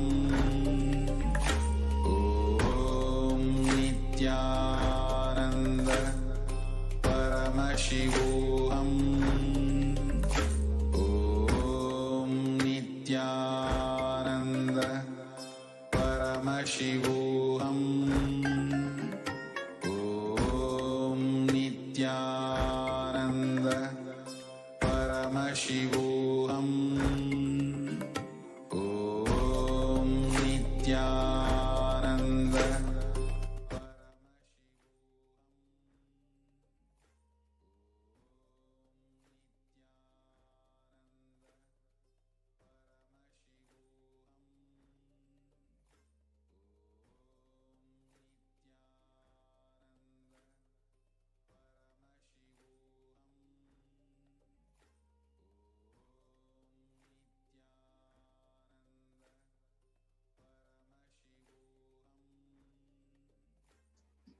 Welcome back, dear viewers. Welcome back. So here you are seeing the official Facebook handle of the Supreme Pontiff of Hinduism. I request everyone to please, I'm going to do a walkthrough and each of us can please come along and share this news. Okay, so as we are coming, we see the first pinned post with the breaking news. The UN has published the report on the persecution of the Supreme Pontiff of Hinduism. So what we are going to do is go under this post, like the post, comment under this post, and share the post. Okay, like, comment, share. Now, the sharing of this post, you can do it, share it to your news feed and add what you feel about this. So share 1 or 2 lines saying, finally, the Hindus, the Holocaust is being brought out, or you can say very happy that the United Nations has recognized it. Whatever you feel about this, you can add 1 or 2 lines and share it to your newsfeed and send it to at least 11 of your friends on Messenger, let everybody know. And all the groups and the pages that you're a part of, at least 5 groups and 5 pages, you can share this news that the United Nations has recognized the persecution of Supreme Pontiff of Hinduism and Kailasa. So we're going to take the next few minutes to finish this on Facebook. I request everyone to go to Facebook, official Facebook handle, and go to the main post, like, comment, and share under the post. Like, comment, and share.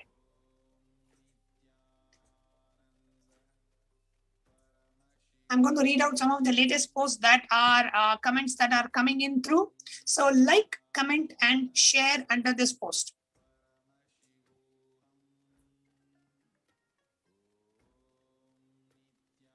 So when you click share, say share to newsfeed. And when you share to newsfeed, it will give you the option of including the original post. So you can include that original post also and go ahead and share.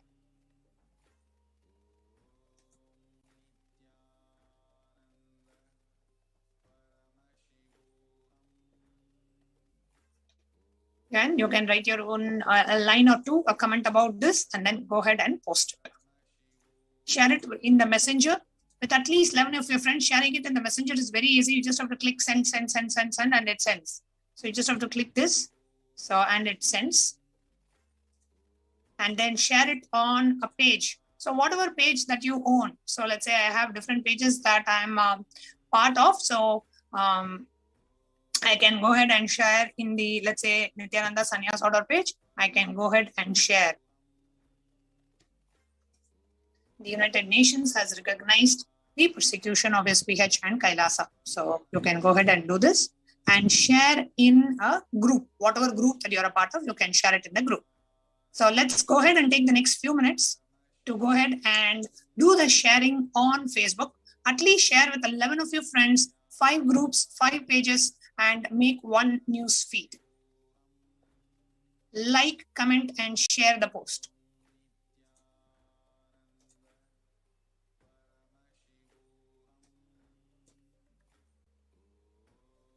Yes, I'd like to share while everyone is sharing right now. I'd like to share one sentiment that I have felt very deeply since the time last year in June, when we saw a complete social upheaval crisis happening surrounding the extremely brutal death of one African-American man in the United States. His name was George Floyd, and we saw after the acts of police brutality against him, how so many millions of people took to the streets, how people on social media for at least 2 months afterward were continuously speaking about the persecution and the ongoing persecution happening against African Americans, the racist inherent laws and prejudices and the activities, the culture, the racist culture of the entire United States, as well as the popular culture that was being seriously addressed. And how across the world, not just in the United States, first of all, in the United States itself, how people peacefully protested across in so many different cities.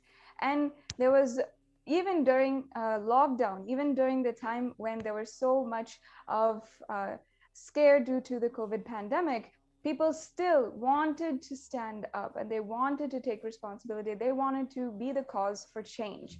And not only in the United States, but in cities across the world, in cities like Paris, in Colombia, in so many different cities across the world, we saw people taking responsibility for change.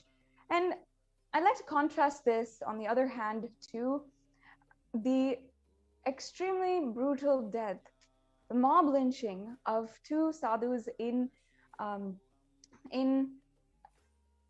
India, in Palghar, of 2 mahants and 2 mahants, responsible members of the Sangha, sannyasis, who were brutally handed over to the mob to be entirely murdered. And I just like to ask one thing to all the viewers: did we as Hindus do justice to value the lives of our sannyasis, of the most valued members of our Hindu community? Did we do justice when persecution was ongoing? Not even a week after the Palghar murders that happened, the sadhus that had been murdered, the media was entirely silent, the social media was entirely silent, and the only one who was talking about the murder and the Hindu Holocaust was the Supreme Pontiff of Hinduism. The Supreme Pontiff of Hinduism was the foremost advocate for the brutal persecution that happened, up until even 1 month after, continuously coming for live satsangs, delivering the most profound and satsangs, and really powerfully empowering each and every one of us Hindus to stand up and take responsibility and just see the reality as it is. Our Hindu culture is at risk, and it is really, really time now that we stand up. The Supreme Pontiff of Hinduism has courageously brought his story to the whole world, with the UN recognizing the persecution against the Supreme Pontiff of Hinduism and his disciples, the ASMT community. And he has been, after such a long time, after 10 years of persecution, finally, after going door to door to door, literally to every lawyer, to every judiciary, to every government, to every institution asking for justice. Finally, we have had our voices heard in some way and some form.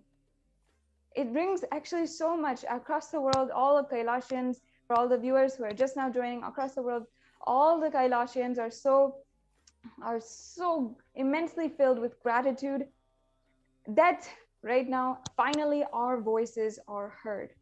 Absolutely. Absolutely.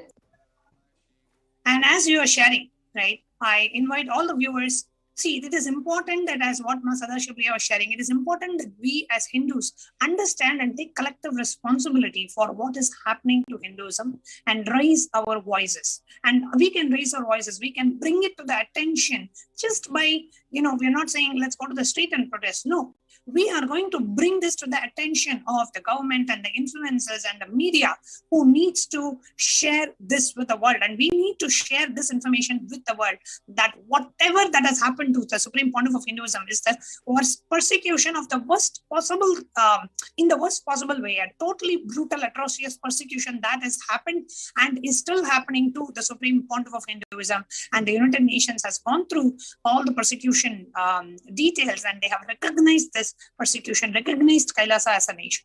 And what you're seeing on the screen right now is the official Twitter handle of the Supreme Pontiff of Hinduism at Sri Nithyananda on Twitter.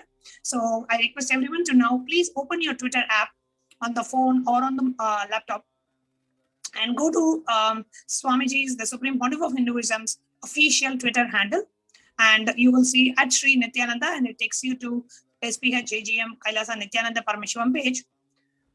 And what we are going to do is we are going to come to this Twitter handle and take the first tweet, which talks about UN has published a report on the persecution, and click on, you like the tweet, right? You can reply to the tweet, like the tweet, reply, which is comment under the tweet, and you retweet it, right? When you click on retweet, always choose quote tweet, where you can write your own comments on top of the tweet. So you click on quote tweet and you add your comments on top of it, right? So you can say, finally,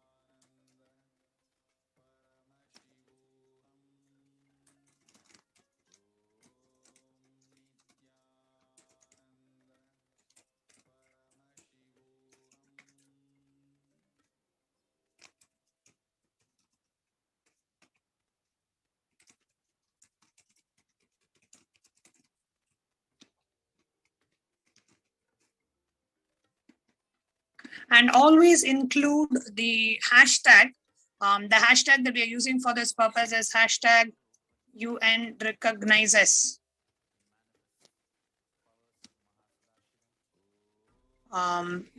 persecution of SPH Nithyananda and Kailasa. So use this hashtag UN recognizes persecution of SPH Nithyananda and Kailasa. Use this hashtag always. I'm just going to double check. And also, yes. And also you can tweet at the recognized Hindu leaders and also the celebrities and tweet at them, so that also we can share this news to all of the Hindu leaders, to all of the government leaders, to all of the UN leaders, and share this news that Kailasa has been recognized and the persecution against the Supreme Pontiff of Hinduism has been recognized. Let's share this and tweet at them. So we can go to their any page. Yes. Yes. And we can go to any of the famous celebrities, anyone whom you think will have an interest to hear about the story of, yes, Ma, I think your screen is being projected.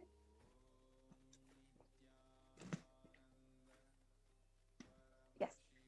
So use these words, use these hashtags, and make sure that you can also tweet at any of the celebrities, any of the advocates, any of the leaders who you think might have an interest in Hinduism, might have an interest in the Supreme Pontiff of Hinduism, the persecution against him, and Nithyananda Paramashivoham Om Nithyananda Paramashivoham Om Nithyananda Paramashivoham Om Nithyananda Paramashivoham Om Nithyananda Paramashivoham Om Nithyananda Paramashivoham Om Nithyananda Paramashivoham Om Nithyananda Paramashivoham Om Nithyananda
Shivoham.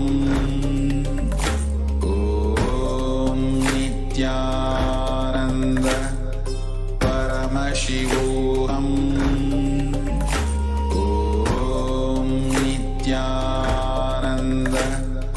Paramashivoham.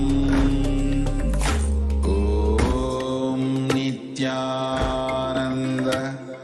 Paramashivoham. Om Nithyananda Paramashivoham. Om Nithyananda Paramashivoham. Om Nithyananda Paramashivoham. Om Nithyananda Paramashivoham. Om Nithyananda Paramashivoham. Om Nithyananda Paramashivoham. Om Nithyananda Paramashivoham. Om Nithyananda Paramashivoham. Om Nithyananda Paramashivoham.